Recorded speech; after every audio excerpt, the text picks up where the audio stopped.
सत श्री अकाल दोस्तों, रेडियो KRP 1550 AM तो प्रोग्राम लोक सत्थ लैके मैं गुरबाज सिंह बराड़ हाजिर हो गया। भाई हरजीत सिंह गिल अज छुट्टी ते रहणगे, अपना साथ ठीक 2 बजे तक बनिया रहेगा। 11:11 होए ने। अज 3 अगस्त 2020 सोमवार की सवेर हुई है। सरी च इस वेले तापमान 21 डिग्री सैल्सियस ते पहुंचा होया है। दोपहर वेले तापमान वध के 23 डिग्री ते चला जाएगा। अज बाकी रहिंदे दिन विच ज्यादातर धुप खिड़ेगी। बाहर घूमन फिरन दा मौसम है, ज्यादातर मौसम खुश्क रहेगा। वीरवार नूं किते किते छिट्टे पैणगे। रेडियो KRP 1550 AM तुसीं सुन रहे हो। प्रोग्राम लोक सत्थ शुरू हो चुका है। AM 1550 ते ट्यून इन करके घरां ते गड्डियां सुन सकते हो। www.ca ते रेडियो KRP 1550 नूं तुसीं सुन सकते हो। अपने स्मार्टफोन ते radio KRPI 1550 AM the app download करके भी इन्हां प्रोग्रामां नाल जुड़े रह सकते हो। अज दे प्रोग्राम च वख-वख विषय विचारे जाणगे। स्थानक मसलिਆਂ ਤੋਂ इलावा भारत ਵਿੱਚ पंजाब ਦੇ ਵਿੱਚ ਕੀ ਕੁਛ ਹੋ ਰਿਹਾ ਤੇ ਕੀ ਕੁਛ ਨਵਾਂ ਚੱਲ ਰਿਹਾ। ਖੰਡੇ ਦੀ ਧਾਰ ਤੇ ਤੁਰਨਾ ਬੜਾ ਔਖਾ ਹੈ, ਇਹ ਐਵੇਂ ਨਹੀਂ ਕਿਸੇ ਨੇ ਕਿਹਾ ਸੀ। ਸੀਸ ਪੰਜਾਂ ਦੇ ਕੱਟੇ ਤੇ ਜੁੜੇ ਕਿਵੇਂ, ਸੀਸ ਪੰਜਾਂ ਦੇ ਕੱਟੇ ਤੇ ਜੁੜੇ ਕਿਵੇਂ, ਹਰ ਕੋਈ ਇਹੋ ਹੀ ਸੋਚਾਂ ਸੋਚਦਾ ਸੀ।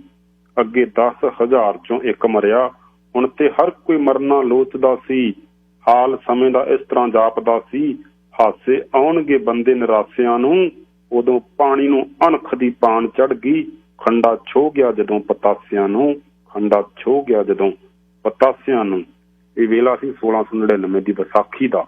ਉਸ ਵੇਲੇ ਦਾ ਹਾਲ ਖਾਲਸਾ ਸਾਜਨਾ ਦਿਵਸ ਦਾ ਕਵੀਸ਼ਰ ਜੋਗਾ ਸਿੰਘ ਜੋਗੀ ਹੋਰਾਂ ਨੇ ਬਿਆਨ ਕੀਤਾ। ਪਰ ਅੱਜ ਅਸੀਂ ਦੇਖਦੇ ਹਾਂ ਕੀ ਕੁਛ ਹੋ ਰਿਹਾ। ਇੱਥੇ ਦੁਬਾਰਾ ਜਿਹੜੇ ਪੰਥ ਚੋਂ ਛੇਕੇ ਗਏ ਨੇ ਉਹਨਾਂ ਦੇ ਵੀ ਕਛਹਿਰੇ ਪਵਾ ਕੇ ਤੇ ਅੰਮ੍ਰਿਤ ਛਕਾ ਦਿੱਤੇ ਗਏ ਨੇ। ਲੁੱਚੇ ਸਿਰ ਤੋਂ ਸੁੱਤੇ ਹੋ ਗਏ ਨੇ। ਰੇਡੀਓ KRP 1550 AM ਤੁਸੀਂ ਸੁਣ ਰਹੇ ਹੋ ਜੀ। ਅੱਜ ਖਬਰਾਂ ਦੇ ਨਾਲ ਨਾਲ ਵੱਖ-ਵੱਖ ਵਿਸ਼ਿਆਂ ਤੇ ਸਾਂਝ ਪਾਵਾਂਗੇ। ਜਾਲੀ ਖਬਰਾਂ ਦੇ ਯੁੱਗ ਦੇ ਵਿੱਚ ਖਬਰਾਂ ਦੀ ਚੋਣ ਕਰਨੀ ਬੜੀ ਔਖੀ ਹੋ ਗਈ ਹੈ। ਕੁਝ ਸਾਲ ਪਹਿਲਾਂ ਜਿਹੜਾ ਕੁਝ ਅਫਵਾਹ ਹੁੰਦਾ ਸੀ, ਹੁਣ ਡਿਜੀਟਲ ਤੌਰ ਤਰੀਕਿਆਂ ਨੇ ਉਹਨੂੰ ਸੱਚ ਸਾਬਤ ਕਰ ਦਿਖਾਇਆ। ਇੰਨਾ ਸ਼ਿੰਗਾਰ ਕੇ ਝੂਠ ਨੂੰ ਪੇਸ਼ ਕੀਤਾ ਜਾਂਦਾ ਕਿ ਸੱਚ ਹੋਣ ਦਾ ਭੁਲੇਖਾ ਪਾਉਂਦਾ। ਇਸ ਤਾਲਾਬੰਦੀ ਨੇ, ਮਹਾਮਾਰੀ ਨੇ ਬੜਾ ਕੁਛ ਬਦਲਤਾ ਦੁਨੀਆ ਦੇ ਇਸ ਜਿਹੜੇ ਜਹਾਨ ਦੇ ਵਿੱਚ, ਜਿੱਥੇ ਨਵੀਆਂ ਖਾਣ ਪੀਣ ਦੀਆਂ ਰੈਸਪੀਆਂ ਸਾਹਮਣੇ ਆ ਰਹੀਆਂ ਨੇ। ਪਕਵਾਨਾਂ ਵਾਂਗ ਹੀ ਤੜਕੇ ਲਾ ਕੇ ਖਬਰਾਂ ਪੇਸ਼ ਕੀਤੀਆਂ ਜਾਂਦੀਆਂ ਨੇ। ਝੂਠ ਨੂੰ ਸੱਚ ਦੇ ਬਾਣੇ 'ਚ ਪਾ ਕੇ ਪੇਸ਼ ਕਰਕੇ ਇਹ ਸਾਰਾ ਕੁਛ ਪਰੋਸਣ ਦਾ ਸਿਲਸਿਲਾ ਬਾਦ ਦਸਤੂਰ ਜਾਰੀ ਹੈ ਤੇ ਸਾਡੀ ਮਨੋਬੰਤਰ ਵੀ ਅਜਿਹੀ ਹੋ ਚੁੱਕੀ ਹੈ। ਠੱਗਾਂ ਨੇ ਪਠੋਰਾ ਸੁਟਾ ਲਿਆ ਸੀ ਕੁੱਤਾ ਕੁੱਤਾ ਕਹਿ ਕੇ। ਇਹੀ ਕੁਛ ਮੀਡੀਆ ਵੀ ਕਰ ਰਿਹਾ। ਬਹੁਤ ਵੱਡੇ ਹਿੱਸੇ ਦੇ ਵਿੱਚ ਇਹ ਗੱਲ ਫੈਲੀ ਹੋਈ ਹੈ। Fake news. ਕੱਲਾ ਡੋਨਲਡ ਟਰੰਪ ਹੀ ਇਹਦੇ ਤੋਂ ਦੁਖੀ ਨਹੀਂ ਹੈ, ਬਾਣੀ ਪਾ ਰੱਖਿਆ। ਲੋਕਾਂ ਨੂੰ ਵੀ ਸੱਚ ਝੂਠ ਦਾ ਨਿਤਾਰਾ ਕਰਨ 'ਚ ਬੜੀ ਮੁਸ਼ਕਲ ਆਉਣ ਲੱਗ ਪਈ ਹੈ। ਆਪਣੀ ਜਾਚੇ ਉਹ ਤਾਂ ਵੱਡੇ ਘਰ ਜਾਂਦਾ ਹੈ, ਆਪਣੀ ਜਾਚੇ ਉਹ ਤਾਂ ਵੱਡੇ ਘਰ ਜਾਂਦਾ ਹੈ। ਵਿੱਚ ਸਮੁੰਦਰ ਜਾ ਕੇ ਦਰਿਆ ਮਰ ਜਾਂਦਾ ਹੈ। ਗਰਦਨ ਸਿੱਧੀ ਰੱਖਣ ਦਾ ਮੁੱਲ ਤਾਰ ਰਹੇ ਹਾਂ, ਬੇਸ਼ਰਮਾਂ ਦਾ ਨੀਵੀਂ ਪਾ ਕੇ ਸਰ ਜਾਂਦਾ ਹੈ। ਇਹ ਜੋ ਆਤਿਸ਼ਬਾਜ਼ੀ ਸਾਨੂੰ ਵੇਚ ਰਿਹਾ ਏ, ਆਪਣੀ ਚੀਚੀ ਝੁਲਸ ਜਾਣ ਤੇ ਡਰ ਜਾਂਦਾ ਹੈ, ਆਪਣੀ ਚੀਚੀ ਝੁਲਸ ਜਾਣ ਤੇ ਡਰ ਜਾਂਦਾ ਹੈ। 11:18 ਹੋਏ ਨੇ ਦੋਸਤੋ। ਕੁਝ ਜ਼ਰੂਰੀ ਐਲਾਨ ਨੇ। ਫੈਡਰਲ ਸਰਕਾਰ ਨੇ ਪਾਸਪੋਰਟ ਸੇਵਾਵਾਂ ਸ਼ੁਰੂ ਕਰ ਦਿੱਤੀਆਂ ਨੇ। ਕੈਨੇਡਾ ਸਰਕਾਰ ਨੇ ਹੁਣ ਹੌਲੀ ਹੌਲੀ ਅਰਥਚਾਰੇ ਨੂੰ ਖੋਲ੍ਹਣਾ ਸ਼ੁਰੂ ਕਰ ਦਿੱਤਾ ਹੈ। ਕੈਨੇਡੀਅਨ ਡਾਕ ਰਾਹੀਂ ਪਾਸਪੋਰਟ ਲਈ ਅਪਲਾਈ ਕਰ ਸਕਣਗੇ ਤੇ ਜਿਹੜੇ ਕੈਨੇਡੀਅਨਾਂ ਨੂੰ ਫੌਰੀ ਪਾਸਪੋਰਟ ਦੀ ਲੋੜ ਹੈ, ਉਹ ਟਰੈਵਲ ਦੇ ਸਬੂਤ ਦੇ ਕੇ 30 ਦਿਨਾਂ ਤੋਂ ਵੀ ਘੱਟ ਸਮੇਂ 'ਚ ਜਿਨ੍ਹਾਂ ਨੇ ਸਫ਼ਰ ਕਰਨਾ ਹੈ ਉਹਨਾਂ ਨੂੰ ਨਿੱਜੀ ਅਪੁਆਇੰਟਮੈਂਟ ਵੀ ਮਿਲ ਜਾਏਗੀ। ਉਹ ਬੇਨਤੀ ਕਰ ਸਕਦੇ ਨੇ। ਵਧੇਰੇ ਜਾਣਕਾਰੀ ਤੁਹਾਨੂੰ canada.ca/ਪਾਸਪੋਰਟ ਤੇ ਜਾ ਕੇ ਮਿਲੇਗੀ ਤੇ ਇਹ ਵੀ ਪਤਾ ਲੱਗੇਗਾ ਕਿ ਤੁਸੀਂ ਕਿਵੇਂ ਅਪਲਾਈ ਕਰਨਾ ਹੈ। ਜੇ ਕੈਨੇਡੀਅਨ ਦਾ ਕਿਸੇ ਦਾ ਕੋਈ ਟਰੈਵਲ ਪਲਾਨ ਨਹੀਂ ਤਾਂ ਅਜੇ ਉਹਨਾਂ ਨੂੰ ਪਾਸਪੋਰਟ ਅਪਲਾਈ ਕਰਨ ਦੀ ਉਡੀਕ ਕਰ ਲੈਣ ਦੀ ਸਲਾਹ ਦਿੱਤੀ ਜਾ ਰਹੀ ਹੈ, ਕਿਉਂਕਿ ਹਾਲਾਤ ਅਜੇ ਨੋਰਮਲ ਨਹੀਂ ਹੋ ਰਹੇ। ਕਿ back to normal, new normal ਅਸੀਂ ਵਾਪਸ ਜਾ ਰਹੇ ਹਾਂ। ਵਧੇਰੇ ਸਮਾਂ ਲੱਗ ਰਿਹਾ। ਜਿਹੜੇ ਸਾਫ਼ ਸਫਾਈ ਦੇ ਤੇ ਸੁਰੱਖਿਆ ਦੇ ਨਵੇਂ ਮਾਪਦੰਡ ਅਪਣਾਏ ਜਾ ਰਹੇ ਨੇ। ਅਰਜ਼ੀਆਂ ਦੇ ਨਿਪਟਾਰੇ ਨੂੰ ਹੁਣ ਪਹਿਲਾਂ ਨਾਲੋਂ ਜ਼ਿਆਦਾ ਸਮਾਂ ਲੱਗ ਰਿਹਾ ਤੇ ਇਹ ਸਾਰਾ ਕੁਛ ਕੈਨੇਡਾ ਦੇ ਜਿਹੜੇ ਪਾਸਪੋਰਟ ਡਿਪਾਰਟਮੈਂਟ ਦੇ ਵਿੱਚ ਕੰਮ ਕਰਨ ਵਾਲੇ ਮੁਲਾਜ਼ਮ ਨੇ ਉਹਨਾਂ ਦੀ ਸੁਰੱਖਿਆ ਨੂੰ ਸਾਹਮਣੇ ਰੱਖ ਕੇ ਵੀ ਕੀਤਾ ਜਾ ਰਿਹਾ ਹੈ। ਪਾਸਪੋਰਟ ਰਿਨਿਊ ਕਰਾਉਣ ਨੂੰ ਲੈ ਕੇ ਕੁਝ ਲੋਕ ਬੜੇ ਪਰੇਸ਼ਾਨ ਨੇ। ਹੁਣ ਉਹ ਅਜਿਹਾ ਕਰਵਾ ਸਕਣਗੇ। ਪਾਸਪੋਰਟ ਦੀ ਮਿਆਦ ਮੁੱਕਣ ਤੋਂ 2 ਸਾਲ ਬਾਅਦ ਵੀ ਉਹ ਆਪਣਾ ਪਾਸਪੋਰਟ ਰਿਨਿਊ ਕਰਵਾ ਸਕਦੇ ਨੇ, ਜਦਕਿ ਪਹਿਲਾਂ ਜਿਹੜਾ ਅਜਿਹਾ ਕੁਛ ਨਹੀਂ, ਘੰਟੇ ਦਾ ਸਮਾਂ ਲੱਗਦਾ ਸੀ ਤਕਰੀਬਨ ਜਦੋਂ ਪਾਸਪੋਰਟ ਆਪਾਂ ਨਵਿਆਉਣ ਲਈ ਜਾਂਦੇ ਸੀ। ਕੈਨੇਡੀਅਨ ਪਾਸਪੋਰਟ ਦੀ ਗੱਲ ਹੋ ਰਹੀ ਹੈ। ਜੇ ਕਿਤੇ ਤੁਸੀਂ ਜਲਦੀ ਟਰੈਵਲ ਨਹੀਂ ਕਰਨਾ ਤਾਂ ਤੁਹਾਨੂੰ ਆਪਣਾ ਪਾਸਪੋਰਟ ਰਿਨਿਊ ਕਰਾਉਣ ਲਈ ਹੁਣ ਪਹਿਲਾਂ ਨਾਲੋਂ ਵਧੇਰੇ ਸਮਾਂ ਮਿਲੇਗਾ। ਤੇ ਜੇ ਤੁਸੀਂ ਵਿਜ਼ਿਟ ਕਰਨਾ ਹੈ 30 ਦਿਨਾਂ ਤੋਂ ਘੱਟ ਦਾ ਸਮਾਂ ਤੁਹਾਡੇ ਕੋਲ, ਤਾਂ ਤੁਸੀਂ ਟਰੈਵਲ ਸਬੂਤ ਪੇਸ਼ ਕਰਕੇ ਜਲਦੀ 'ਚ ਆਪਣਾ ਪਾਸਪੋਰਟ ਬਣਵਾ ਸਕਦੇ ਹੋ। ਸਿਕਿਉਰਿਟੀ ਕੌਂਸਲ ਦੇ ਵਿੱਚ ਭਾਵੇਂ ਕੈਨੇਡਾ ਨੂੰ ਸੀਟ ਹਾਸਲ ਨਹੀਂ ਹੋਈ, ਇਸ ਦੇ ਬਾਵਜੂਦ ਕੈਨੇਡਾ ਨੇ ਆਪਣਾ ਪੀਸ ਕੀਪਿੰਗ ਮਿਸ਼ਨ ਜਾਰੀ ਰੱਖਣ ਦਾ ਐਲਾਨ ਕੀਤਾ। ਇਹ ਫੈਸਲਾ ਲੈ ਲਿਆ ਗਿਆ ਹੈ। ਸੰਯੁਕਤ ਰਾਸ਼ਟਰ ਦੇ ਪੀਸ ਕੀਪਿੰਗ ਮਿਸ਼ਨ ਦੇ ਵਿੱਚ ਕੈਨੇਡਾ ਲਗਾਤਾਰ ਆਪਣਾ ਸਹਿਯੋਗ ਦੇਣਾ ਜਾਰੀ ਰੱਖੇਗਾ। 1 ਸਾਲ ਹੋਰ ਕੈਨੇਡਾ ਵੱਲੋਂ ਇਸ ਮਿਸ਼ਨ 'ਚ ਸਹਿਯੋਗ ਦਿੱਤਾ ਜਾਏਗਾ। ਮਿਲਟਰੀ ਟਰਾਂਸਪੋਰਟੇਸ਼ਨ ਪਲਾਨ ਮੁਹੱਈਆ ਕਰਾਉਣ ਦਾ ਵੀ ਕੈਨੇਡਾ ਨੇ ਫੈਸਲਾ ਕਰ ਲਿਆ। ਰੱਖਿਆ ਮੰਤਰੀ ਹਰਜੀਤ ਸਿੰਘ ਸੱਜਣ ਦੇ ਦਫ਼ਤਰ ਵੱਲੋਂ ਇਸ ਦੀ ਪੁਸ਼ਟੀ ਕਰ ਦਿੱਤੀ ਗਈ ਹੈ। ਇਸ ਮਿਸ਼ਨ 'ਚ CC-130 ਹਰਕੁਲਿਸ ਤਾਇਨਾਤ ਕੀਤੇ ਗਏ ਨੇ। ਇਹ ਤਾਇਨਾਤ ਰਹਿਣਗੇ ਤੇ ਇਸ ਫੈਸਲੇ ਦੇ ਨਾਲ ਚਿਰਾਂ ਤੋਂ ਚਲਦੀਆਂ ਆ ਰਹੀਆਂ ਕਨਸੂਆਂ ਨੂੰ ਵੀ ਠੱਲ ਪੈ ਗਈ ਹੈ। ਰੱਖਿਆ ਮੰਤਰੀ ਦੇ ਬੁਲਾਰੇ ਨੇ ਇੱਕ ਬਿਆਨ ਜਾਰੀ ਕਰਕੇ ਬਕਾਇਦਾ ਸਪਸ਼ਟ ਕੀਤਾ ਕਿ ਇਸ ਖਿੱਤੇ ਦੇ ਵਿੱਚ ਸੰਯੁਕਤ ਰਾਸ਼ਟਰ ਦੀ ਮਦਦ ਲਈ ਕੈਨੇਡੀਅਨ ਹਥਿਆਰਬੰਦ ਫੌਜਾਂ ਰਸਦ ਤੇ ਹੋਰ ਸਪਲਾਈ ਮੁਹੱਈਆ ਕਰਵਾਉਂਦੀਆਂ ਰਹਿਣਗੀਆਂ। ਬਿਆਨ 'ਚ ਇਹ ਵੀ ਕਿਹਾ ਗਿਆ ਕਿ ਕੈਨੇਡਾ ਆਪਣੇ ਕੌਮਾਂਤਰੀ ਸਹਿਯੋਗੀਆਂ ਤੇ ਭਾਈਵਾਲਾਂ ਦੇ ਨਾਲ ਪੈਰ ਗੱਡ ਕੇ ਖੜਾ ਹੈ ਤੇ 1 ਸਾਲ ਹੋਰ ਕੈਨੇਡੀਅਨ ਹਥਿਆਰਬੰਦ ਸੈਨਾਵਾਂ ਦੇ ਸਹਿਯੋਗ ਦੇ ਵਿੱਚ ਵਾਧਾ ਕਰ ਦਿੱਤਾ ਗਿਆ। ਅਗਸਤ 2019 ਤੋਂ ਹੀ ਮਹੀਨੇ ਦੇ 5 ਦਿਨ ਯੁਗਾਂਡਾ ਤੋਂ ਬਾਹਰ ਹਰਕੁਲਿਸ ਨੂੰ ਤਾਇਨਾਤ ਕੀਤਾ ਜਾਂਦਾ ਹੈ ਤੇ ਨਵੰਬਰ 2017 ਦੇ ਵਿੱਚ ਪੀਸ ਕੀਪਿੰਗ ਸਿਖਰ ਸੰਮੇਲਨ ਹੋਇਆ ਸੀ, ਜਿਹਦੇ ਵਿੱਚ ਪ੍ਰਧਾਨ ਮੰਤਰੀ ਜਸਟਿਨ ਟਰੂਡੋ ਨੇ ਸੰਯੁਕਤ ਰਾਸ਼ਟਰ ਨਾਲ ਵਾਅਦੇ ਕੀਤੇ ਸੀ। ਉਹਨਾਂ 3 ਵਾਅਦਿਆਂ ਵਿੱਚੋਂ ਇੱਕ ਇਹ ਵਾਅਦਾ ਵੀ ਸੀ ਤੇ ਇਹ ਵਾਅਦਾ ਵੀ ਵਫਾ ਕੀਤਾ ਜਾ ਰਿਹਾ ਹੈ। ਰੇਡੀਓ KRPA 1550 AM ਤੁਸੀਂ ਸੁਣ ਰਹੇ ਹੋ। ਹੁਣ ਵਕਤ ਹੈ ਛੋਟੀ ਜਿਹੀ ਬ੍ਰੇਕ ਦਾ। ਬ੍ਰੇਕ ਤੋਂ ਬਾਅਦ BC ਸਰਕਾਰ ਦੇ ਸਕੂਲ ਖੋਲ੍ਹਣ ਦੇ ਫੈਸਲੇ ਤੇ ਵਿਚਾਰ ਕਰਾਂਗੇ। ਸਰੀ ਸਕੂਲੀ ਜ਼ਿਲ੍ਹੇ ਵੱਲੋਂ ਕੀ ਤਿਆਰੀਆਂ ਕੀਤੀਆਂ ਜਾ ਰਹੀਆਂ ਨੇ। 8 ਸਤੰਬਰ ਨੂੰ ਤੁਹਾਡੇ ਬੱਚਿਆਂ ਨੂੰ ਸਕੂਲਾਂ 'ਚ ਬੁਲਾਵਾ ਭੇਜ ਦਿੱਤਾ। 8 ਸਤੰਬਰ ਨੂੰ BC ਦੇ ਸਾਰੇ ਸਕੂਲ ਦੁਬਾਰਾ ਖੁੱਲ੍ਹ ਜਾਣਗੇ। ਰੇਡੀਓ KRPA 1550 AM ਤੋਂ ਪ੍ਰੋਗਰਾਮ ਲੋਕ ਸੱਥ ਪ੍ਰਸਾਰਿਤ ਹੋ ਰਿਹਾ। ਅੱਜ 3 ਅਗਸਤ ਹੈ ਤੇ ਤਕਰੀਬਨ 1 ਮਹੀਨਾ ਬਾਅਦ 8 ਤਰੀਕ ਨੂੰ 8 ਸਤੰਬਰ ਨੂੰ BC ਦੇ ਸਕੂਲ ਖੋਲ੍ਹੇ ਜਾਣ ਦਾ ਐਲਾਨ ਹੋਇਆ। 4 ਦਿਨ ਪਹਿਲਾਂ ਇਹ ਐਲਾਨ ਹੋਇਆ ਤੇ 8 ਸਤੰਬਰ ਨੂੰ ਸਕੂਲ ਖੁੱਲ੍ਹਣ ਵੇਲੇ ਕਿਹੋ ਜਿਹੀਆਂ ਤਿਆਰੀਆਂ ਹੋਣਗੀਆਂ। ਸਾਡੇ ਸੁਣਨ ਵਾਲਿਆਂ ਦਾ ਇੱਕ ਵੱਡਾ ਹਿੱਸਾ ਸਰੀ ਦਾ ਰਹਿਣ ਵਾਲਾ ਤੇ ਸਰੀ ਦੇ ਰਹਿਣ ਵਾਲੇ ਮਾਪਿਆਂ ਨੂੰ ਇਹ ਗੱਲ ਯਕੀਨੀ ਬਣਾਉਣੀ ਪਏਗੀ ਕਿ ਸਰੀ ਦੇ ਸਕੂਲੀ ਜ਼ਿਲ੍ਹੇ ਨੇ ਕਿਵੇਂ ਤਿਆਰੀਆਂ ਕੀਤੀਆਂ ਨੇ, ਕਿਸ ਤਰ੍ਹਾਂ ਦੇ ਪ੍ਰਬੰਧ ਕੀਤੇ ਗਏ ਨੇ, ਕਿਉਂਕਿ ਇਹ ਹਾਲਾਤ ਆਮ ਵਰਗੇ ਨਹੀਂ। 30-32 ਕੇਸ ਰੋਜ਼ਾਨਾ ਸਾਹਮਣੇ ਆ ਰਹੇ ਨੇ ਕਰੋਨਾ ਵਾਇਰਸ ਦੇ। ਕਿਸ ਤਰ੍ਹਾਂ ਦੇ ਨਵੇਂ ਪ੍ਰਬੰਧ ਕੀਤੇ ਗਏ ਨੇ, ਸੁਪਰਡੈਂਟ ਵੱਲੋਂ ਕਿਵੇਂ ਭਰੋਸਾ ਦਵਾਇਆ ਜਾ ਰਿਹਾ ਮਾਪਿਆਂ ਨੂੰ ਵੀਡੀਓ ਭੇਜ ਕੇ। ਤੇ ਸਾਡੇ ਨਾਲ school trustee Gurpreet Singh Garry Thind ਸ਼ਾਮਲ ਨੇ। ਥਿੰਦ ਸਾਹਿਬ, ਸਵਾਗਤ ਹੈ ਤੁਹਾਡਾ। ਸਤਿ ਸ਼੍ਰੀ ਅਕਾਲ ਬਰਾੜ ਸਾਹਿਬ, ਤੁਹਾਨੂੰ ਤੇ ਤੁਹਾਡੇ ਸਾਰੇ ਲਿਸਨਰਸ ਨੂੰ ਪਿਆਰ ਭਰੀ ਸਤਿ ਸ਼੍ਰੀ ਅਕਾਲ ਜੀ। ਪਿਛਲੇ ਦਿਨੀ ਐਜੂਕੇਸ਼ਨ ਮਿਨਿਸਟਰ ਰੌਕ ਫਲੈਮਿੰਗ ਹੋਰਾਂ ਨੇ ਐਲਾਨ ਕੀਤਾ ਜੀ 8 ਸਤੰਬਰ ਤੋਂ ਸਕੂਲ ਖੋਲ੍ਹਣਗੇ। ਛੋਟੇ ਬੱਚਿਆਂ ਤੋਂ KG ਤੋਂ ਲੈ ਕੇ ਗ੍ਰੇਡ 12 ਤੱਕ ਦੇ ਸਕੂਲ ਖੋਲ੍ਹੇ ਜਾਣਗੇ ਤੇ ਇਹ ਜਿਹੜਾ ਸਕੂਲ ਖੋਲ੍ਹਣ ਦਾ ਫੈਸਲਾ ਤੁਹਾਡੇ ਸਾਰਿਆਂ ਦੀ ਸਹਿਮਤੀ ਨਾਲ ਹੀ ਲਿਆ ਗਿਆ ਹੋਏਗਾ। ਕਿਵੇਂ ਫੈਸਲਾ ਲਿਆ ਗਿਆ ਜੀ, ਉਹਦੇ ਪਿੱਛੇ ਕੀ ਤੁਸੀਂ ਦੇਖਿਆ ਤੇ ਸਕੂਲ ਕਿਵੇਂ 8 ਸਤੰਬਰ ਨੂੰ ਖੁੱਲ੍ਹਣਗੇ, ਉਹਦੇ ਲਈ ਕੀ ਤਿਆਰੀਆਂ ਨੇ, ਖਾਸ ਕਰਕੇ ਸਾਰੀ ਸਕੂਲੀ ਜ਼ਿਲ੍ਹੇ ਦੀਆਂ ਕਿਹੋ ਜਿਹੀਆਂ ਤਿਆਰੀਆਂ ਚੱਲ ਰਹੀਆਂ ਨੇ? ਦੇਖੋ, ਜਿਹੜਾ ਡਿਸੀਜ਼ਨ ਹੈ ਉਹ ਤਾਂ ਮਿਨਿਸਟਰੀ ਦਾ ਹੁੰਦਾ ਜੀ। ਵੀ are just following the guidelines. We school ਵਾਪਸ ਖੁੱਲ੍ਹਣੇ ਆ ਫੁੱਲ ਫਲੈਸ਼ਡ, ਇਹ ਡਿਸੀਜ਼ਨ ਜਿਹੜਾ ਸਕੂਲ ਬੋਰਡਸ ਤੇ ਨਹੀਂ ਹੁੰਦਾ ਜੀ। ਇਹ ਤਾਂ ਡਿਸੀਜ਼ਨ ਜਿਹੜਾ ਗਵਰਨਮੈਂਟ ਦਾ ਹੈਗਾ, ministry of education the decision ਹੈਗਾ। ਸਾਨੂੰ ਤਾਂ ਹਦਾਇਤਾਂ ਦਿੱਤੀਆਂ ਜਾਂਦੀਆਂ ਤੇ ਅਸੀਂ ਉਹਨਾਂ ਹਦਾਇਤਾਂ ਨੂੰ, ਉਹਨਾਂ ਇੰਸਟਰਕਸ਼ਨਸ ਨੂੰ ਜਿਹੜਾ ਫੋਲੋ ਕਰਦੇ ਹਾਂ।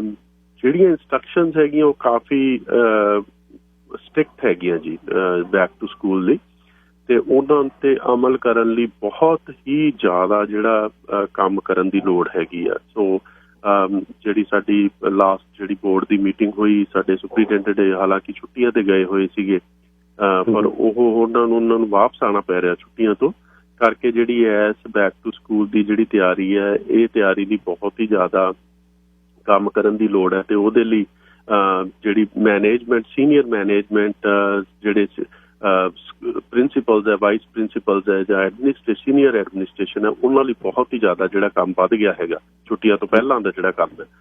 ਕਿਉਂਕਿ ਜੇ ਆਪਾਂ ਸਕੂਲਾਂ ਦੀ ਗੱਲ ਕਰੀਏ, ਸਪੈਸ਼ਲੀ ਜਿਹੜੇ ਹਾਈ ਸਕੂਲਸ ਹੈਗੇ ਆ, ਉਹ ਗੌਰਮੈਂਟ ਕਹਿੰਦੇ ਆ ਵੀ ਅਸੀਂ 2 ਦਿਨ ਹੀ, ਚਾਹੇ ਬੱਚੇ ਨੇ ਤੁਹਾਡੇ ਨੇ ਸਕੂਲ ਜਾਣਾ ਹੈਗਾ, ਪਰ 2 ਦਿਨ ਲਈ ਵੀ ਉਹਨੂੰ ਜੇ ਆਪਾਂ 11ਵੀਂ 12ਵੀਂ ਦੇ ਬੱਚਿਆਂ ਦੀ ਗੱਲ ਕਰੀਏ, ਜਿਨ੍ਹਾਂ ਨੇ ਇੱਕ ਆਪਣੇ ਸਬਜੈਕਟ ਜਿਹੜੇ ਚੂਜ਼ ਕੀਤੇ ਹੁੰਦੇ ਆ ਵੀ ਅਸੀਂ ਆਹ ਸਬਜੈਕਟ ਜਿਹੜੇ ਲੈਣੇ ਹੈਗੇ ਆ 12ਵੀਂ ਵਿੱਚ ਜਾਂ 11ਵੀਂ ਦੇ ਵਿੱਚ, ਉਹ ਸਬਜੈਕਟਸ ਜਿਹੜੇ ਹੁਣ ਦੁਬਾਰਾ ਸਾਰੇ ਦੇ ਸਾਰੇ ਹੀ ਸਾਨੂੰ ਰਿਫਰੈਸ਼ ਕਰਕੇ ਨਵੇਂ ਸਾਰੇ ਬੱਚਿਆਂ ਨੂੰ ਦੁਬਾਰਾ ਅਸਾਈਨ ਕਰਨੇ ਪੈਣੇ ਆ। ਕਿਉਂਕਿ ਹੁਣ ਕੀ ਹੋਇਆ, ਸੈਕੰਡਰੀ ਸਕੂਲਾਂ ਦੇ ਵਿੱਚ 120 ਬੱਚਿਆਂ ਦੇ ਗਰੁੱਪ ਬਣ ਗਏ ਆ। ਸੋ 120 ਬੱਚਿਆਂ ਨੇ 4 ਸੈਕਸ਼ਨ ਦੇ ਵਿੱਚ 30 ਦੀ ਗਿਣਤੀ ਦੇ ਨਾਲ ਬੈਠਣਾ। ਉਹ 120 ਬੱਚਿਆਂ ਦੇ ਵਿੱਚ ਕੋਈ ਸੋਸ਼ਲ ਡਿਸਟੈਂਸਿੰਗ ਦਾ ਰੌਲਾ ਨਹੀਂ ਹੈਗਾ, ਉਹ ਆਪਸ ਵਿੱਚ ਮਿਲ ਸਕਦੇ, ਇੱਕ ਦੂਜੇ ਨਾਲ ਗੱਲਬਾਤ ਕਰ ਸਕਦੇ ਆ, ਇੱਕ ਦੂਜੇ ਨੂੰ ਜੱਫੀਆਂ ਵੀ ਪਾ ਸਕਦੇ ਆ।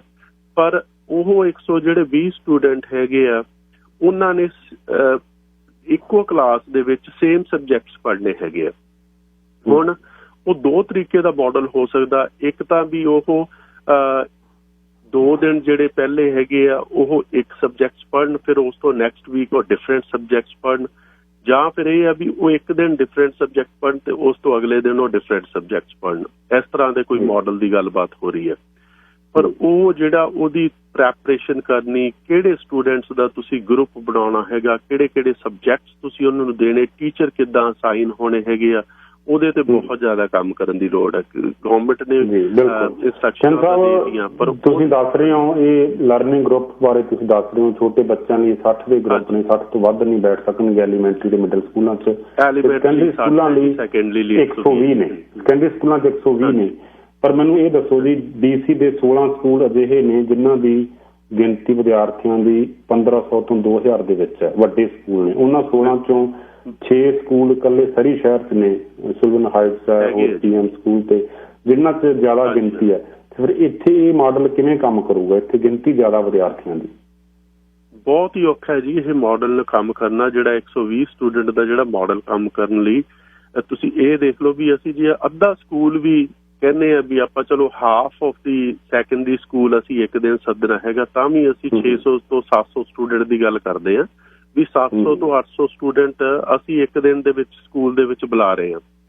700-800 ਸਟੂਡੈਂਟ ਦੇ ਵਿੱਚ ਜੇ ਅਸੀਂ 4 ਵੀ ਲਰਨਿੰਗ ਗਰੁੱਪ ਦੀ, 5 ਲਰਨਿੰਗ ਗਰੁੱਪਸ ਦੀ ਗੱਲ ਕਰਦੇ ਹਾਂ ਵੱਖੋ ਵੱਖਰੇ, ਉਹਨਾਂ ਦੇ ਵਿੱਚ ਫਿਰ 5 ਗਰੁੱਪਸ ਦੇ ਵਿੱਚ ਆਪਸ ਵਿੱਚ ਸੋਸ਼ਲ ਡਿਸਟੈਂਸਿੰਗ ਚਾਹੀਦੀ ਆ। ਜਿਹੜੇ ਹਰੇਕ ਲਰਨਿੰਗ ਗਰੁੱਪ ਦੂਜੇ ਲਰਨਿੰਗ ਗਰੁੱਪ ਤੋਂ 2 ਮੀਟਰ ਦੂਰ ਤੇ ਬੱਚੇ ਉਹਨਾਂ ਨੇ ਰਹਿਣਾ ਹੈਗਾ, ਉਹਨਾਂ ਦੇ ਵਿੱਚ ਆਪਸ ਵਿੱਚ ਕੋਈ ਜਿਹੜੀ ਇੰਟਰੈਕਸ਼ਨ ਨਹੀਂ ਚਾਹੀਦੀ ਹੈਗੀ। ਇੱਕ ਤਾਂ ਉਹ ਬਹੁਤ ਵੱਡਾ ਚੈਲੰਜ ਆ ਵੀ ਉਹਨਾਂ ਨੂੰ ਬਿਠਾਉਣਾ ਕਿੱਥੇ ਆ ਬੱਚਿਆਂ ਨੂੰ। ਕਲਾਸਰੂਮ ਸਪੇਸ, ਕਲਾਸਰੂਮ ਸਾਈਜ਼ਿਸ, ਪੋਰਟੇਬਲ ਦੀ ਗਿਣਤੀ ਤੁਹਾਨੂੰ ਆਲਰੇਡੀ ਪਤਾ ਆਪਣੇ 360 ਤੋਂ ਉੱਤੇ ਟੱਪ ਗਈ ਹੈ ਸਰੀ ਦੇ ਵਿੱਚ, ਹੈ ਨਾ। ਸੋ ਉਹਦੀ ਬਹੁਤ ਹੀ ਸਾਡੇ ਲਈ ਗੰਭੀਰ ਸਮੱਸਿਆ ਬਣੀ ਹੋਈ ਵੀ ਇੰਨੀ ਵੱਡੀ ਜਿਹੜੀ ਸੰਖਿਆ ਵਾਲੇ ਸਕੂਲ ਹੈਗੇ, ਉਹਨਾਂ ਬੱਚਿਆਂ ਨੂੰ ਅਸੀਂ ਕਿੱਥੇ ਐਡਜਸਟ ਕਰਨਾ ਹੈਗਾ, ਜਦੋਂ ਕਿ 5 ਤੋਂ 6 ਅਸੀਂ ਗਰੁੱਪਸ ਦੀ ਗੱਲ ਕਰਦੇ, 120 ਬੱਚਿਆਂ ਦੇ 5-5, 6-6 ਗਰੁੱਪ ਇਕੱਠੇ ਸਕੂਲ ਦੇ ਵਿੱਚ ਹੋਣਗੇ। ਦੂਸਰੀ ਜਿਹੜੀ ਵੱਡੀ ਸਮੱਸਿਆ ਉਹ ਇਹ ਹੈਗੀ ਆ ਸਪਲਾਈ। ਜਿਹੜੀ ਹੁਣ ਮਿਨਿਸਟਰੀ ਨੇ ਤਾਂ ਬਹੁਤ ਸੁਖਾਲਾ ਕਹਿ ਦਿੱਤਾ ਜੀ, ਓਕੇ ਤੁਸੀਂ ਮਾਸਕ ਤੁਹਾਡੇ ਲਈ ਆਪਸ਼ਨਲ ਹੈ, ਫੇਸ ਜਿਹੜੀ ਆ ਸ਼ੀਲਡ ਹੈ ਉਹ ਫੇਸ ਸ਼ੀਲਡ ਜਿਹੜੀਆਂ ਉਹ ਤੁਹਾਡੇ ਲਈ ਆਪਸ਼ਨਲ ਹੈਗੀ ਆ। ਵੀ ਹਰੇਕ ਬੱਚੇ ਦਾ ਰਾਈਟ ਹੈ ਜਿੱਦਣ ਪਹਿਲੇ ਦਿਨ ਸਕੂਲ ਆਉਂਦਾ ਉਹ ਮਾਸਕ ਦੀ ਡਿਮਾਂਡ ਕਰ ਸਕਦਾ ਜਾਂ ਉਹ ਫੇਸ ਸ਼ੀਲਡ ਦੀ ਡਿਮਾਂਡ ਕਰ ਸਕਦਾ ਹੈਗਾ। ਸਾਡੇ ਲਈ ਚੈਲੰਜ ਇਹ ਹੈ ਵੀ ਪਹਿਲੇ ਦਿਨ ਸਾਡੇ ਕੋਲੇ 74,000 ਮਾਸਕ ਟੇਬਲ ਦੇ ਉੱਤੇ ਪਿਆ ਹੋਵੇ ਤੇ 74,000 ਸ਼ੀਟਸ ਪਈਆਂ ਹੋਣ। ਹੁਣ ਜਿਹੜੀ ਇਸ ਟਾਈਮ ਡਿਮਾਂਡ ਹੈਗੀ ਆ ਮਾਸਕ ਦੀ ਜਾਂ ਸ਼ੀਲਡ ਦੀ ਥਰੂ ਆਊਟ ਵਰਲਡ, ਉਹਦੇ ਹਿਸਾਬ ਨਾਲ ਸਾਡੇ ਦੀ ਐਡੀ ਵੱਡੀ ਜਿਹੜੀ ਉਹਦੀ ਕੁਆਂਟਿਟੀ ਉਹਨੂੰ ਵੀ ਇਕੱਠਾ ਕਰਨਾ ਇੱਕ ਬਹੁਤ ਵੱਡਾ ਚੈਲੰਜ ਬਣਿਆ ਹੋਇਆ। ਸੈਕੰਡਲੀ ਜਿਸ ਹਿਸਾਬ ਦੀ ਉਹਨਾਂ ਨੇ ਸੈਨੀਟਾਈਜੇਸ਼ਨ ਤੇ ਉਹ ਹਦਾਇਤਾਂ ਦਿੱਤੀਆਂ ਹੈਗੀਆਂ, ਉਹਦੇ ਲਈ ਸਾਨੂੰ ਵਾਧੂ ਜਿਹੜੇ ਜੈਨੀਟੋਰੀਅਲ ਹਾਇਰ ਕਰਨੇ ਪੈ ਰਹੇ ਆ। ਜੈਨੀਟੋਰੀਅਲ ਜਿਹੜੇ ਉਹਨਾਂ ਨੂੰ ਹਾਇਰ ਕਰਨਾ, ਉਹਨਾਂ ਨੂੰ ਜਿਹੜੀਆਂ ਤੁਸੀਂ ਹੋਰ ਪੇਸ ਜਿਹੜੀਆਂ ਖਰਚੇ ਤੁਹਾਡੇ ਵੱਧ ਰਹੇ ਆ ਉਹਦੇ ਚੱਕਰ ਦੇ ਵਿੱਚ, ਹੈ ਉਹ ਜਿਹੜਾ ਸਾਨੂੰ ਸਿਰਫ $2.2 ਮਿਲੀਅਨ ਅਲਾਟ ਕਰ ਰਹੇ ਆ। $2.2 ਮਿਲੀਅਨ ਸਾਡੇ ਕੋਲੇ ਸਿਰਫ ਸਪਲਾਈਜ਼ ਲਈ ਵੀ ਇਨਫ ਨਹੀਂ ਹੈਗਾ ਜਿੰਨੀਆਂ ਇਹ ਜਿਹੜੀਆਂ ਸਪਲਾਈਜ਼ ਅਸੀਂ ਲੈਣੀਆਂ ਹੈਗੀਆਂ ਥਰੂ ਆਊਟ ਦਾ ਈਅਰ। ਸੋ ਖਰਚੇ ਬਹੁਤ ਜ਼ਿਆਦਾ ਵੱਧ ਜਾਣੇ ਹੈਗੇ ਆ, ਐਡਮਿਨਿਸਟ੍ਰੇਸ਼ਨ ਦਾ ਕੰਮ ਬਹੁਤ ਜ਼ਿਆਦਾ ਵੱਧ ਗਿਆ, ਕਿਉਂਕਿ ਜਿਹੜੇ ਬੱਚੇ 2 ਦਿਨ ਸਕੂਲ ਆ ਰਹੇ ਆ, ਸੈਕੰਡਰੀ ਸਕੂਲ ਦੇ ਬੱਚੇ ਜਿਹੜੇ ਹੈਗੇ 3 ਦਿਨ ਉਹਨਾਂ ਨੇ ਘਰੇ ਵੀ ਇੰਸਟਰਕਸ਼ਨ ਉਹਨਾਂ ਨੂੰ ਚਾਹੀਦੀ ਆ। ਜਿਹੜੇ ਟੀਚਰਸ ਹੈਗੇ ਆ ਉਹਨਾਂ ਨੂੰ ਆਨਲਾਈਨ ਇੰਸਟਰਕਸ਼ਨ ਵੀ ਪੂਰੀ ਦੀ ਪ੍ਰੈਪਰੇਸ਼ਨ ਕਰਨੀ ਪੈਣੀ ਹੈ, ਨਾਲ ਇਨ ਕਲਾਸ ਇੰਸਟਰਕਸ਼ਨ ਦੀ ਪ੍ਰੈਪਰੇਸ਼ਨ ਕਰਨੀ ਪੈਣੀ ਹੈ। ਸੋ ਉਹਨਾਂ ਲਈ ਵੀ ਕੰਮ ਬਹੁਤ ਜ਼ਿਆਦਾ ਟੀਚਰਸ ਦਾ ਵੀ ਵੱਧ ਗਿਆ ਜੀ ਇਹਦੇ ਨਾਲ। ਸੋ ਇਹਦੇ ਨਾਲ ਜੀ ਜੇ ਕੋਈ ਬੱਚਾ ਸਕੂਲ ਆਉਂਦਾ ਜਾਂ ਅਧਿਆਪਕ, ਤਾਂ ਕੀ ਉਹਦਾ ਕੋਈ ਟੈਂਪਰੇਚਰ ਚੈੱਕ ਕਰਨ ਲਈ ਵੀ ਪ੍ਰਬੰਧ ਕੀਤੇ ਗਏ ਨੇ ਕਿ ਜੇ ਕੋਈ ਬਿਮਾਰ ਹੋਣ ਦੀ ਸੂਰਤ 'ਚ ਬੱਚਾ, ਕਈ ਵਾਰੀ ਪਤਾ ਨਹੀਂ ਲੱਗਦਾ ਮਾਪਿਆਂ ਨੂੰ, ਤੇ ਜੇ ਉਹ ਸਕੂਲ ਵੀ ਚਲਾ ਜਾਂਦਾ ਤਾਂ ਉਹਨੂੰ ਵਾਪਸ ਭੇਜ ਦਿੱਤਾ ਜਾਵੇ, ਜਾਂ ਤਾਂ ਜੋ ਬਾਕੀ ਬੱਚਿਆਂ ਤੱਕ ਕੋਈ ਜਿਹੜਾ ਕਿਸੇ ਕਿਸਮ ਦਾ ਕੋਈ ਖਤਰੇ ਦਾ ਖਦਸ਼ਾ ਨਾ ਖੜਾ ਹੋਵੇ? ਦੇਖੋ, ਉਹ ਤਾਂ ਇੰਸਟਰਕਸ਼ਨਸ ਬਹੁਤ ਸਟ੍ਰਿਕਟ ਗਾਈਡਲਾਈਨਸ ਹੈਗੀਆਂ ਵੀ ਜੇ ਤੁਹਾਡਾ ਬੱਚਾ ਸਿੱਖ ਹੈ ਉਹਨੂੰ ਸਕੂਲ ਨਾ ਭੇਜੋ, ਤੇ ਜੇ ਕੋਈ ਸਕੂਲ ਦੇ ਵਿੱਚ ਸਿੱਖ ਹੁੰਦਾ ਤਾਂ ਰਾਈਟ ਵੇ ਉਹਨੂੰ ਵਾਪਸ ਭੇਜਿਆ ਜਾਏਗਾ, ਹੈ ਨਾ। ਉਹ ਤਾਂ ਉਹਦੇ 'ਚ ਕੋਈ ਕਿੰਤੂ ਪ੍ਰੰਤੂ ਨਹੀਂ ਹੈਗਾ। ਪਰ ਜਿਹੜੀਆਂ ਸਟੱਡੀਜ਼ ਆ ਰਹੀਆਂ ਹੈਗੀਆਂ ਜੀ, ਇਹਨਾਂ ਨੇ ਬੇਸਿਕਲੀ ਗਵਰਨਮੈਂਟ ਨੇ ਜਿਹੜਾ ਡਿਸੀਜ਼ਨ ਲਿਆ ਇਹ ਬੇਸਡ ਔਨ ਸਟੱਡੀਜ਼ ਹੀ ਲੈਂਦੇ ਆ। ਆਪਾਂ ਜਿਹੜਾ ਡਿਸੀਜ਼ਨ ਲੈਂਦੇ ਆ, ਆਪਾਂ ਆਪਣੇ ਡਿਸੀਜ਼ਨ ਥੋੜ੍ਹੇ ਜਿਹੇ ਗੱਲੀ ਬਾਤੀ ਇਹ ਸੁਣ ਲਿਆ, ਉੱਧਰੋਂ ਸੁਣ ਲਿਆ, ਜਾਂ ਸੋਸ਼ਲ ਮੀਡੀਆ 'ਤੇ ਕੁਛ ਪੜ੍ਹ ਲਿਆ, ਜਾਂ ਸੋਸ਼ਲ ਮੀਡੀਆ 'ਤੇ ਕੁਛ ਦੇਖ ਲਿਆ, ਆਪਣੇ ਡਿਸੀਜ਼ਨ ਉੱਦਾਂ ਦੇ ਹੁੰਦੇ ਆ ਜਿਹੜੇ ਫੈਮਿਲੀ ਦੇ ਡਿਸੀਜ਼ਨ ਆ। ਪਰ ਜਿਹੜੇ ਸਰਕਾਰਾਂ ਦੇ ਜਿਹੜੇ ਡਿਸੀਜ਼ਨਸ ਹੈਗੇ ਆ ਉਹ ਬੇਸਡ ਔਨ ਸਟੱਡੀਜ਼ ਹੈਗੇ ਆ। ਸਟੱਡੀ ਇਹ ਕਹਿੰਦੀ ਆ ਵੀ ਜਿਹੜਾ ਵਾਇਰਸ ਹੈਗਾ ਇਹ ਬੱਚਿਆਂ ਦੇ ਵਿੱਚ ਜਲਦੀ ਫੈਲਦਾ ਨਹੀਂ, ਤੇ ਨਾ ਹੀ ਇਹ ਬੱਚਿਆਂ ਦੇ ਵਿੱਚ ਇੱਕ ਦੂਜੇ ਤੋਂ ਟਰਾਂਸਫਰ ਜਲਦੀ ਹੁੰਦਾ ਹੈਗਾ। ਇਹਨਾਂ ਦੀ ਇਮਿਊਨ ਸਿਸਟਮ ਸਟਰੋਂਗ ਹੈਗੇ ਆ। ਸੋ ਤਾਂ ਕਰਕੇ ਜਿਹੜੀ ਇਕੋਨਮੀ ਨੂੰ ਬੂਸਟ ਕਰਨ ਲਈ ਜਿਹੜਾ ਇਹ ਡਿਸੀਜ਼ਨ ਜਿਹੜਾ ਸਰਕਾਰ ਨੇ ਲਿਆ ਵੀ ਕਰਕੇ ਜਿਹੜੇ ਐਲੀਮੈਂਟਰੀ ਏਜ ਦੇ ਸਟੂਡੈਂਟ ਹੈਗੇ ਆ ਉਹਨਾਂ ਨੇ 4 ਦਿਨ ਸਕੂਲ ਤਾਂ ਉਹਨਾਂ ਲਈ ਜਿਹੜਾ ਲਾਜ਼ਮੀ ਕੀਤਾ ਗਿਆ, ਕਿਉਂਕਿ ਉਹ ਬੱਚਿਆਂ ਨੂੰ ਡੇ ਕੇਅਰ ਦੀ ਲੋੜ ਪੈਂਦੀ ਆ। ਸਰਕਾਰ ਦਾ ਇਹ ਮੰਨਣਾ ਵੀ ਹੁਣ ਟਾਈਮ ਆ ਗਿਆ ਵੀ ਅਸੀਂ ਮਾਪਿਆਂ ਨੂੰ ਵਾਪਸ ਕੰਮਾਂ ਤੇ ਭੇਜੀਏ ਤਾਂ ਕਿ ਜੋ ਆਪਣੀ ਜਿਹੜੀ ਇੱਥੇ ਆਰਥਿਕ ਸਥਿਤੀ ਆ ਉਹਨੂੰ ਦੁਬਾਰੇ ਜਿਹੜਾ ਖੜਾ ਕੀਤਾ ਜਾਵੇ ਜੀ। ਤੇ ਮਾਪਿਆਂ ਨੂੰ ਆਪਾਂ ਖਾਸ ਕਰਕੇ ਜੇ ਸਰੀ ਦੇ ਜਿਹੜੇ ਵਸਨੀਕ ਸੁਣ ਰਹੇ ਨੇ ਉਹਨਾਂ ਨੂੰ ਕੀ ਭਰੋਸਾ ਦਵਾ ਸਕਦੇ ਹਾਂ ਕਿ 8 ਸਤੰਬਰ ਨੂੰ ਜਦੋਂ ਸਕੂਲ ਖੁੱਲ੍ਹਣਗੇ ਤਾਂ ਉਹਨਾਂ ਨੇ ਸਕੂਲਾਂ 'ਚ ਬੱਚਿਆਂ ਨੂੰ ਭੇਜਣਾ ਲਾਜ਼ਮੀ ਹੋਏਗਾ, ਜਾਂ ਪਹਿਲਾਂ ਵਾਂਗ ਵੀ ਵਲੰਟਰੀ ਵਾਲੇ ਆਪਣੀ ਮਰਜ਼ੀ ਨਾਲ ਉਹ ਘਰੇ ਬਿਠਾ ਸਕਦੇ ਨੇ? ਕਿਉਂਕਿ ਅਜੇ ਵੀ ਬਹੁਤ ਮਾਪਿਆਂ ਦਾ ਇਹ ਭਰੋਸਾ ਨਹੀਂ ਬਣਿਆ ਸਿਸਟਮ ਦੇ ਉੱਪਰ, ਤੇ ਬਹੁਤ ਸਾਰੇ ਮਾਪੇ ਅਜਿਹੇ ਵੀ ਨੇ ਜਿਹੜੇ ਇਸ ਗੱਲੋਂ ਉਡੀਕ 'ਚ ਬੈਠੇ ਨੇ ਕਿ ਕਦੋਂ ਸਕੂਲ ਖੁੱਲ੍ਹਣ ਤੇ ਬੱਚੇ ਦੁਬਾਰਾ ਉਹਨਾਂ ਦੇ ਸਕੂਲ 'ਚ ਕਲਾਸਰੂਮ ਦੇ ਵਿੱਚ ਜਾਣਾ ਸ਼ੁਰੂ ਕਰਨ। ਬਿਲਕੁਲ ਬਰਾੜ ਸਾਹਿਬ, ਮੇਰੇ ਵੀ 3 ਬੱਚੇ ਆ, 2 ਐਲੀਮੈਂਟਰੀ ਏਜ ਦਾ, 1 ਸੈਕੰਡਰੀ ਏਜ ਹੈਗਾ। ਹੋ ਸਕਦਾ ਜਿਸ ਹਿਸਾਬ ਨਾਲ ਸਥਿਤੀ ਚੱਲ ਰਹੀ ਅੱਜ ਦੀ ਤਰੀਕ ਦੇ ਵਿੱਚ, ਜਿੰਨੇ COVID-19 ਦੇ ਕੇਸ ਰੋਜ਼ਾਨਾ ਸਰੀ ਦੇ ਵਿੱਚ ਜਾਂ ਆਪਣੇ BC ਦੇ ਵਿੱਚ ਆ ਰਹੇ ਹੈਗੇ ਆ, ਮੈਂ 8 ਸਤੰਬਰ ਨੂੰ ਹੋ ਸਕਦਾ ਆਪਦੇ ਬੱਚਿਆਂ ਨੂੰ ਸਕੂਲ ਨਾ ਭੇਜਾਂ। ਉਹਦਾ ਕਾਰਨ ਇਹ ਹੈਗਾ ਕਿ ਜੇ ਤਾਂ ਗ੍ਰਾਫ ਆਪਣਾ ਹੋਰ ਥੱਲੇ ਆਉਂਦਾ ਹੈਗਾ ਤਾਂ ਮੈਂ ਕੰਫਰਟੇਬਲ ਹੋਊਗਾ ਉਸ ਟਾਈਮ ਤੇ ਬੱਚਿਆਂ ਨੂੰ ਵਾਪਸ ਭੇਜਣਾ। ਔਰ ਮੇਰੇ ਖਿਆਲ ਨਾਲ ਜਿਹੜੀ ਮਿਨਿਸਟਰੀ ਦਾ ਡਿਸੀਜਨ ਵੀ ਉਸੇ ਬੇਸਿਸ ਤੇ ਹੈ ਵੀ ਅਸੀਂ ਲੈਵਲ 5 ਤਾਂ ਓਪਨ ਕਰਾਂਗੇ ਜੇ ਗ੍ਰਾਫ ਹੋਰ ਇਸ ਨਾਲੋਂ ਥੱਲੇ ਆਉਂਦਾ ਹੈਗਾ। ਜੇ ਗ੍ਰਾਫ ਇਹਦੇ ਨਾਲੋਂ ਉੱਤੇ ਜਾਂਦਾ, ਹੋ ਸਕਦਾ ਨਿਕ ਆਫ ਦਾ ਟਾਈਮ ਉਹ ਆਪਦਾ ਡਿਸੀਜਨ ਜਿਹੜਾ ਚੇਂਜ ਕਰਦੇ। ਪਰ ਗੱਲ ਕੀ ਆ ਵੀ ਹਲੇ ਸਤੰਬਰ 8 ਨੂੰ ਕਾਫੀ ਟਾਈਮ ਪਿਆ ਹੈਗਾ, ਤਕਰੀਬਨ ਮਹੀਨੇ ਤੋਂ ਉੱਪਰ ਪਿਆ। ਸੋ ਹੋ ਸਕਦਾ ਵੀ ਆਪਣੀ ਜਿਹੜੀ ਸਥਿਤੀ ਹੈਗੀ ਆ ਜਿਹੜੀ COVID-19 ਦੇ ਕੇਸਾਂ ਦੀ ਉਦੋਂ ਤੱਕ ਕਾਫੀ ਬਿਹਤਰ ਹੋ ਜੇ ਇੱਥੇ। ਪਰ ਜੇ ਉਹ ਸਥਿਤੀ ਬਿਹਤਰ ਨਹੀਂ ਹੁੰਦੀ, ਮੈਂ ਵੀ ਬਾਕੀ ਮਾਪਿਆਂ ਦੇ ਨਾਲ ਹੀ ਕੰਸਰਨਡ ਹੈਗਾ। ਮੈਂ ਹੋ ਸਕਦਾ ਮੈਂ ਵੀ ਆਪਣੇ ਬੱਚਿਆਂ ਨੂੰ ਨਾ ਭੇਜਾਂ ਉਦੋਂ ਜੀ। ਅਖੀਰ ਤੇ ਜੀ ਕੀ ਸੁਨੇਹਾ ਮਾਪਿਆਂ ਨੂੰ? ਬਸ ਇਹੀ ਹੈ ਜੀ, ਕਲੋਜ਼ਲੀ ਵਾਚ ਕਰੋ, ਸਟੇ ਹੋਮ, ਜਿੰਨਾ ਵੱਧ ਤੋਂ ਵੱਧ ਤੁਸੀਂ ਆਪਣੇ ਆਪ ਨੂੰ ਸੋਸ਼ਲ ਡਿਸਟੈਂਸਿੰਗ ਰੱਖ ਸਕਦੇ ਹੋ ਉਹ ਰੱਖੀਏ। ਆਪਾਂ ਰਲ ਕੇ ਬਹੁਤ ਵਧੀਆ ਕੰਮ ਕੀਤਾ ਇੱਥੇ BC ਸੂਬੇ ਨੇ, ਖਾਸ ਕਰਕੇ ਸਾਰੇ ਵਸਨੀਕਾਂ ਨੇ, ਤੇ ਅਗਾਂਹ ਵੀ ਆਪਾਂ ਇਹ ਤੋਂ ਬਿਹਤਰ ਕੋਈ ਕੰਮ ਕਰੀਏ ਤਾਂ ਕਿ ਜਿਹੜਾ ਆਪਣਾ ਗ੍ਰਾਫ ਹੈ ਜਿਹੜਾ COVID-19 ਦਾ ਬਿਲਕੁਲ ਆਪਾਂ ਥੱਲੇ ਉਹਨੂੰ ਲੈ ਆਈਏ, ਤਾਂ ਜੋ ਜਿਹੜਾ 8 ਸਤੰਬਰ ਨੂੰ ਆਪਣੀ ਜਿਹੜੀ ਸਥਿਤੀ ਬਹੁਤ ਜ਼ਿਆਦਾ ਨੋਰਮਲ ਹੋ ਜਾਏ ਤੇ ਆਪਾਂ ਆਪਣੇ ਬੱਚਿਆਂ ਨੂੰ ਸੇਫਲੀ ਸਕੂਲ ਭੇਜਣ ਦੇ ਉਹਦੇ ਲਈ ਹੋ ਜਾਈਏ ਯੋਗ ਹੋ ਜਾਈਏ। ਬਿਲਕੁਲ ਜੀ, ਠੀਕ ਹੈ ਜੀ, ਆਸ ਦੇ ਨਾਲ ਹੀ ਜਹਾਨ ਖੜਾ। ਧੰਨਵਾਦ ਤੁਹਾਡਾ ਗੁਰਪ੍ਰੀਤ ਜੀ, ਸ਼ੁਕਰੀਆ ਸਮਾਂ ਦੇਣ ਲਈ। ਮਿਹਰਬਾਨੀ ਬਰਾੜ ਸਾਹਿਬ, ਸਤਿ ਸ਼੍ਰੀ ਅਕਾਲ ਜੀ। ਰੇਡੀਓ KRP 1550 AM ਤੁਸੀਂ ਸੁਣ ਰਹੇ ਹੋ ਜੀ। ਜੂਨ ਮਹੀਨੇ ਖੁੱਲ੍ਹੇ ਸਨ, ਉਦੋਂ ਹਾਈਬ੍ਰਿਡ ਮਾਡਲ ਅਪਣਾਇਆ ਗਿਆ ਸੀ।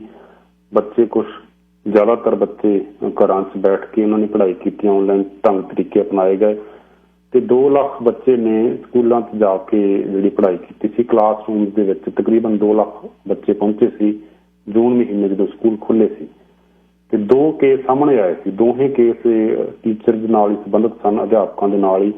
किसी बच्चे नूं इस समय दौरान स्कूलों कोरोना वायरस की लाग लगन की कोई खबर सामने नहीं आई ते ना ही अगे किते स्कूलों च कोई इस तरह का कोरोना वायरस का जिहड़ा लाग दा अगे फैलाव होने की कोई खबर सामने आई।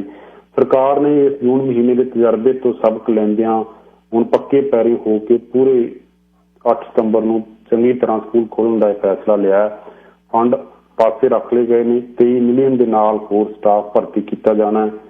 साफ सफाई ते 92 लाख डॉलर खर्च किया जाना है।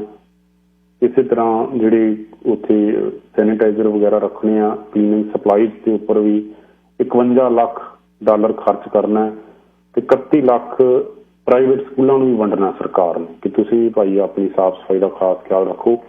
अध्यापकों के विच भी कुछ शंके पाए जा रहे हैं। उन्होंने अजे ये पूरी तरह यकीन नहीं दवाया जा सकिया कि उन्होंने तो सिर्फ पढ़ाई का काम ही लिया जाएगा जो दोबारा स्कूल खुलणगे जां उन्होंने तो दूजे काम भी ले जा सकते हैं। BC टीचर फैडरेशन ने इसका कोई स्वागत नहीं किया। उन्होंने प्रेजिडेंट का यह कहना है कि सरकार जल्दबाजी च ये फैसला कर रही है, अजे उड़ीक कर लेनी चाहिए सी। फिजिकल डिस्टेंसिंग के प्रोटोकोल नूं सानूं लाजमी तौर पर फॉलो करना चाहिए। तुहाडे की राय मशवरा की सलाह तुहाडी तुसीं बतौर मापे अपने बच्चों नूं स्कूल भेजण बारे की सोचदे हो? जिहड़े बच्चे बसां ते चढ़ के जाणगे स्कूलों च वो मापे किन्ने कुछ फिक्रमंद ने? स्कूलों च जे डेस्क ते नेड़े नेड़े बच्चे बैठते ने, बाकी बच्चों के संपर्क च आउंदे ने, तां तुहानूं लगदा है कोई फिक्र है तुहाडा जिहड़ा सरकार दे कन्नां तक पहुंचे? की होर प्रबंध होने चाहिए ने? जून महीने तुहानूं बच्चों ने घरे आके गल कीती होएगी, तुहानूं कुछ कमियां सड़क दियां दिखाई दित्तियां होणगियां। वो कमियां 8 सितंबर नूं जदों दोबारा स्कूल खुलण उदों आपां दूर कर सकीए, सरकार दे कन्नां तक आवाज़ पहुंचा सकीए। रेडियो के जरिए तुसीं ये आवाज़ अपनी भेज सकते हो। 1844 247 1550 ते तुसीं फोन कर सकते हो। 40 मिनट हुए ने रेडियो के RPI 1550 AM तुसीं सुन रहे हो। प्रोग्राम लोक साथ प्रसारित हो रहा है। लाइनां खुलियां ने जी, कुछ मिनट होर आपां इस स्थानक विषय पर गलबात कर सकते हैं। बाद च विषय बदलिया जाएगा तो फिर फोन करने की जिहड़ी लोड़ हुण महसूस की जा रही है नहीं रहेगी। हरदीप सिंह जी, की ख्याल है जी तुहाडा? हाँ जी, सत श्री अकाल जी। सत श्री अकाल जी। बाई जी पता नहीं इहनूं काहदी काहली होई पई है भी ਅਸੀਂ ਸਕੂਲ ਖੋਲ ਦਈਏ, ਬੱਚਿਆਂ ਨੂੰ ਬੁਲਾ ਲਈਏ। ਜੇ ਨਹੀਂ ਮਹੀਨਾ 2 ਮਹੀਨੇ ਨਹੀਂ ਵੀ ਬੁਲਾਉਣਗੇ, ਮਾਪਿਆਂ ਤਾਂ ਔਖੇ ਸੌਖੇ ਰੱਖੇ ਲੈਣੇ ਆ, ਉਹਨਾਂ ਨੇ ਕਿਹੜਾ ਗੇਰੇ ਹੋਏ ਆ। ਬਾਕੀ ਮੇਰੀ ਪੇਰੈਂਟਸ ਨੂੰ ਵੀ ਇੱਕ ਰਿਕੁਐਸਟ ਹੈ ਵੀ ਆਪਣਾ ਜਿਹੜੇ ਤਾਂ ਜੋਬ ਕਰਦੇ ਨੇ ਹਨਾ, ਉਹਨਾਂ ਦੀ ਤਾਂ ਮਜਬੂਰੀ ਹੈ, ਉਹ ਕਿਵੇਂ ਸੈੱਟ ਕਰਦੇ ਨੇ ਮੈਨੂੰ ਨਹੀਂ ਪਤਾ ਹਨਾ, ਹਰੇਕ ਦੀ ਆਪਣੀ ਆਪਣੀ ਹੈਗੀ ਹੈ। ਤੇ ਜਿਹੜੀਆਂ ਮਦਰਸ ਘਰੇ ਹੈਗੀਆਂ, ਮੈਨੂੰ ਤਾਂ ਲੱਗਦਾ ਵੀ ਉਹਨਾਂ ਨੂੰ ਭੇਜਣੇ ਨਹੀਂ ਚਾਹੀਦੇ ਹੈਗੇ ਬੰਦੇ ਨੂੰ, ਵੀ ਚਾਹੇ ਗੌਰਮੈਂਟ ਖੋਲਦੀ ਹੈ ਚਾਹੇ ਨਹੀਂ ਖੋਲਦੀ। ਕਿਉਂਕਿ ਦੇਖੋ BC 'ਚ ਕੇਸ ਨਵੇਂ ਆ ਰਹੇ ਨੇ, ਜੇ ਆ ਰਹੇ ਨੇ ਉਹ ਜ਼ਰੂਰੀ ਨਹੀਂ ਹੈਗਾ ਵੀ ਹਨਾ ਵੀ ਉਹ ਵੱਧ ਨਹੀਂ ਸਕਦੇ ਹੈਗੇ। ਹਜੇ ਮਹੀਨਾ ਬਾਹਲੀ ਗੱਲ ਨਹੀਂ ਰਹੀ ਹੈਗੀ, ਮਹੀਨਾ ਰਹਿ ਗਿਆ। ਵੀ ਦੇਖੋ ਵੀ 4-5 ਮਹੀਨੇ ਤੋਂ ਚੱਲ ਰਿਹਾ ਕੰਮ ਇਹ। ਮੈਂ ਤਾਂ ਪਹਿਲੇ ਡਿਸਾਈਡ ਕੀਤਾ ਵੀ ਅਸੀਂ ਤਾਂ ਸਤੰਬਰ 'ਚ ਬੱਚੇ ਆਪਣੇ ਭੇਜਣੇ ਨਹੀਂ ਹੈਗੇ ਜਦੋਂ ਤੱਕ ਨੋਰਮਲ ਨਹੀਂ ਹੁੰਦਾ ਸਾਰਾ ਕੁਛ, ਜਦੋਂ ਤੱਕ ਇਹਦੀਆਂ ਗਾਈਡਲਾਈਨ ਦੇ ਹਿਸਾਬ ਨਾਲ ਬਿਲਕੁਲ ਨੋਰਮਲ ਹੋ ਜਾਊਗਾ ਉਹ ਟਾਈਮ ਦੇ ਬੱਚੇ ਭੇਜਣੇ ਆ।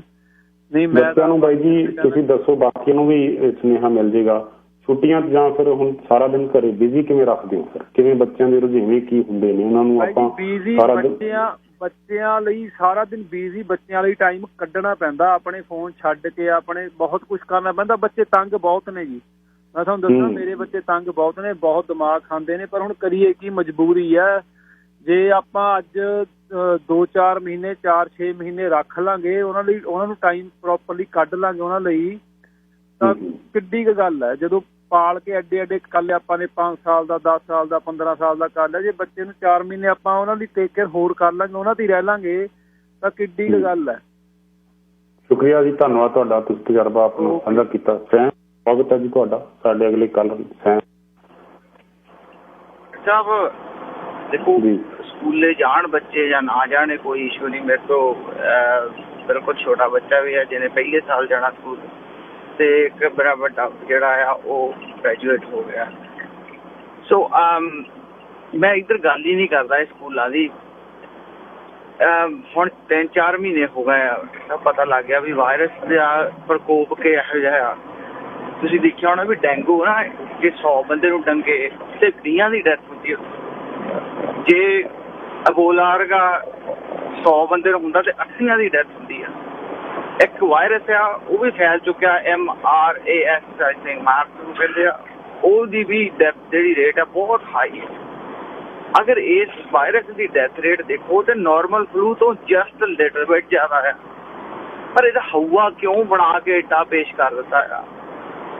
ਕੀ ਇਹਦੇ ਪਿੱਛੇ ਫਾਰਮਾਸਿਊਟੀਕਲ ਕੰਪਨੀਆਂ ਲਾਗ ਦੀ ਬਿਮਾਰੀ ਨਹੀਂ ਹੈ ਡੇਂਗੂ ਜੀ। ਤੁਸੀਂ ਡੇਂਗੂ ਦਾ ਜ਼ਿਕਰ ਕੀਤਾ ਨਾ, ਉਹ ਬੰਦੇ ਨੂੰ ਇੱਕ ਤੋਂ ਦੂਜੇ ਹੱਥ ਮਿਲਾਉਣ ਨਾਲ ਨਹੀਂ ਫੈਲਦਾ ਡੇਂਗੂ।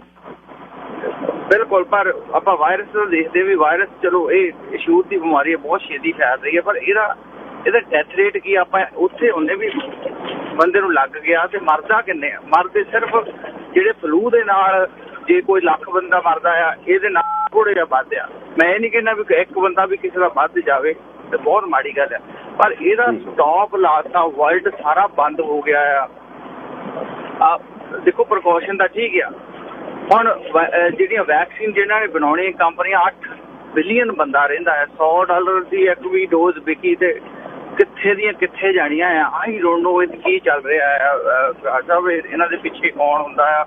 ਆਪਾਂ ਕਈ ਵਾਰ ਉੱਪਰਲੀਆਂ ਗੱਲਾਂ ਤਾਂ ਸਾਨੂੰ ਲੱਗਦੀਆਂ ਆ।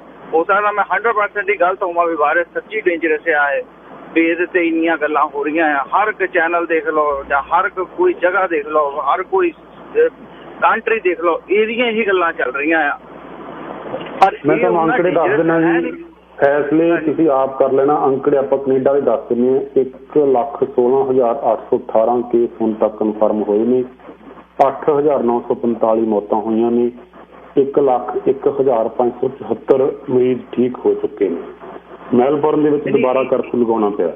ਇਹ ਆਪਣੇ ਸਾਹਿਬ ਉਹ ਆ ਜਿਹੜੇ ਡਿਕਲੇਅਰ ਹੋਏ ਆ BC ਦੇ ਵਿੱਚ। ਉਹਨਾਂ ਨੇ ਦੱਸਿਆ ਵੀ 28,000 ਜਿਹੜੇ ਅਨਡਿਕਲੇਅਰ ਸਹੀ ਹੋ ਗਏ ਨਾ। BC ਦੇ ਅੰਕੜੇ ਲਏ ਨੇ, BC ਚ 28,000 ਅਨਡਿਕਲੇਅਰ, 3,500 ਬੰਦਾ, ਮੈਨੂੰ ਹੁਣ ਐਗਜ਼ੈਕਟਲੀ ਪੁਆਇੰਟ ਨਹੀਂ ਪਰ ਮੈਂ ਅਰਾਊਂਡ 3,500 ਦੇ ਨੇੜੇ ਜਿਹਨੇ ਡਿਕਲੇਅਰ ਕੀਤਾ ਸੀ ਮੈਨੂੰ ਵਾਇਰਸ ਹੋਇਆ, ਤੇ ਡੈਥ ਹੈਗੀ 194।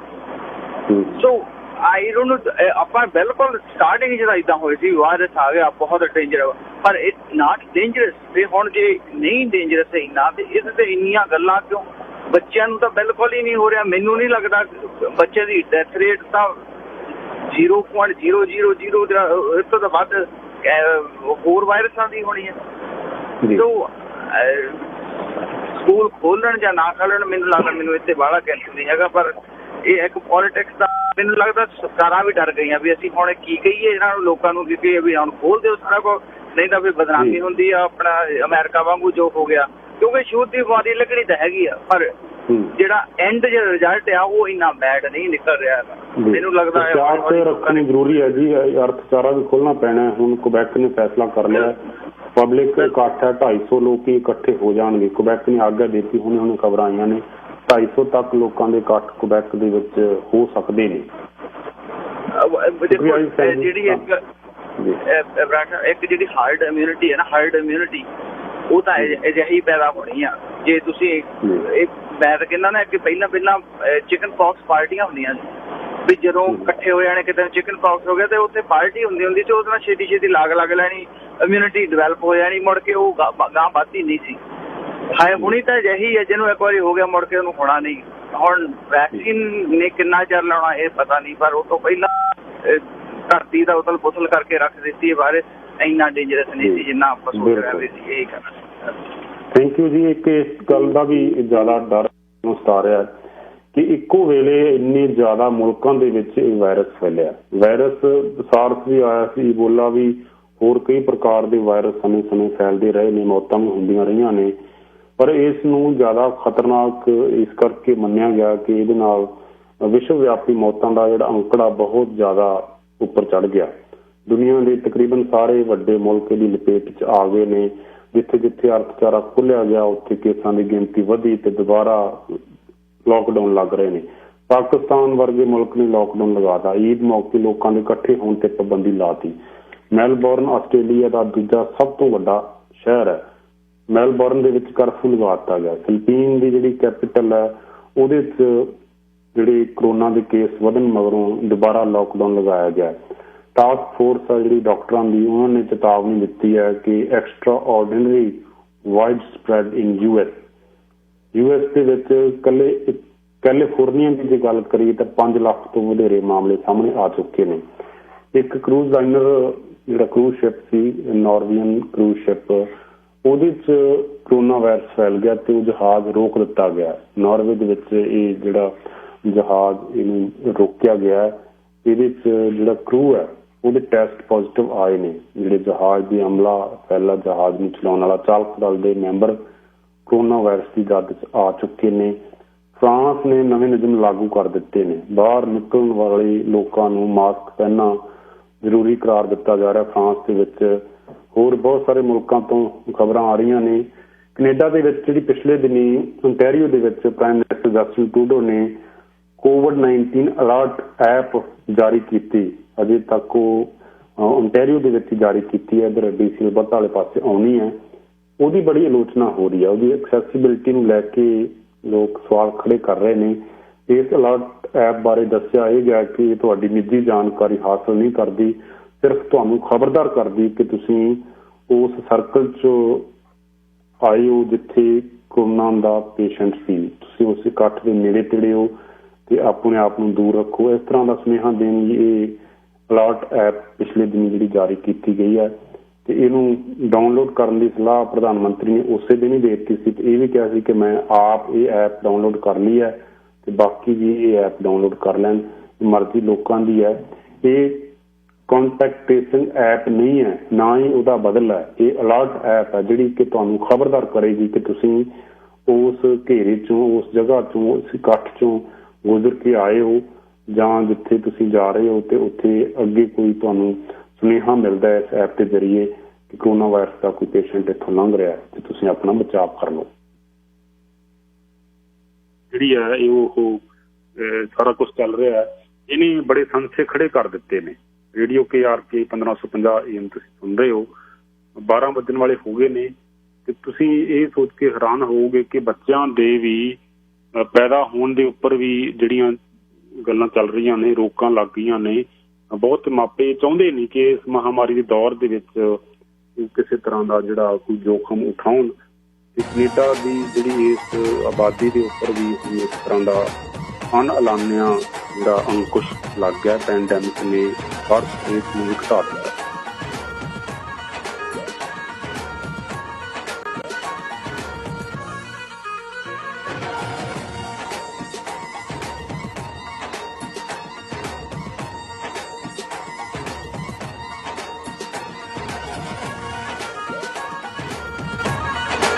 You're listening to 1550 AM KRPI Ferndale. The views expressed are not necessarily those of the staff, management, or ownership of this station. Brookings institution ਹੈ ਵਾਸ਼ਿੰਗਟਨ DC ਦਾ, ਉਹਨਾਂ ਨੇ ਇੱਕ ਅਧਿਐਨ ਕਰਵਾਇਆ ਤੇ ਇੱਕ ਜਿਹੜੀ ਫੋਰਕਾਸਟ ਪਬਲਿਸ਼ ਕੀਤੀ ਹੈ ਜਿਹਦੇ 'ਚ ਉਹਨਾਂ ਨੇ ਇਹ ਨਤੀਜਾ ਕੱਢਿਆ ਕਿ ਇਸ ਮਹਾਮਾਰੀ ਦੀ ਵਜ੍ਹਾ ਕਾਰਨ ਅਮਰੀਕਾ ਦੇ ਵਿੱਚ 5 ਲੱਖ ਘੱਟ ਬੱਚੇ ਪੈਦਾ ਹੋਣਗੇ। 5 ਲੱਖ ਬੱਚੇ ਘੱਟ ਪੈਦਾ ਹੋਣ ਦਾ ਜਿਹੜਾ ਅੰਦਾਜ਼ਾ ਲਗਾਇਆ ਗਿਆ ਇਸ ਵਾਸ਼ਿੰਗਟਨ ਦੇ ਬਰੁਕਿੰਗ ਇੰਸਟੀਚਿਊਸ਼ਨ ਵੱਲੋਂ। ਜੂਨ ਮਹੀਨੇ ਇੱਕ ਇਹਨਾਂ ਨੇ ਇਸ ਤਰ੍ਹਾਂ ਦੀ ਪੇਸ਼ੀਨਗੋਈ ਉਹ ਪਬਲਿਸ਼ ਕੀਤੀ ਹੈ ਤੇ ਕੈਨੇਡਾ ਵਰਗੇ ਮੁਲਕ ਜਿੱਥੇ ਪਹਿਲਾਂ ਹੀ ਆਬਾਦੀ ਘੱਟ ਹੈ ਤੇ ਉਹ ਜਿਹੜੀ ਦਰ ਹੈ ਉਸ ਤੇਜ਼ੀ ਨਾਲ ਨਹੀਂ ਵੱਧ ਰਹੀ ਜਿੰਨੀ ਤੇਜ਼ੀ ਨਾਲ ਵਧਣੀ ਚਾਹੀਦੀ ਹੈ ਤੇ ਇਹਦਾ ਅਸਰ ਇਹ ਨਹੀਂ ਕਿ ਜੇ ਕੋਈ ਬੱਚੇ ਘੱਟ ਪੈਦਾ ਕਰੇਗਾ ਤਾਂ ਉਹਦੀ ਆਪਣੀ ਮਰਜ਼ੀ, ਪਰਿਵਾਰਕ ਫੈਸਲਾ ਹੈ। ਸਕੂਲਾਂ ਦੇ ਉੱਪਰ ਅਸਰ ਪਏਗਾ। ਕਿੰਡਰਗਾਰਟਨ ਦੇ ਵਿੱਚ ਜਿਹੜੇ ਬੱਚੇ ਨੇ ਜਾਣਾ ਹੁੰਦਾ ਹੈ ਉਹ ਉਨੇ ਬੱਚੇ ਜੇ ਉਹਨੂੰ ਨਾ ਮਿਲਣਗੇ ਤਾਂ ਉਹਦੇ ਤੇ ਅਸਰ ਪਏਗਾ। ਜਿਹੜੀਆਂ ਫਿਰ ਉੱਥੇ ਕੰਮ ਕਰਨ ਵਾਲੇ ਮੁਲਾਜ਼ਮ ਨੇ, ਕਰਮਚਾਰੀ ਨੇ, ਉਹਨਾਂ ਦੀ ਛਾਂਟੀ ਹੋਏਗੀ ਕਿਉਂਕਿ ਜਦੋਂ ਹੁਣ ਆਪਾਂ ਦੇਖਦੇ ਹਾਂ ਕਿ ਬੇਬੀ ਬੂਮਰਜ਼ ਨੇ ਜ਼ਿਆਦਾ ਜਿਹੜੀ ਪੈਨਸ਼ਨ ਦੇਣੀ ਪੈ ਰਹੀ। ਕੈਨੇਡਾ ਪੈਨਸ਼ਨ ਪਲਾਨ ਦੇ ਉੱਪਰ ਬਹੁਤ ਇਸ ਵੇਲੇ ਬੋਝ ਹੈ। ਇਹ ਲੋਕ ਚਲੇ ਜਾਣਗੇ ਉਸ ਹਿਸਾਬ ਦੇ ਨਾਲ ਨਵੇਂ ਨਹੀਂ ਆ ਰਹੇ, ਬੱਚੇ ਨਵੇਂ ਪੈਦਾ ਨਹੀਂ ਹੋ ਰਹੇ। ਇਸ ਮਹਾਮਾਰੀ ਦੇ ਡਰ ਕਾਰਨ, ਤੌਖਲੇ ਕਾਰਨ ਪਰਿਵਾਰ ਜਿਹੜੇ ਆਪਣੇ ਬੱਚੇ ਪੈਦਾ ਕਰਨ ਦੀ ਯੋਜਨਾ ਨੂੰ ਅੱਗੇ ਪਾ ਰਹੇ ਨੇ, ਉਹ ਨਹੀਂ ਸੋਚ ਰਹੇ ਕਿ ਇਸ ਮਾਹੌਲ ਦੇ ਵਿੱਚ ਉਹ ਬੱਚੇ ਨੂੰ ਪੈਦਾ ਕਰਨ, ਉਹਨੂੰ ਇਸ ਜਹਾਨ ਤੇ ਲਿਆਉਣ ਜਿਹਦੇ ਵਿੱਚ ਇਸ ਤਰ੍ਹਾਂ ਦੇ ਡਰ ਤੇ ਤੌਖਲੇ ਪੈਦਾ ਕੀਤੇ ਜਾ ਰਹੇ ਨੇ, ਜਾਂ ਇਸ ਤਰ੍ਹਾਂ ਦੀ ਮਹਾਂਮਾਰੀ ਦਾ ਜਿਹੜੀ ਅਨਿਸ਼ਚਿਤਤਾ ਪੈਦਾ ਹੋਈ ਹੈ, ਅਨਿਸ਼ਚਿਤਤਾ ਦੇ ਦੌਰ ਦੇ ਵਿੱਚ ਉਹ ਇਹ ਫੈਸਲਾ ਨਹੀਂ ਲੈ ਰਹੇ ਤੇ ਉਹ ਵੇਟ ਐਂਡ ਵਾਚ ਦੀ ਨੀਤੀ ਅਪਣਾ ਰਹੇ ਨੇ। ਇਹ ਸਾਰਾ ਕੁਝ ਅਧਿਐਨ ਤੋਂ ਬਾਅਦ ਸਾਹਮਣੇ ਆਇਆ।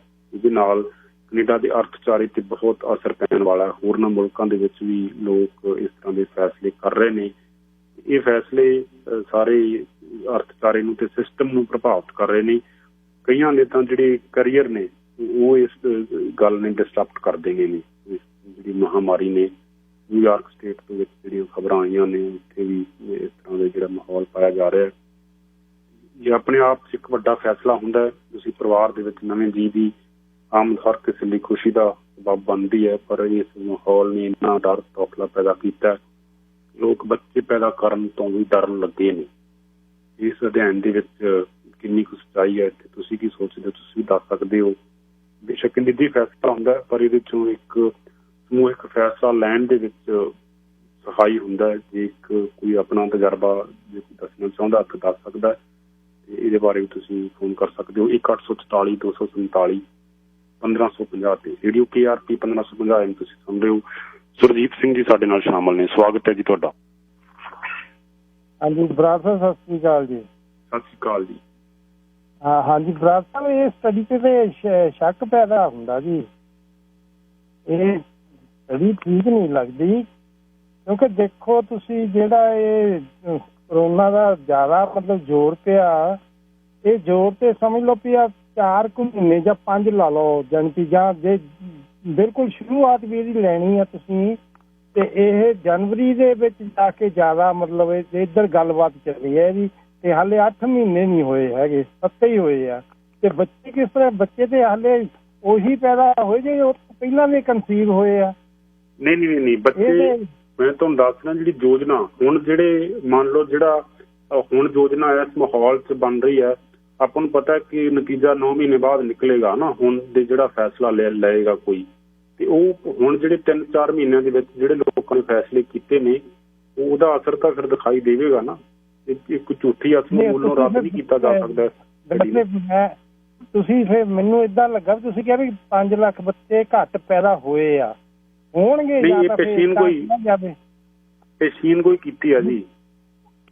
ਹਾਂ ਪੇਸ਼ੀਨ ਪ੍ਰੈਡਿਕਸ਼ਨ ਹੀ ਕਿਹਾ ਆ। ਫੇਰ ਤੇ ਚਲੋ ਹੋ ਸਕਦਾ ਜੀ। ਵੈਸੇ ਮੈਂ ਤਾਂ ਕਿਹਾ ਵੀ 5 ਲੱਖ ਘੱਟ ਪੈਦਾ ਹੋਏ ਆ, ਤੇ ਉਹ ਤੇ ਫਿਰ ਚਲੋ ਠੀਕ ਹੈ ਜੀ। ਓਕੇ ਜੀ, ਧੰਨਵਾਦ ਜੀ ਤੁਹਾਡਾ। ਰੇਡੀਓ KRP 1550 AM ਤੁਸੀਂ ਸੁਣ ਰਹੇ ਹੋ।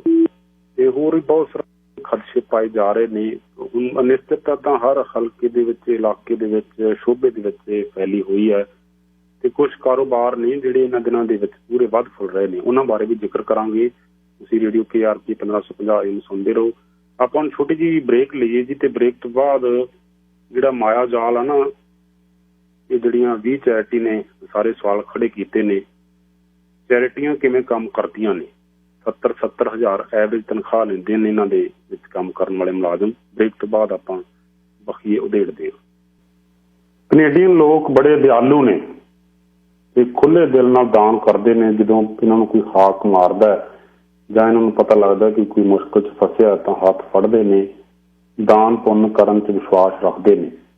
ਹਰ ਇੱਕ ਦੇ ਆਪਣੇ ਵਿਸ਼ਵਾਸ ਨੇ, ਤਰਕ ਨੇ। ਕੋਈ ਇਸ ਕਰਕੇ ਦਾਨ ਕਰਦਾ, ਕਿਸੇ ਦੀ ਮਦਦ ਕਰਦਾ ਦਾਨ ਦੇ ਨਾਂ ਤੇ, ਕਿ ਮਦਦ ਕਰਨਾ ਇਨਸਾਨੀ ਫਰਜ਼ ਹੈ, ਮੁਸ਼ਕਲ 'ਚ ਮਨੁੱਖ ਦੇ ਕੰਮ ਆਉਂਦਾ ਹੈ।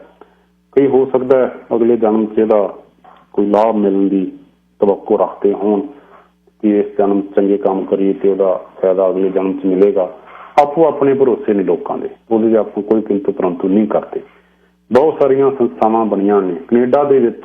86,000 ਤੋਂ ਵਧੇਰੇ ਚੈਰਿਟੀ ਸੰਸਥਾਵਾਂ ਕੰਮ ਕਰ ਰਹੀਆਂ ਨੇ, ਫਾਊਂਡੇਸ਼ਨਾਂ ਕੰਮ ਕਰ ਰਹੀਆਂ ਨੇ।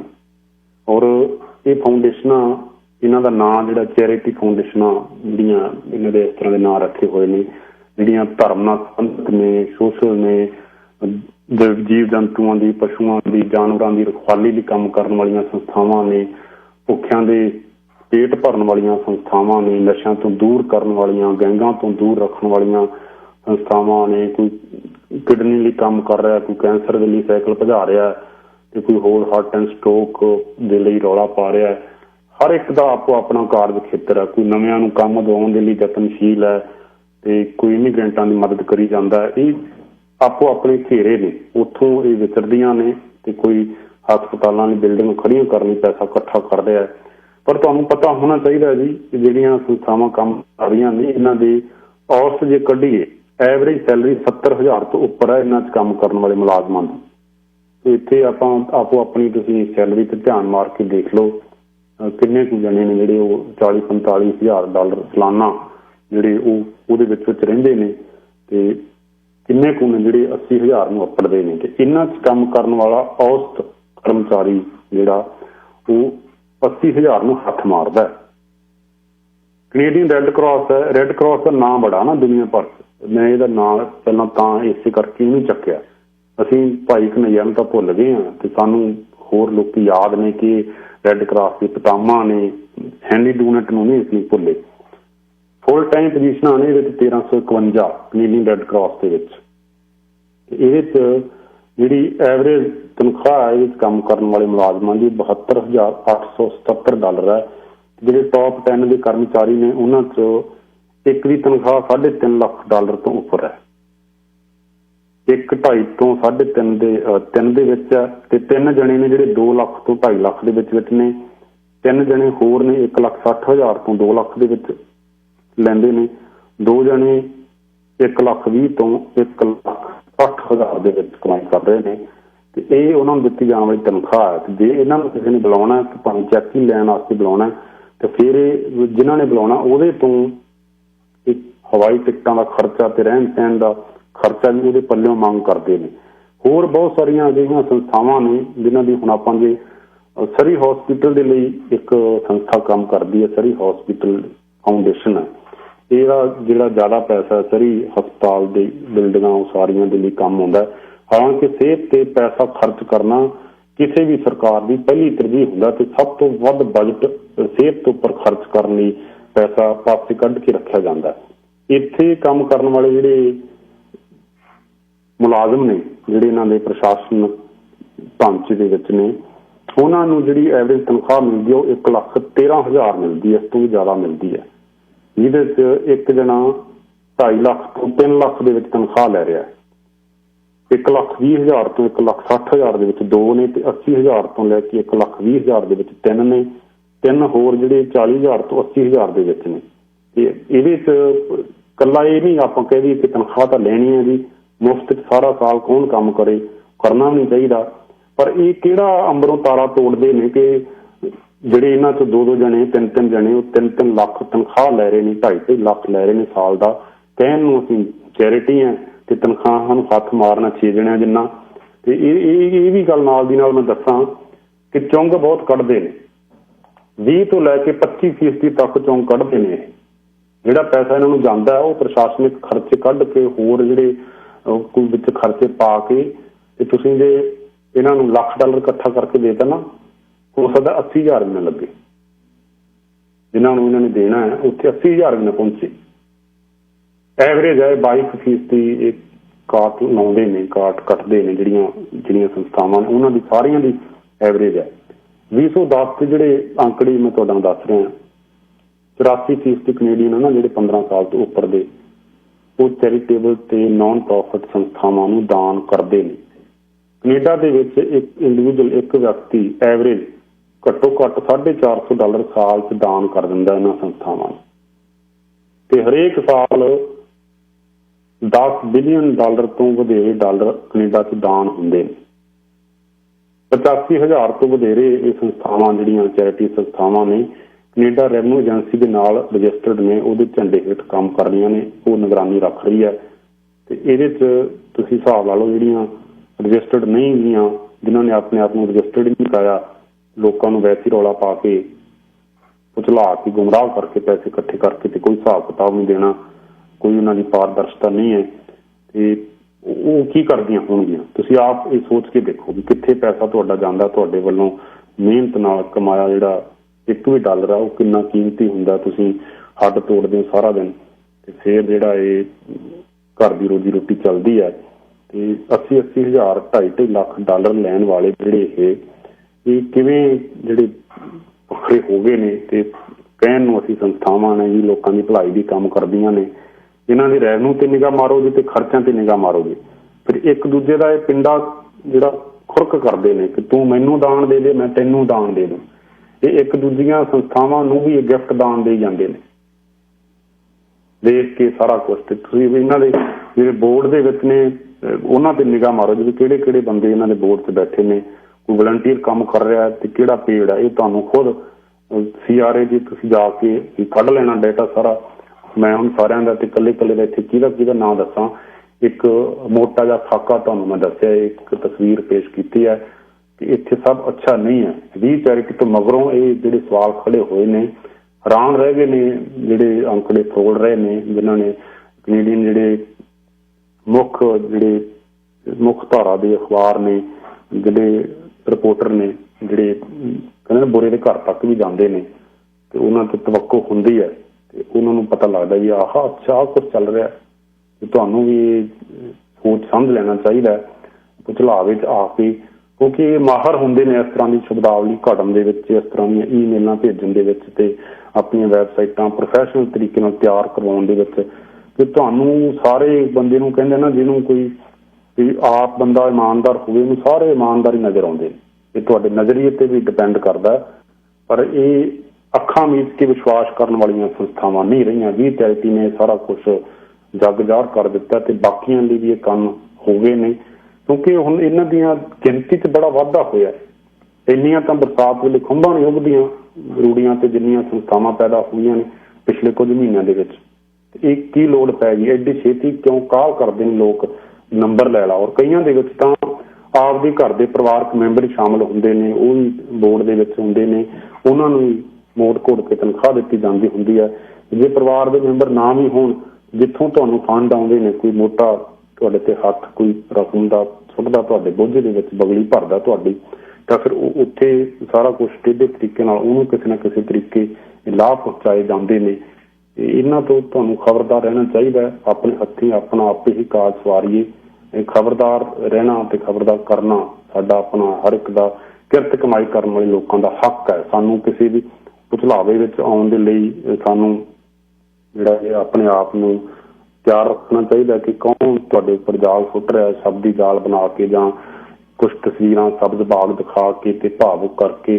ਫੈਸਲਾ ਤੁਹਾਡਾ ਨਿੱਜੀ ਹੈ ਆਪਣਾ, ਪਰ ਥੋੜਾ ਫਾਲੀ ਜ਼ਰੂਰ ਕਰੋ।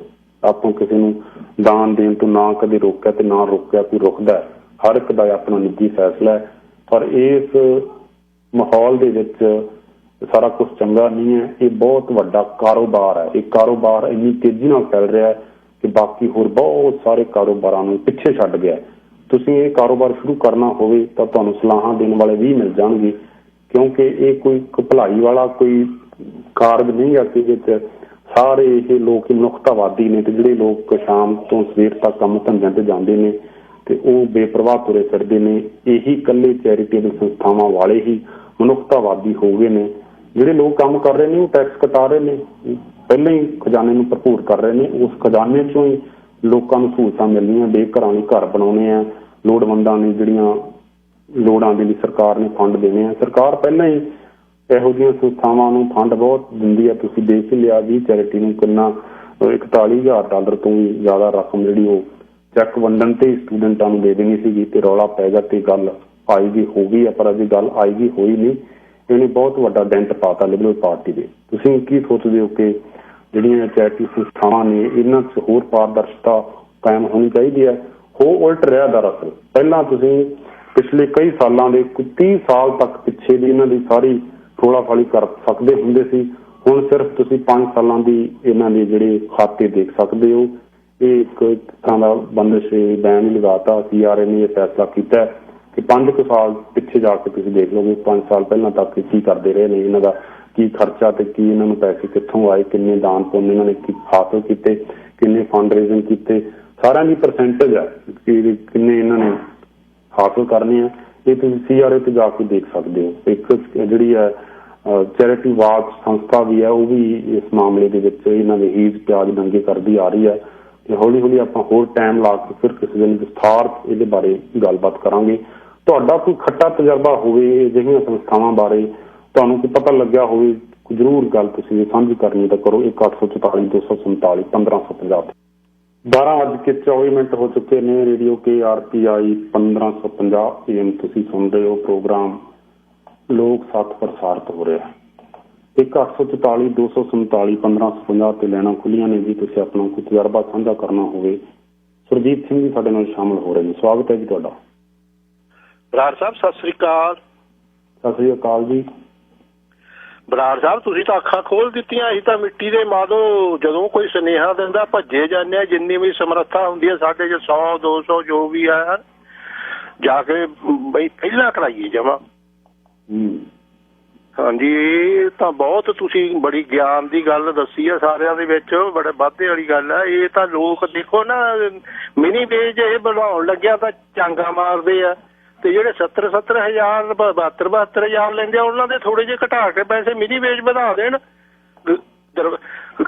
ਸਰਕਾਰ ਦੇ ਖਜ਼ਾਨੇ 'ਚੋਂ ਤਾਂ ਪੈਸਾ ਤਾਂ ਉਨਾ ਹੀ ਨਿਕਲਣਾ।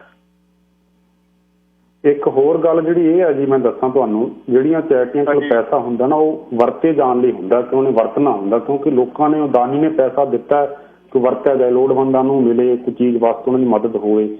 ਇਹ ਨਹੀਂ ਕਿ ਤੁਸੀਂ ਬੈਂਕ 'ਚ ਰੱਖ ਕੇ ਤੇ ਸ਼ੇਅਰਾਂ 'ਚ ਪੈਸੇ ਲਾ ਕੇ ਤੇ ਉਹਦਾ ਵਿਆਜ ਖਾਈ ਜਾਓ। ਕੁਝ ਸੰਸਥਾਵਾਂ ਐਸੀਆਂ ਨੇ ਜਿਹੜੀਆਂ ਉਹ ਲੰਮੇ ਸਮੇਂ ਤੋਂ ਉਹਦੇ ਤੇ ਸੱਪ ਵਾਂਗੂ ਕੁੰਡਲ ਮਾਰ ਕੇ ਬੈਠੀਆਂ ਨੇ ਧਨ ਦੇ ਉੱਪਰ ਤੇ ਉਹਨੂੰ ਵੰਡ ਨਹੀਂ ਰਹੀਆਂ। ਇਹਦੇ ਤੇ ਵੀ ਬਹੁਤ ਵੱਡੇ ਸਵਾਲ ਖੜੇ ਨੇ। ਬਿਲੀਅਨਸ ਆਫ ਡਾਲਰ ਜਿਹੜੇ ਉਹ ਇਕੱਠੇ ਹੋਏ ਪਏ ਨੇ ਉਹ ਨਿਕਲ ਨਹੀਂ ਰਹੇ। ਉਹ ਇਹ ਦਾਨ ਵੇਲੇ ਇੱਕ ਇਹ ਸਿਧਾਂਤ ਕੰਮ ਕਰਦਾ ਹੈ ਕਿ ਜਿਹੜੇ ਬੰਦੇ ਨੇ ਦਾਨ ਦਿੱਤਾ ਘੱਟੋ ਘੱਟ ਉਹਦੀ ਜ਼ਿੰਦਗੀ ਦੇ ਵਿੱਚ ਉਹ ਦਾਨ ਲੇਖੇ ਲੱਗ ਜੇ। ਜੇ ਉਹ ਉੱਥੇ ਪਿਆ ਹੀ ਰਹਿਣਾ ਵਰਿਆਂ ਬੱਧੀ ਤਾਂ ਫਿਰ ਉਹ ਦਾਨ ਦਾ ਫਾਇਦਾ ਕੀ ਹੋਇਆ। ਇਹ ਤਾਂ ਜੀ ਕੁੰਡਲੀ ਮਾਰ ਕੇ ਬੈਠੇ ਆ ਉਹਦੇ ਉੱਤੇ, ਮਾਇਆ ਦੇ ਉੱਤੇ। ਮਾਇਆ ਹਿੱਲਣ ਨਹੀਂ ਦਿੰਦੇ। ਜੇ ਕੋਈ ਹੱਥ ਲਾਉਂਦਾ ਤਾਂ ਡੰਗ ਮਾਰਦੇ ਆ ਜੀ। ਇੱਕ ਨਿਕਲੇਗਾ ਜੀ ਹੁਣ ਸਾਰਾ ਕੁਝ ਹੋਰ ਬਹੁਤ ਕੁਝ ਸਾਹਮਣੇ ਆਉਣਾ। ਇਹ 20 ਚੈਰਿਟੀ ਨੇ ਹਿਲਾ ਕੇ ਰੱਖ ਦਿੱਤਾ ਨਾ ਇਹ ਸਿਸਟਮ। ਪਤਾ ਲੱਗੂਗਾ ਕਿੱਥੋਂ ਜਿਹੜੀਆਂ ਇਹ ਕੁਝ ਦੀਆਂ ਤਾਂ ਰਸੀਦਾਂ ਮਿਲਦੀਆਂ ਨੇ ਤੇ ਕਈਆਂ ਦੀ ਤਾਂ ਰਸੀਦਾਂ ਵੀ ਹੈ ਨਹੀਂ। ਜਿਹੜੇ ਬਿਨਾਂ ਰਸੀਦ ਤੋਂ ਵੀ ਫੰਡ ਇਕੱਠੇ ਹੁੰਦੇ ਨੇ ਉਹ ਕਿਹੜੇ ਖਾਤੇ 'ਚ ਜਾਂਦੇ ਨੇ, ਕਿਵੇਂ ਉਹਨਾਂ ਦਾ ਹਿਸਾਬ ਕਿਤਾਬ ਰੱਖਿਆ ਜਾਂਦਾ। ਹਾਂਜੀ ਇਹ ਲੋਕਾਂ ਦਿੰਦੇ ਆ ਜੀ। ਇਹਨੇ 13,000 ਕਰਾਤਾ ਜੀ, ਇਹਨੇ 5,000 ਕਰਾਤਾ, ਉਹਨੇ 200 ਦੇਤਾ। ਮੈਂ ਵੀ ਭੱਜਿਆ ਜਾਂਦਾ, ਉਹ ਵੀ ਭੱਜਿਆ ਜਾਂਦਾ। ਯਾਰ ਮੈਂ ਨਾ ਪਿੱਛੇ ਰਹਿ ਜਾ, ਮੈਂ ਨਾ ਪਿੱਛੇ ਰਹਿ ਜਾ। ਹੁਣ ਗੱਲ ਜਦੋਂ ਲੱਭਦੀ ਆ ਫੇਰ ਪਤਾ ਲੱਗਦਾ ਵੀ ਇਹ ਤਾਂ ਆਹ ਕੁਛ ਹੋਈ ਜਾਂਦਾ। ਥੈਂਕ ਯੂ ਜੀ, ਸ਼ੁਕਰੀਆ ਤੁਹਾਡਾ। ਗੁਰਦੀਪ ਸਿੰਘ ਜੀ ਧੰਨਵਾਦ, ਤੁਸੀਂ ਆਉਣੇ ਰਹੋ ਜੀ। ਹੈਲੋ ਭਾਜੀ ਸਤਿ ਸ਼੍ਰੀ ਅਕਾਲ। ਸਤਿ ਸ਼੍ਰੀ ਅਕਾਲ ਜੀ। ਭਾਜੀ ਇਹ ਜਿਹੜੀਆਂ ਸੰਸਥਾਵਾਂ ਆ ਇਹ ਆਪਣੇ ਭਾਈਚਾਰੇ 'ਚ ਵੀ ਹੈਗੀਆਂ? ਜਿੱਦਾਂ ਕਈ ਵਾਰੀ ਸੁਣਿਆ ਵੀ ਕੋਈ ਮੇਲੇ ਕਰਾ ਰਿਹਾ, ਕੋਈ ਰੇਡੀਓ ਥਾਨ ਕਰਾ ਰਿਹਾ, ਇਹ ਵੀ ਇੱਥੇ ਆਉਂਦੇ ਆ ਸਾਰੇ? ਇਹ ਸਾਰੇ ਭਾਈਚਾਰਿਆਂ 'ਚ ਹੀ ਹੈ ਜੀ। ਤੁਸੀਂ ਇਕੱਲੇ ਸ਼ਹਿਰ ਦਾ ਨਾਂ ਪਾ ਕੇ ਦੇਖ ਸਕਦੇ ਹੋ ਕਿ ਤੁਸੀਂ ਜੇ ਸਰੀ ਦੀਆਂ ਸੰਸਥਾਵਾਂ ਦੀ ਤੁਸੀਂ ਲੱਭਣੀਆਂ ਕਿਹੜੀਆਂ ਕਿਹੜੀਆਂ ਨੇ। ਤੁਹਾਨੂੰ ਜੇ ਨਾਂ ਪਤਾ ਪੂਰਾ ਤਾਂ ਨਾਂ ਫਿਲ ਕਰਕੇ ਤੁਸੀਂ ਸਰਚ ਕਰ ਸਕਦੇ ਹੋ। ਸਭ ਕੁਝ ਸਾਹਮਣੇ ਆ ਜਾਣਾ ਤੁਹਾਡੇ ਅੱਗੇ ਕਿੰਨੇ ਬੰਦੇ ਕੰਮ ਕਰਦੇ ਨੇ। ਇਹਨਾਂ ਸਾਰਿਆਂ ਨੇ ਡਿਕਲੇਅਰ ਕੀਤਾ ਹੁੰਦਾ ਵੀ ਅਸੀਂ ਸਾਡਾ CEO ਇੰਨੇ ਪੈਸੇ ਲੈਂਦਾ, ਸਾਡੇ ਵਰਕਰ ਇੰਨੇ ਨੇ ਪੈਸੇ ਲੈਂਦੇ ਆ ਸਾਰਿਆਂ ਦੇ? ਜਿਹੜੀਆਂ CRA ਕੋਲ ਰਜਿਸਟਰਡ ਨੇ ਜੀ, ਜਿਨ੍ਹਾਂ ਨੂੰ ਨੰਬਰ ਮਿਲਿਆ ਹੋਇਆ, ਜਿਹੜੇ ਸਾਰਾ ਕੁਝ ਜਮ੍ਹਾਂ ਕਰਾਉਂਦੇ ਨੇ, ਉਹਨਾਂ ਨੇ ਡਿਕਲੇਅਰ ਕੀਤਾ ਹੋਇਆ ਤੇ ਡਿਕਲੇਅਰ ਉਹਨਾਂ ਨੂੰ ਕਰਨਾ ਪੈਂਦਾ ਵੀ ਕਿੰਨੇ ਖਰਚੇ ਹੋਏ, ਕਿੰਨੀਆਂ ਰਸੀਦਾਂ ਹੋਈਆਂ, ਉਹ ਸਾਰਾ ਕੁਝ ਦੱਸਣਾ ਪੈਂਦਾ। ਪਰ ਮੈਂ ਕੁਛ ਨਾਂ ਜਿਹੜੇ ਮੇਰੇ ਵੀ ਜੇਲ੍ਹ 'ਚ ਫਸੇ ਹੋਏ ਸੀ ਮੈਂ ਲੱਭਣ ਦੀ ਕੋਸ਼ਿਸ਼ ਕੀਤੀ, ਉਹ ਪਤਾ ਨਹੀਂ ਕਿੱਥੇ ਅਜੇ ਤੱਕ ਲੁਕੇ ਪਏ ਨੇ, ਮੈਨੂੰ ਲੱਭੇ ਨਹੀਂਗੇ ਤੇ ਕੋਸ਼ਿਸ਼ ਕਰ ਰਿਹਾ ਆਉਂਦੇ ਦਿਨਾਂ ਤੱਕ ਮੈਂ ਲੱਭ ਕੇ ਸਾਰਾ ਕੁਝ ਫੋਲ ਕੇ ਰੱਖਾਂ। ਨਹੀਂ ਤਾਂ ਸਿੱਧਾ ਫੋਨ ਵੀ ਅਸੀਂ ਕਰਕੇ ਉਹਨਾਂ ਤੋਂ ਜਾਣਕਾਰੀ ਲੈ ਸਕਦੇ ਹਾਂ। ਉਹਨਾਂ ਨੂੰ ਜਾਣਕਾਰੀ ਦੇਣੀ ਪੈਂਦੀ ਹੈ ਕਿ ਤੁਸੀਂ ਕਿੰਨੇ ਬੰਦੇ ਰੱਖੇ ਤੇ ਕਿਵੇਂ ਕੰਮ ਕਰਦੇ ਹੋ, ਕਿੰਨੀ ਤਨਖਾਹ ਲੈਂਦੇ ਨੇ, ਕਿੰਨੇ ਵਲੰਟੀਅਰ ਨੇ। ਠੀਕ ਹੈ ਭਾਜੀ ਇੱਥੇ ਜਦੋਂ ਹੱਥ ਮਾਰੋਗੇ ਖਾਲਸਾ ਏਡ ਵਾਲੇ ਦੇ ਵੀ ਹੱਥ ਮਾਰ ਕੇ ਵੇਖਦੇ, ਕਿਉਂਕਿ ਕੋਈ ਵੀ ਹੋਵੇ ਜਿਹੜਾ ਇਮੋਸ਼ਨ ਕਰਕੇ ਕਿਸੇ ਆਪਾਂ ਇਹ ਕਿਸੇ ਨੂੰ ਅਸੀਂ ਨਿਸ਼ਾਨਾ ਨਹੀਂ ਬਣਾ ਰਹੇ, ਪਰ ਇਹ ਹੈ ਕਿ ਸਭ ਦਾ ਹੀ ਦੇਖਾਂਗੇ। ਇਸੇ ਕਰਕੇ ਮੈਂ ਐਵਰੇਜ ਦੱਸੀ ਸਾਰਿਆਂ ਦੀ। ਧੰਨਵਾਦ ਜੀ ਤੁਹਾਡਾ। ਰਾਜਦੀਪ ਸਿੰਘ ਜੀ ਧੰਨਵਾਦ। ਹਾਂਜੀ ਮੈਂ ਵੀ ਆਹੀ ਗੱਲ ਕਰਨੀ ਸੀ ਵੀ ਖਾਲਸਾ ਏਡ ਵਾਲਿਆਂ ਦੇ ਵੀ ਮਾੜਾ ਜਿਹਾ ਹੱਥ ਮਾਰ ਕੇ ਦੇਖਿਓ ਵੀ ਉਹਨਾਂ ਨੇ ਵੀ ਬੜੇ ਪੈਸੇ ਕੀਤੇ ਆ ਵਾਹਿਗੁਰੂ ਜੀ ਨੇ ਨਾਂ ਤੇ ਆਪਣੇ। ਬਾਬਾ ਜੀ ਨੂੰ ਪਤਾ ਨਹੀਂ ਪੈਸੇ ਗਏ ਹੋਣੇ ਆ, ਪਤਾ ਨਹੀਂ, ਤੇ ਉਹ ਬਣਾਈ ਬੈਠਿਆ। ਜਿਹੜੀਆਂ CRA ਕੋਲ ਰਜਿਸਟਰਡ ਨੇ ਉਹਨਾਂ ਬਾਰੇ ਆਪਾਂ ਦੱਸ ਸਕਦੇ ਹਾਂ। ਜੇ ਕੋਈ ਕਿਤੇ ਹੋਰ ਆਸਟ੍ਰੇਲੀਆ ਜਿੱਥੇ ਹੋ ਸਕਦਾ ਸਰਕਾਰਾਂ ਇਹ ਸਾਰਾ ਕੁਝ ਨਾ ਪਾਉਂਦੀਆਂ ਹੋਣ ਵੈਬਸਾਈਟ ਦੇ ਉੱਪਰ, ਪਾਰਦਰਸ਼ਤਾ ਦੀ ਘਾਟ ਆ ਬਹੁਤ ਸਾਰੇ ਮੁਲਕਾਂ 'ਚ। ਕੈਨੇਡਾ ਇਸ ਪੱਖੋਂ ਇਹ ਬੜੀ ਚੰਗੀ ਗੱਲ ਹੈ ਕਿ ਪਤਾ ਲੱਗ ਜਾਂਦਾ ਕਿ ਕਿਵੇਂ ਹਿਸਾਬ ਕਿਤਾਬ ਰੱਖਦੀਆਂ ਨੇ। ਤੇ ਇਹ ਸਾਰੇ ਖਰਚੇ ਪਾਉਣੇ ਕੱਢਣੇ ਇਹ ਵੀ ਕੋਈ ਔਖਾ ਕੰਮ ਨਹੀਂ ਹੈ। ਜਿਹੜੀ ਪਾਰਦਰਸ਼ਤਾ ਕਾਇਮ ਰੱਖਣੀ ਹੈ ਜੇ ਤੁਹਾਨੂੰ ਪੈਸੇ ਆ ਰਹੇ ਨੇ ਤੁਸੀਂ ਉਹਦੇ 'ਚ ਸਾਰਾ ਕੁਝ ਸਾਹਮਣੇ ਰੱਖੀ ਜਾ ਰਹੇ ਦੱਸੋ, ਚੰਗੀ ਗੱਲ ਹੈ। ਇਹਦੇ ਤਾਂ ਫਿਰ ਹੋਰ ਤੁਹਾਨੂੰ ਲੋਕੀ ਵੱਧ ਚੜ੍ਹ ਕੇ ਦਾਨ ਦੇਣਗੇ, ਕਿਉਂਕਿ ਇਹਨਾਂ ਦੀ ਰੇਟਿੰਗ ਹੁੰਦੀ ਹੈ, ਅਖਬਾਰਾਂ ਕੱਢਦੀਆਂ ਨੇ ਕਿ 100 ਸਭ ਤੋਂ ਵਧੀਆ ਕਿਹੜੀਆਂ ਨੇ ਕੈਨੇਡਾ ਦੇ ਵਿੱਚ ਕੰਮ ਕਰ ਰਹੀਆਂ ਨੇ ਤੇ ਨਖਿੱਧ ਕਿਹੜੀਆਂ ਨੇ। ਸੈਮ, ਸਵਾਗਤ ਹੈ ਜੀ ਤੁਹਾਡਾ। ਸਾਹਿਬ ਮੈਨੂੰ ਯਾਦ ਹੈ ਜਦੋਂ ਗੁਰਦੁਆਰੇ ਨਾ ਲੋਕ ਦਾਣੇ ਜਾਂ ਦੁੱਧ ਲੈ ਕੇ ਜਾਂਦੇ ਹੁੰਦੇ ਸੀ ਤੇ ਉਦੋਂ ਬਾਹਲੀ ਲੜਾਈ ਵੀ ਨਹੀਂ ਹੁੰਦੀ ਗੁਰਦੁਆਰੇ ਡਾਲਰ ਤੇ ਜਦੋਂ ਪੈਸੇ ਚੜ੍ਹਨ ਲੱਗੇ ਤੁਸੀਂ ਦੇਖੋ ਕੈਸੇ ਲੜਾਈਆਂ ਹੁੰਦੀਆਂ। ਸੋ ਇਹ ਜਿੱਥੇ ਪੈਸਾ ਜਾਂਦਾ ਨਾ ਉੱਥੇ ਇਹ ਚੀਜ਼ਾਂ ਤਾਂ ਆ ਜਾਂਦੀਆਂ। ਬਾਕੀ ਹੁਣ ਸਾਡੀ ਇਹ ਹੈਰਾਨੀ ਹੋਣੀ ਨਹੀਂ ਚਾਹੀਦੀ, ਇਹ ਤਾਂ ਬਹੁਤ ਚਿਰ ਦਾ ਪਤਾ ਵੀ ਜਿਹੜੀਆਂ ਵੀ ਇਹ ਔਰਗਨਾਈਜੇਸ਼ਨ ਖੋਲ੍ਹਦੀਆਂ ਆ ਉਹਨਾਂ ਦਾ ਇੱਕ ਸਿਸਟਮ ਆ, ਉਹ ਇਹ ਐਕਚੁਅਲੀ ਆਪਣੀਆਂ ਜੋਬਾਂ ਹੀ ਆ ਉਹਨਾਂ ਦੀਆਂ। ਇਹ ਨਹੀਂ ਆਪਾਂ ਕਹਿ ਸਕਦੇ ਵੀ ਉਹ ਮਾੜੀਆਂ ਆ, ਪਰ ਉਹਨਾਂ ਦੇ ਆਪਣੇ ਖਰਚੇ ਉਹ ਕਰਦੀਆਂ। ਜੇ ਇਹ ਨਹੀਂ ਸਾਨੂੰ ਪਤਾ ਸੀ ਵੀ ਸਾਡੀ ਮਜਬੂਰੀ ਆ। ਮੇਰਾ ਖਿਆਲ ਰੈੱਡ ਕਰਾਸ ਦੇ ਬਾਰੇ ਬਹੁਤ ਚਿਰ ਪਹਿਲਾਂ ਦੀਆਂ ਤੁਸੀਂ ਵੀ ਸਾਹਿਬ ਗੱਲਾਂ ਆਪਣੇ ਦਿੰਦੇ ਹੁੰਦੇ ਸੀ ਨਿਊਜ਼ਾਂ ਵੀ ਉਹਨਾਂ ਦਾ CEO ਜਿਹੜਾ ਆ ਉਹਦੇ ਕੋਲ ਆਪਣਾ ਇੱਕ ਜਹਾਜ਼ ਆ, ਉਹ ਕਿੰਨੇ ਪੈਸੇ ਜਿਹੜੇ ਆ ਇਹ ਲੋਕਾਂ ਦੇ ਲੈ ਕੇ ਤੇ ਉਹ ਆਪਣੇ ਤੇ ਵਰਤ ਰਿਹਾ ਉਹ। ਸੋ ਇਸ ਲਈ ਬਿਲੀਅਨ ਡਾਲਰ ਇਹ 'ਚ ਇਨਵੋਲਵ ਹੋਇਆ ਆ। ਉਹਨਾਂ ਦੇ ਕੋਲ ਆਪਣੀਆਂ ਜੋਬਾਂ ਕੀਤੀਆਂ ਹੈਗੀਆਂ ਪੱਕੀਆਂ। ਅਗਰ ਆਮ ਲੋਕ ਇਹ ਸੋਚਦੇ ਆ ਵੀ ਇਹ ਬਿਲਕੁਲ ਹੀ ਸਾਫ਼ ਸੁਥਰਾ ਸੀ, ਸਾਫ਼ ਸੁਥਰਾ ਤਾਂ ਕਦੀ ਵੀ ਹੈ ਨਹੀਂ ਸੀ, ਉਹ ਤਾਂ ਸਾਡੀ ਮਿਸਟੇਕ ਆ, ਅਸੀਂ ਕਿਉਂ ਪੈਸੇ ਦਿੱਤੇ ਇਹਨਾਂ ਨੂੰ। ਪਰ ਇੱਕ ਹੋਰ ਵੀ ਕਹਿਣਾ ਵੀ ਇਹਨਾਂ ਕਰਕੇ ਨਾ ਕੰਮ ਵੀ ਚੱਲਦੇ ਆ। ਜੇ ਅਸੀਂ 100 ਰੁਪਏ ਡਾਲਰ ਦਿੰਦੇ ਆ ਤੇ 20 ਜ਼ਰੂਰ ਮੋਹਰੇ ਜਾ ਕੇ ਲੱਗਦੇ ਆ, ਇਹ ਤਾਂ ਹੈ। ਸੋ ਇਹ ਜਦੋਂ ਵੀ ਪੈਸੇ ਦੇਣੇ ਦੇਖ ਲਓ ਵੀ 20 ਲੱਗਣੇ ਆ। ਹੁਣ ਹੋਰ ਹਿਸਾਬ ਨਾਲ ਤਾਂ ਆਪਾਂ ਕਿਤੇ ਜਾ ਨਹੀਂ ਸਕਦੇ। ਹੁਣ ਅਫਰੀਕਾ 'ਚ ਜੇ ਕਿਤੇ ਕਿਸੇ ਦੀ ਮਦਦ ਕਰਨੀ ਜਾਣਾ ਤੇ ਇਹਨਾਂ ਦੇ ਥਰੂ ਹੀ ਪੈਣਾ ਤੇ ਇਹਨਾਂ ਦੇ ਆਪਣੇ ਖਰਚੇ ਆ, ਚੱਲਣੇ ਹੀ ਚੱਲਣੇ ਆ। ਹਾਂ, ਇੱਕ ਹੋਰ ਛੋਟੀ ਜਿਹੀ ਗੱਲ ਕਰ ਦਵਾਂ, ਤੁਸੀਂ ਕਹਿੰਦੇ ਸੀ ਵੀ ਆਪਾਂ ਇਹਨਾਂ ਨੂੰ ਦੇਖ ਸਕਦੇ ਹਾਂ। ਮੈਨੂੰ ਲੱਗਦਾ ਇਹਨਾਂ ਨੂੰ ਉਸ ਤਰੀਕੇ ਨਾਲ ਆਡਿਟ ਨਹੀਂ ਕਰ ਸਕਦੇ ਆਪਾਂ ਜਿਸ ਹਿਸਾਬ ਨਾਲ ਆਪਾਂ ਨੂੰ CRA ਪੈਂਦਾ ਆ ਵੀ ਤੁਸੀਂ ਆਹ ਪੈਸੇ ਇੱਥੇ ਡਿਕਲੇਅਰ ਕੀਤੇ ਆ, ਇਹਦੇ ਸੋਰਸਿਸ ਲਿਆਓ, ਕਿੱਥੋਂ ਪੈਸੇ ਕਿੱਧਰ। ਮੈਨੂੰ ਲੱਗਦਾ ਜ਼ਿਆਦਾ ਪੁੱਛ ਗਿੱਛ ਇਹਨਾਂ ਤੇ ਨਹੀਂ ਹੁੰਦੀ, ਸੋ ਇਹ 'ਚ ਘਪਲੇ ਇੱਧਰ ਵੀ ਹੋ ਜਾਂਦੇ ਆ, ਮੇਰਾ ਖਿਆਲ ਹੈ। ਇਹਨਾਂ ਇਹ ਕਹਿਣਾ ਸੀ। ਚਲੋ ਆਪਾਂ ਜੇ ਘਪਲਾ ਨਾ ਵੀ ਦੇਈਏ ਤਾਂ ਇੱਕ ਪਾਸੇ ਤਾਂ ਆਪਾਂ ਇਹ ਕਿੰਨੇ ਕਿ ਲੋੜਵੰਦਾਂ ਲਈ ਪੈਸਾ ਇਕੱਠਾ ਹੋ ਰਿਹਾ ਤੇ ਫਿਰ ਉਹਦਾ ਬਹੁਤਾ ਹਿੱਸਾ ਲੋੜਵੰਦਾਂ ਤੱਕ ਕਿਉਂ ਨਾ ਪਹੁੰਚੇ। ਕੀ ਮਜਬੂਰੀਆਂ ਨੇ, ਇੰਨੇ ਪ੍ਰਸ਼ਾਸਨਿਕ ਖਰਚੇ ਕਿਉਂ ਵਧਾਏ ਗਏ ਨੇ ਇਹਨਾਂ ਵੱਲੋਂ ਕਿ 20% ਦੀ ਕਾਟ ਲੱਗੇ। ਬਹੁਤ ਸਾਰੀਆਂ ਸੰਸਥਾਵਾਂ ਨੇ 7% ਤੇ ਵੀ ਉਹ ਅੱਗੇ ਪੈਸਾ ਭੇਜੀ ਜਾ ਰਹੀਆਂ ਨੇ। 5-6% ਵੀ ਖਰਚੇ ਨੇ ਕਈਆਂ ਦੇ ਵਿੱਚੋਂ ਇੰਨੀ ਕੁ ਕਾਟ ਕੱਟ ਕੇ ਤੇ ਅੱਗੇ ਉਹ ਕਰ ਰਹੀਆਂ ਨੇ। ਉਹਨਾਂ ਨੇ ਵਲੰਟੀਅਰ ਰੱਖੇ ਹੋਏ ਨੇ। ਚੰਗਾ ਕੰਮ ਕਰਨ ਵਾਲੀਆਂ ਦੀ ਗਿਣਤੀ ਵੀ ਬਹੁਤ ਜ਼ਿਆਦਾ। ਆਪਾਂ ਸਾਰਿਆਂ ਨੂੰ ਇੱਕੋ ਬਰਸ਼ ਨਾਲ ਇੱਕ ਨਾ ਕਰੀਏ, ਪਰ ਇਹ ਇੱਕ ਹਕੀਕਤ ਹੈ ਕਿ ਇਹਨਾਂ ਦੇ ਜਿਹੜੇ ਵੱਡੇ ਅਹੁਦੇਦਾਰ ਨੇ ਉਹਨਾਂ ਦੇ ਵਿੱਚੋਂ ਜਿਹੜੀਆਂ ਪਹਿਲੀਆਂ 2-4 ਪੋਸਟਾਂ ਨੇ, ਪ੍ਰੈਜ਼ੀਡੈਂਟ ਨੇ, ਕੋਈ ਡਾਇਰੈਕਟਰ ਨੇ, ਉਹ ਮੋਟੀ ਰਕਮ ਹਾਸਲ ਕਰਦੇ ਨੇ। ਹੁਣ ਉਹਨਾਂ ਨੂੰ ਲੱਗਦਾ ਜਾਂਦਾ ਵੀ ਉਹ ਕਾਬਲ ਬੰਦੇ ਤਾਂ ਹੀ ਸਾਡੇ ਕੋਲ ਟਿਕਣਗੇ ਇਹ, ਜੇ ਸਾਨੂੰ ਬਿਲੀਅਨ ਡਾਲਰ ਇਕੱਠਾ ਕਰਕੇ ਇਹ ਦੇ ਰਹੇ ਨੇ, ਇਹ ਨੀਤੀਆਂ ਬਣਾ ਰਹੇ ਨੇ, ਸਾਰਾ ਪ੍ਰਬੰਧ ਇਹ ਦੇਖ ਰੇਖ ਕਰ ਰਹੇ ਨੇ, ਤਾਂ ਸਾਨੂੰ ਇਹਨਾਂ ਨੂੰ $2.5 ਲੱਖ ਸਾਲ ਦਾ ਦੇਣ 'ਚ ਕੀ ਹਰਜ ਹੈ। ਜੇ ਕੋਈ 2.5 ਮਿਲੀਅਨ ਜਾਂ ਤੁਹਾਨੂੰ ਇਸ ਤੋਂ ਵੀ ਜ਼ਿਆਦਾ ਇਕੱਠਾ ਕਰਕੇ ਦੇ ਰਿਹਾ ਆਪਣੀਆਂ ਨੀਤੀਆਂ ਦੇ ਰਾਹੀਂ, ਆਪਣੇ ਜਿਹੜੇ ਉਹ ਪ੍ਰੋਜੈਕਟ ਨੂੰ ਤਿਆਰ ਕਰਦਾ, ਤਾਂ ਇਹ ਤਾਂ ਪ੍ਰਾਈਵੇਟ ਸੰਸਥਾਵਾਂ ਦੇ ਵਿੱਚ ਵੀ ਇਵੇਂ ਚੱਲਦਾ ਕਿ ਜਿਹੜਾ ਤੁਹਾਨੂੰ ਲੱਗਦਾ ਕਿ ਕਮਾਊ ਪੁੱਤ ਹੈ ਤੁਹਾਡਾ, ਉਹਨੂੰ ਗੱਲ ਨਾਲ ਲਾ ਕੇ ਰੱਖ ਦਿਓ ਤੇ ਬਾਕੀ ਇਹਨੂੰ ਕੌਣ ਪੁੱਛਦਾ। ਸੁੱਚਾ ਸਿੰਘ ਲੰਗਾਹ ਇੱਕ ਵਾਰੀ ਫਿਰ ਅੰਮ੍ਰਿਤ ਛਕਾ ਕੇ ਉਹਨਾਂ ਨੂੰ ਸੁੱਚਾ ਕਰ ਦਿੱਤਾ ਗਿਆ ਜੀ। ਪੰਥ ਤੋਂ ਛੇਕੇ ਬੰਦੇ ਨੂੰ ਅੰਮ੍ਰਿਤ ਛਕਾ ਦਿੱਤਾ ਗਿਆ। ਇੱਕ ਤਸਵੀਰ 'ਚ ਚਿੱਟਾ ਬੇਦਾਗ ਕੁੜਤਾ ਪਾਈ, ਚੌਂਕੜੀ ਮਾਰ ਕੇ ਕਮਰ ਕਸਾ ਬੰਨੀ, ਸਿਰ ਤੇ ਦਸਤਾਰ ਸਜਾਈ ਸੁੱਚਾ ਸਿੰਘ ਲੰਗਾਹ ਬੈਠੇ ਨੇ। ਇੱਕ ਪਾਸੇ ਇੱਕ ਲਾਲ ਟੀ-ਸ਼ਰਟ ਪਾਈ ਪਟਕੇ ਵਾਲਾ ਮੁੰਡਾ ਬੈਠਾ, ਇੱਕ ਬਜ਼ੁਰਗ ਬਾਬਾ ਬੈਠਾ, ਦੂਜੇ ਪਾਸੇ ਵੀ ਇੱਕ ਬਜ਼ੁਰਗ ਬਾਬਾ ਤੇ 5 ਬੀਬੀਆਂ ਬੈਠੀਆਂ ਨੇ।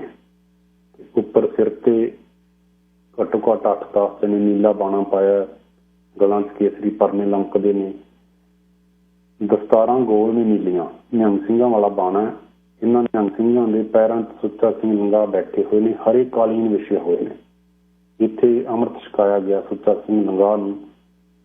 ਅਕਾਲ ਤਖਤ ਵੱਲੋਂ ਪੰਥ 'ਚ ਛੇਕਿਆ ਹੋਇਆ ਸੁੱਚਾ ਸਿੰਘ ਜਿਹੜਾ ਰਾਜਨੀਤੀ ਨਾਲੋਂ ਵੱਧ ਇੱਕ ਫਿਲਮ ਨੇ ਪ੍ਰਸਿੱਧ ਕਰ ਦਿੱਤਾ ਸੀ। ਅੰਦਰੋਂ ਅੰਦਰ ਹੀ WhatsApp ਗਰੁੱਪਾਂ 'ਚ ਉਹ ਵੀਡੀਓ ਗਾਂਹ ਦੀ ਗਾਂਹ ਤੁਰੀ ਫਿਰਦੀ ਰਹੀ ਸੀ। ਜਿਹੜੀ ਬੀਬੀ ਉਸ ਫਿਲਮ 'ਚ ਦਿਖਾਈ ਗਈ ਸੀ ਕਹਿੰਦੇ ਬਾਅਦ 'ਚ ਮੁੱਕਰ ਗਈ ਤੇ ਬਿਆਨ ਬਦਲ ਲਏ ਸਨ। ਸਮਝੌਤਾ ਹੋ ਗਿਆ ਸੀ। ਸੁੱਚਾ ਸਿੰਘ ਨੂੰ ਅਦਾਲਤ ਨੇ ਬਰੀ ਕਰ ਦਿੱਤਾ ਸੀ। ਅਕਾਲੀ ਦਲ ਨੇ ਅਜੇ ਵੀ ਸੁੱਚਾ ਸਿੰਘ ਲੰਗਾਹ ਤੋਂ ਆਪਣਾ ਪੱਲਾ ਝਾੜਿਆ ਹੋਇਆ। ਕਹਿੰਦੇ ਸਾਡਾ ਕੋਈ ਰਿਸ਼ਤਾ ਨਹੀਂ, ਕੋਈ ਨਾਂਹ ਕਰ ਦਿੱਤੀ ਹੈ। ਮਾਮਲਾ ਅਜੇ ਤੱਕ ਅਕਾਲ ਤਖ਼ਤ ਦੇ ਵਿਚਾਰ ਅਧੀਨ ਹੈ। ਭਾਵੇਂ ਕਿ ਅਕਾਲ ਤਖ਼ਤ ਸਾਹਿਬ ਦੇ ਜਥੇਦਾਰ ਕਈ ਵਾਰੀ ਕਹਿ ਚੁੱਕੇ ਨੇ ਕਿ ਜੇ ਕੋਈ ਚੱਲ ਕੇ ਆਵੇਗਾ ਤਾਂ ਭੁੱਲ ਬਖਸ਼ਾਉਣ ਤੇ ਵੀ ਵਿਚਾਰ ਹੋ ਸਕਦੀ ਹੈ। ਉਹਨਾਂ ਨੇ ਕਿਤੇ ਨਾ ਕਿਤੇ ਸੰਕੇਤ 'ਚ ਦਿੱਤੇ ਸੀ ਹਰਪ੍ਰੀਤ ਸਿੰਘ ਹੋਰਾਂ ਨੇ, ਤੇ ਉਸ ਤੋਂ ਪਹਿਲਾਂ ਹੀ ਸੁੱਚਾ ਸਿੰਘ ਹੋਰਾਂ ਨੇ ਜਾਂ ਇਹਨਾਂ ਜਿਹੜੀਆਂ ਨਿਹੰਗ ਜਥੇਬੰਦੀਆਂ ਨੇ, ਇਹ ਕਸਬਾ ਧਾਰੀਵਾਲ ਹੈ ਗੁਰਦਾਸਪੁਰ ਜ਼ਿਲ੍ਹੇ 'ਚ, ਇੱਥੇ ਬਾਬਾ ਬੰਦਾ ਸਿੰਘ ਬਹਾਦਰ ਦੀ ਯਾਦ 'ਚ ਇੱਕ ਗੁਰਦੁਆਰਾ ਬਣਾਇਆ ਹੋਇਆ, ਗੜੀ ਬਾਬਾ ਬੰਦਾ ਸਿੰਘ ਬਹਾਦਰ। ਇੱਥੇ ਉਸ ਮਾਮਲੇ ਦੀ ਸੁੱਚਾ ਸਿੰਘ ਲੰਗਾਹ ਨੇ ਮਾਫੀ ਮੰਗੀ ਤੇ ਫਿਰ ਸੁੱਚਾ ਸਿੰਘ ਲੰਗਾਹ ਨੂੰ ਸਵੇਰੇ ਸਵੇਰੇ ਅੰਮ੍ਰਿਤਪਾਨ ਕਰਵਾ ਦਿੱਤਾ ਗਿਆ। ਗੁਰਬਚਨ ਸਿੰਘ ਬੱਬੇ ਹਾਰੀ ਹੋਰਾਂ ਨੇ, ਜਿਹੜੇ ਪਾਰਟੀ ਦੇ ਜ਼ਿਲ੍ਹਾ ਪ੍ਰਧਾਨ ਨੇ, ਉਹ ਕਹਿੰਦੇ ਸਾਡਾ ਅਕਾਲੀ ਦਲ ਦਾ ਸੁੱਚਾ ਸਿੰਘ ਲੰਗਾਹ ਨਾਲ ਕੋਈ ਨਾਤਾ ਨਹੀਂ, ਤੇ ਜਿਹੜੇ ਨਿਹੰਗ ਨੇ ਉਹਨੂੰ ਅੰਮ੍ਰਿਤਪਾਨ ਕਰਵਾਇਆ ਉਹ ਕਾਂਗਰਸ ਪਾਰਟੀ ਦਾ ਸਮਰਥਕ ਹੈ ਤੇ ਪਾਰਟੀ ਨੂੰ ਬਦਨਾਮ ਕਰਨ ਲਈ ਅਜਿਹਾ ਕੰਮ ਕੀਤਾ ਜਾ ਰਿਹਾ ਹੈ। ਅਕਾਲ ਤਖ਼ਤ ਕਹਿੰਦੇ ਮਾਮਲਾ ਵਿਚਾਰੇਗਾ ਤੇ ਅਕਾਲ ਤਖ਼ਤ ਸਾਹਿਬ ਵੱਲੋਂ ਹੀ ਇਸ ਮਾਮਲੇ ਬਾਰੇ ਕੋਈ ਫੈਸਲਾ ਲਿਆ ਜਾਏਗਾ। ਜਦੋਂ ਨਿਹੰਗ ਸਿੰਘ ਜਥੇਬੰਦੀ ਦੇ ਇੱਕ ਆਗੂ ਨੂੰ ਪੁੱਛਿਆ ਗਿਆ ਕਿ ਭਾਈ ਆਹ ਤੁਸੀਂ ਕੀ ਕੀਤਾ, ਬੰਦਾ ਤੁਸੀਂ ਸੱਚਾ ਕਰਤਾ, ਉਸ ਅੰਮ੍ਰਿਤ ਨੂੰ ਜਿਹਨੂੰ ਪਾਉਣ ਦੀ ਖਾਤਰ ਸੀਸ ਕਿਵੇਂ ਪਏ ਸਨ, ਸੀਸ ਅਰਪਣ ਕੀਤੇ ਸੀ ਤੇ ਫਿਰ ਅੰਮ੍ਰਿਤ ਮਿਲਿਆ ਸੀ, ਇੰਨਾ ਸਸਤਾ ਹੋ ਗਿਆ ਇਹ। ਕਹਿੰਦੇ ਅਸੀਂ ਤਾਂ ਇੱਥੇ ਅੰਮ੍ਰਿਤਪਾਨ ਕਰਵਾਉਣਾ ਸੀ ਤੇ ਲੰਗਾਹ ਸਾਹਿਬ ਪਹੁੰਚ ਗਏ, ਉਹਨਾਂ ਨੇ ਇੱਛਾ ਜ਼ਾਹਰ ਕੀਤੀ ਤੇ ਅਸੀਂ ਛਕਾਤਾ। ਪੰਥ ਚੋਂ ਛੇਕ ਕੇ ਬੰਦੇ ਨੂੰ ਅੰਮ੍ਰਿਤ ਛਕਾ ਦਿੱਤਾ ਗਿਆ। ਇਹ ਕੀ ਅਕਾਲ ਤਖ਼ਤ ਸਾਹਿਬ ਦੇ ਹੁਕਮਾਂ ਦੀ ਅਦੂਲੀ ਨਹੀਂ ਹੈ? ਅਕਾਲ ਤਖ਼ਤ ਨਾਲੋਂ ਇੱਕ ਗੁਰਦੁਆਰਾ ਵੱਡਾ ਹੋ ਗਿਆ। ਭੁੱਲਾਂ ਬਖਸ਼ਾਉਣ ਦੀ ਰੀਤ ਰਹੀ ਹੈ, ਪਰ ਇਹਨੂੰ ਭੁੱਲ ਕਵਾਂਗੇ? ਵੀਡੀਓ 'ਚ ਤਾਂ ਕੁਛ ਹੋਰ ਹੀ ਨਜ਼ਰ ਆ ਰਿਹਾ ਸੀ। ਸੁੱਚਾ ਸਿੰਘ ਲੰਗਾਹ ਇੱਕ ਵਾਰ ਫਿਰ ਅੰਮ੍ਰਿਤ ਛਕ ਕੇ ਸਿੰਘ ਸੱਜ ਗਏ ਨੇ ਜੀ। 12:58 ਹੋਏ ਨੇ ਜੀ। ਰੇਡੀਓ KRP 1550 AM ਤੁਸੀਂ ਸੁਣ ਰਹੇ ਹੋ। ਰਜਿੰਦਰ ਸਿੰਘ ਜੀ ਸਾਡੇ ਨਾਲ ਸ਼ਾਮਲ ਨੇ, ਸਵਾਗਤ ਹੈ ਜੀ ਤੁਹਾਡਾ। ਬਰਾੜ ਸਾਹਿਬ ਸਤਿ ਸ੍ਰੀ ਅਕਾਲ, ਮਿਹਰਬਾਨੀ ਜੀ। ਸੁੱਚਾ ਸਿੰਘ ਲੰਗਾਹ ਤੋਂ ਸ਼ੁਰੂ ਕੀਤੀ ਗੱਲ ਤੇ ਸੁੱਚਾ ਸਿੰਘ ਸੂਰਮੇ ਤੇ ਆ ਗਈ। ਵਿਛੜੀ ਸੁਣੀ ਜਿਹੜੀ ਰਸਤੀਕ ਨੇ ਸ਼ਰਮ ਗਾਈ ਹੋਣੀ ਹੈ, ਲੱਗਦੀ ਹੈ ਨਾ, ਤੇ ਬਹੁਤ ਮਨ ਖੁਸ਼ ਹੈ, ਨਜ਼ਾਰਾ ਆ ਗਿਆ। ਹੋਰ ਕੋਈ ਮੈਂ ਅਰਲੀ 60 ਦੇ ਵਿੱਚ ਨਾ ਜੀ ਅਨੰਦਪੁਰ ਸਾਹਿਬ ਤੋਂ ਨੈਣਾ ਦੇਵੀ ਨੂੰ ਜਾਓ, ਹੋਰ ਕੋਈ ਤਾਂ ਰਸਤੇ ਪੱਕੀ ਸੜਕਾਂ ਨਹੀਂ ਸੀ ਬਣੀਆਂ ਹੁੰਦੀਆਂ, ਅਸੀਂ ਤੁਰ ਕੇ ਗਏ ਸੀਗੇ, ਮੁੰਡੇ ਕਾਲਜ 'ਚ ਪੜ੍ਹਦੇ ਸੀ। ਹੋਰ ਕੋਈ ਤੇ ਰਾਹ ਦੇ ਵਿੱਚ ਨਾ ਕਿਸੇ ਨੇ ਮੈਨੂੰ ਯਾਦ ਆ ਜੇ ਦੱਸਿਆ ਸੀਗਾ ਵੀ ਆਹ ਸੁੱਚਾ ਸਿੰਘ ਸੂਰਮੇ ਦੀ ਜੀ ਯਾਦਗਾਰ ਜੀ ਬਣਾਈ ਆ ਕੋਈ ਹੋਰ। ਇਹ ਨਹੀਂ ਪਤਾ ਹੁਣ ਉੱਥੇ ਉਹਦੇ ਕਾਬਲਾ ਹੋਇਆ ਸੀਗਾ, ਹੋਰ ਕੋਈ ਪਤਾ ਨਹੀਂ ਜਗ੍ਹਾ ਉਹਦੀ ਯਾਦਗਾਰ ਉਹਦੇ 'ਚ ਅਜੇ ਵੀ ਹੈਗੀ ਆ ਕਿੰਨੇ। ਹੁਣ ਮੰਤਰੀ ਜੀ ਦੀ ਗੱਲ ਕਰ ਲੈਂਦੇ ਆ। ਸਾਡਾ ਇਹ ਖੇਤੀਬਾੜੀ ਦਾ ਮੰਤਰੀ ਰਿਹਾ, ਬਹੁਤ ਇਹਦੇ ਨਾਲ ਗੱਲਾਂ ਤਾਂ ਪੁਰਾਣੀਆਂ ਜਿੰਨੀਆਂ ਮਰਜ਼ੀ ਕਰ ਲਓ, ਹੋਰ ਕੋਈ। ਪਰ ਇਹਨਾਂ ਨੇ ਚਲੋ ਇਹ ਖੇਤੀਬਾੜੀ ਮੰਤਰੀ ਸੀਗਾ, ਹੋਰ ਕੋਈ ਤੇ ਅਸੀਂ ਉਹ ਖੇਤੀਬਾੜੀ ਦੇ ਵਿੱਚ ਕਾਨੂੰਨ ਕਾਇਦਾ ਜਿਹਾ ਬਣਾਇਆ ਵੀ 10 ਜੂਨ ਤੋਂ ਪਹਿਲਾਂ ਝੋਨਾ ਨਹੀਂ ਲਾਉਣਾ ਹੈਗਾ, ਹੋਰ ਕੋਈ। ਤੇ ਇਹਨੇ ਮੰਤਰੀ ਜੀ ਨੇ ਸਾਰਾ ਆਪਦਾ ਝੋਨਾ ਜਿਹੜਾ ਸੀਗਾ ਨਾ ਜੀ, ਇਹ 10 ਜੂਨ ਤੋਂ ਪਹਿਲਾਂ ਹੀ ਲਗਵਾ ਲਿਆ, ਹੋਰ ਕੋਈ। ਉਦੋਂ ਮੈਂ ਤਾਂ ਆ ਗਿਆ ਸੀ ਕਨੇਡਾ, ਹੋਰ ਕੋਈ। ਮੈਂ ਮੁੰਡੇ ਨੂੰ ਡਾਇਰੈਕਟਰ ਦੀ ਗੱਲ ਚਲੋ ਫੋਨ ਕਰਕੇ ਪੁੱਛਿਆ, ਮੈਂ ਕਿਹਾ ਗੱਲ ਸੁਣੋ, ਮੰਤਰੀ ਤੁਹਾਡੇ ਜਿਹੜੇ ਆ ਉਹਨਾਂ ਨੇ ਤਾਂ 10 ਜੂਨ ਤੋਂ ਪਹਿਲਾਂ ਲਾ ਲਿਆ, ਹੋਰ ਕੋਈ, ਉਹਦਾ ਕੀ ਕਰੋਗੇ ਹੁਣ? ਉਹਦਾ ਕਹਿਣਾ ਕਰਨਾ ਹੁੰਦਾ, ਹੋਰ ਕੋਈ ਨੌਕਰੀ ਕਰਨੀ। ਰੁੱਸੀਏ ਨਾ ਕਦੇ ਵੀ ਪਿਆਰਿਆਂ ਦੇ ਨਾਲ, ਐਵੇਂ ਰੁੱਸੀਏ ਨਾ ਕਦੇ ਵੀ ਪਿਆਰਿਆਂ ਦੇ ਨਾਲ, ਗੱਲ ਬੁੱਝ ਲੈਣੀ ਚਾਹੀਦੀ ਇਸ਼ਾਰਿਆਂ ਦੇ ਨਾਲ। ਰੁੱਖ ਕੱਟ ਦਿੱਤੇ ਆਲ ਨੇ ਵੀ ਸਾੜ ਦਿੱਤੇ ਗਏ, ਬੜੀ ਮਾੜੀ ਕੀਤੀ ਪੰਛੀਆਂ ਵਿਚਾਰਿਆਂ ਦੇ ਨਾਲ। ਰੱਬ ਰਹਿੰਦਾ ਸਦਾ ਕਿਰਤੀ ਕਿਸਾਨਾਂ ਦੇ ਹੀ ਸੰਗ, ਉਹਦੀ ਨਿਭਦੀ ਨਾ ਉੱਚੀਆਂ ਚੁਬਾਰਿਆਂ ਦੇ ਨਾਲ। ਬੋਲਾਂ ਜਿਨ੍ਹਾਂ ਦਿਆਂ ਵਿੱਚ ਹੱਕ ਸੱਚ ਦੀ ਆਵਾਜ਼, ਸਾਡੀ ਦੋਸਤੀ ਹੈ ਉਹਨਾਂ ਹੀ ਬੁਲਾਰਿਆਂ ਦੇ ਨਾਲ। ਰੂਪ ਸਿੰਘ ਜੀ ਸਵਾਗਤ ਹੈ ਜੀ ਤੁਹਾਡਾ।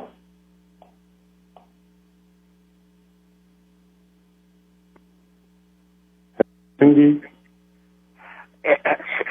ਸੁੱਚਾ ਸੁੱਚਾ ਸਿੰਘ ਦੀ ਤੁਸੀਂ ਛਡਾਇਆ ਜੀ ਬਾਹਰ, ਇਹ ਸੁਭਾਅ ਦਾ ਸੀ ਜੀ, ਸੁਭਾਅ ਇਹਦੀ ਭਿੱਖੀ ਦੇ ਨਾਲ ਹੀ ਆ, ਕਿਲੋਮੀਟਰ ਉਰਲੇ ਪਾਸੇ ਹੈ ਤੇ ਉੱਥੇ ਇਹਦੀ ਸਵਾਦ ਵੀ ਬੜੀ ਵੀ ਹੈ ਸੁੱਚਾ ਸਿੰਘ ਸੁਭਾਅ। ਇਹ ਤਾਂ ਜਾਣਕਾਰੀ। ਇੱਕ ਗੱਲ ਬਾਤ ਤੁਸੀਂ ਸ਼ੁਰੂ ਚ ਤੋਰੀ ਸੀ ਜੀ ਆਪਣੇ ਪਾਸਪੋਰਟ ਬਾਰੇ। ਮੇਰਾ ਪਾਸਪੋਰਟ ਮਾਰਚ ਦੇ ਵਿੱਚ ਐਕਸਪਾਇਰ ਹੋਣਾ, ਉਹਦੀ ਆਪਣੇ ਰਿਨਿਊ ਕਰਾਉਣ ਵਾਸਤੇ, ਤੇ ਮੈਂ ਅਗਲੇ ਮਹੀਨੇ ਕਰਾ ਸਕਦਾ ਜਾ ਕੇ। ਕਿਹੜੇ ਕੈਨੇਡੀਅਨ ਪਾਸਪੋਰਟ ਦੀ ਗੱਲ ਕਰ ਰਹੇ ਹੋ ਕਿ ਇੰਡੀਅਨ ਪਾਸਪੋਰਟ ਦੀ? ਮੇਰੇ ਕੋਲ ਮੈਂ PR ਹੈ ਜੀ, ਮੈਂ ਇੰਡੀਅਨ ਪਾਸਪੋਰਟ ਹੈ ਤੇ ਮੈਂ ਆਈਐਫਸੋਰਟ ਹੈ ਨਾ, ਸਰੀ ਜਾਣਾ ਪਊਗਾ, ਮੈਂ ਸਰੀ ਜਾ ਕੇ ਕਰਾ ਸਕਦਾ। ਨਹੀਂ, ਪਰ ਅਗਲੇ ਮਹੀਨੇ ਮਾਰਚ ਦੇ ਵਿੱਚ ਤਾਂ ਅਜੇ ਤੁਹਾਡੇ ਕੋਲ ਟਾਈਮ ਪਿਆ ਜੀ। ਕਦੇ ਫੇਰ ਲਾਕਡਾਊਨ ਵਗੈਰਾ ਦਾ ਨਾ ਹੋ ਜੇ, ਮੈਂ ਤਾਂ ਇਸ ਗੱਲੋਂ ਡਰਦਾ। ਮੈਂ ਚਲੇ ਜਾਣਾ ਨਵੰਬਰ ਚ। 6 ਮਹੀਨੇ ਪਹਿਲਾਂ ਵੀ ਤੁਸੀਂ ਕਰਾ ਸਕਦੇ ਹੋ, ਅਜੇ ਤਾਂ ਤੁਹਾਡੇ ਕੋਲੇ 9 ਮਹੀਨੇ ਦਾ ਸਮਾਂ ਪਿਆ ਜੀ, ਘੱਟੋ ਘੱਟ ਮੇਰੇ ਖਿਆਲ 7-8 ਮਹੀਨੇ ਤਾਂ ਹੈਗੇ ਨਹੀਂ। ਠੀਕ ਆ ਜੀ, ਥੈਂਕ ਯੂ ਵਾਰੀ ਵਾਰੀ, ਸ਼ੁਕਰੀਆ ਜੀ।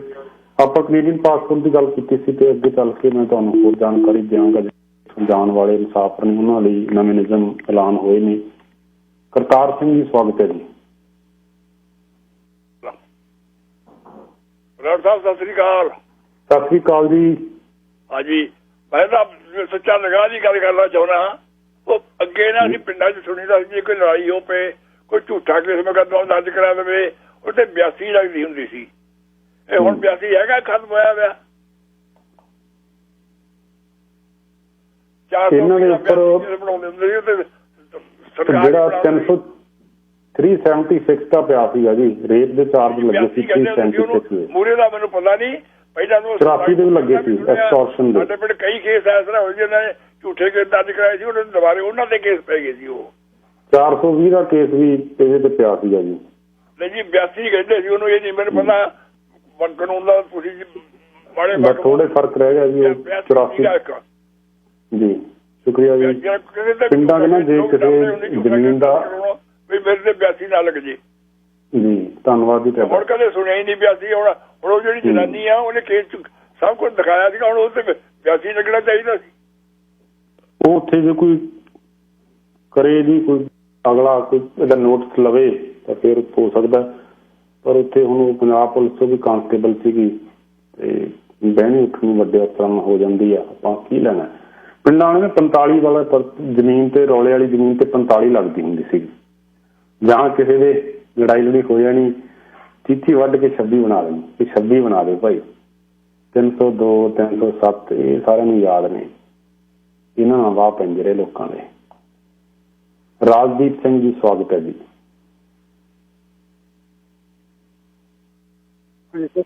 ਬਰਾੜ ਸਾਹਿਬ, ਗੱਲ ਇਹ ਆ ਵੀ ਜਦੋਂ ਤੁਸੀਂ ਕੋਈ ਪੋਲੀਟਿਕਸ ਦੇ ਵਿੱਚ ਜਾਂ ਕੋਈ ਪਬਲਿਕ ਫਿਗਰ ਬਣ ਜਾਂਦੇ ਹੋ ਤਾਂ ਤੁਹਾਡੀ ਲਾਈਫ ਰਹੀ ਨਹੀਂ ਜਾਂਦੀ ਆਪਦੀ।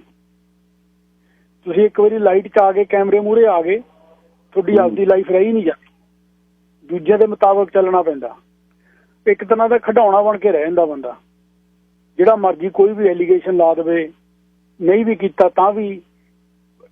ਹੁਣ ਕਈ ਵਾਰੀ ਆਪਾਂ ਇੱਥੇ ਦੇਖਦੇ ਹੀ ਆ, ਐਲੀਗੇਸ਼ਨ ਤੇ ਐਲੀਗੇਸ਼ਨ ਲੱਗ ਜਾਂਦੇ ਆ, ਤੇ ਜਦੋਂ ਕਹਿੰਦੇ ਆ ਵੀ ਲਿਆਓ ਜੀ ਜਿਹਨੇ ਐਲੀਗੇਸ਼ਨ ਲਾਇਆ, ਫਿਰ ਉਹ ਕਹਿੰਦੇ ਜੀ ਨਹੀਂ, ਪ੍ਰਾਈਵੇਸੀ ਦਾ ਰੌਲਾ। ਸੋ ਇਹ ਗੇਮ ਆ ਪੋਲੀਟਿਕਸ। ਜਦੋਂ ਜੇ ਤੁਸੀਂ ਪਬਲਿਕ ਫਿਗਰ ਬਣ ਕੇ ਕੋਈ ਵੀ ਐਲੀਗੇਸ਼ਨ ਲਾ ਦੇਵੇ ਤੁਹਾਡੇ ਤੇ, ਤੁਸੀਂ ਕੁਝ ਨਹੀਂ ਕਰ ਸਕਦੇ। ਤੁਸੀਂ ਸਿਰਫ ਡਿਫੈਂਸਿਵ ਹੋ ਜਾਓਗੇ ਵੀ ਮੈਂ ਨਹੀਂ ਕੀਤਾ ਬਸ। ਪਰ ਇੱਕ ਵਾਰੀ ਮਿੱਟੀ ਪਲੀਤਾ ਹੋ ਗਈ ਨਾ, ਉਹੀ ਸੇਮ ਚੀਜ਼ ਹੀ ਪੋਲੀਟੀਕਲ ਫਿਗਰ ਆ ਜਿਹੜਾ ਉਹਦਾ ਹੁੰਦਾ, ਉਹਨੂੰ ਬਹੁਤ ਸਾਰੇ ਝੂਠ ਵੀ ਬੋਲਣੇ ਪੈ ਜਾਂਦੇ ਆ। ਸੋ ਪਰ ਜਿਹੜਾ ਕੌਨਫਲਿਕਟ ਆ ਨਾ, ਜਿਹੜਾ ਆਪਾਂ ਦੇਖਦੇ ਹਾਂ ਵੀ ਇਹ ਹੈ ਕੀ ਅਸਲ ਦੇ ਵਿੱਚ। ਹੁਣ ਆਪਾਂ ਸੁੱਚੇ ਸੂਬੇ ਦੀ ਗੱਲ ਕਰੀ ਜਾਂਦੇ ਹਾਂ ਜੀ, ਇਹ ਬੰਦੇ ਦੇ ਅੰਦਰ ਨਾ ਜਿਵੇਂ 2 ਕ੍ਰੋਮੋਸੋਮ ਨੇ, X ਤੇ Y, ਆਪਣੇ ਫੈਮਿਨਿਨ ਤੇ ਮੈਸਕੁਲਿਨ ਦੋਨੇ, 2 ਬੰਦੇ ਦੇ 2 ਬ੍ਰੇਨ ਨੇ। ਇੱਕ ਫੀਮੇਲ એનર્ਜੀ ਰਿਪਰੈਜ਼ੈਂਟ ਕਰਦਾ, ਇੱਕ ਮੇਲ, ਹਨਾ। ਤੇ ਇੱਕ ਜਿਹੜੇ ਤਾਂ ਜਮਾਂ ਹੀ ਮੈਸਕੁਲਿਨ ਸਾਈਡ ਆ, ਮਤਲਬ ਪੂਰੇ, ਉਹ ਹਮੇਸ਼ਾ ਉਹਨਾਂ ਦੀ ਜਿਹੜੀ ਫੈਮਿਨਿਨ ਸਾਈਡ ਆ ਉਹਨਾਂ ਦੀ, ਉਹ ਉਹਨਾਂ ਨੂੰ ਨਹੀਂ ਦਿੰਦੀ ਹੈਗੀ। ਸੋ ਉਹ ਆਪਣੇ ਸਮਾਜ ਉਸ ਤਰੀਕੇ ਨਾਲ ਸਿਰਜਦੇ ਆ ਵੀ ਜਿਹਦੇ ਵਿੱਚ ਕਿ ਜਨਾਨੀ ਨੂੰ ਬਾਹਰ ਅੰਦਰ ਰੱਖਿਆ ਜਾ ਸਕੇ, ਹੁੰਦੇ ਹੀ ਪ੍ਰਧਾਨ ਹੁੰਦੇ ਆ। ਬਹੁਤ ਸਾਰੇ ਉਹ ਤੋਂ ਬਾਅਦ ਕਲਚਰ ਨੇ ਜਿਹੜੇ ਕਿ ਫੀਮੇਲ ਜਾਂ ਫੈਮਿਨਿਨ ਬੇਸਡ ਕਲਚਰ ਡਿਵਾਈਡ ਕੀਤੇ ਹੁੰਦੇ ਆ, ਵੀ ਉਹਦੇ ਵਿੱਚ ਜਨਾਨੀਆਂ ਨੂੰ ਵੀ ਪੂਰਾ ਹੱਕ ਹੋਣਾ ਚਾਹੀਦਾ, ਜਨਾਨੀਆਂ ਦੇ ਹੱਕ ਅਧਿਕਾਰ ਬੰਦਿਆਂ ਨਾਲੋਂ ਜ਼ਿਆਦਾ। ਸੋ ਇਹ ਜਿਹੜੀ ਚੀਜ਼ ਹੈ ਨਾ, ਉਹ ਗੁਰਬਾਣੀ 'ਚ ਵੀ ਲਿਖਿਆ, ਬੰਦੇ ਦੇ ਅੰਦਰ ਹੀ ਜਨਾਨੀ, ਜਨਾਨੀ ਦੇ ਅੰਦਰ ਹੀ ਬੰਦਾ। ਉਹਦਾ ਮਤਲਬ ਬੇਸਿਕਲੀ ਇਹੀ ਆ ਵੀ ਬੰਦੇ ਦੇ ਵਿੱਚ 2 ਕ੍ਰੋਮੋਸੋਮ ਹੁੰਦੇ ਆ, ਐਕਸ ਤੇ ਵਾਈ, ਫੀਮੇਲ ਤੇ ਮੇਲ। ਜਨਾਨੀ ਦੇ ਵਿੱਚ 2 ਐਕਸ ਹੁੰਦੇ ਆ।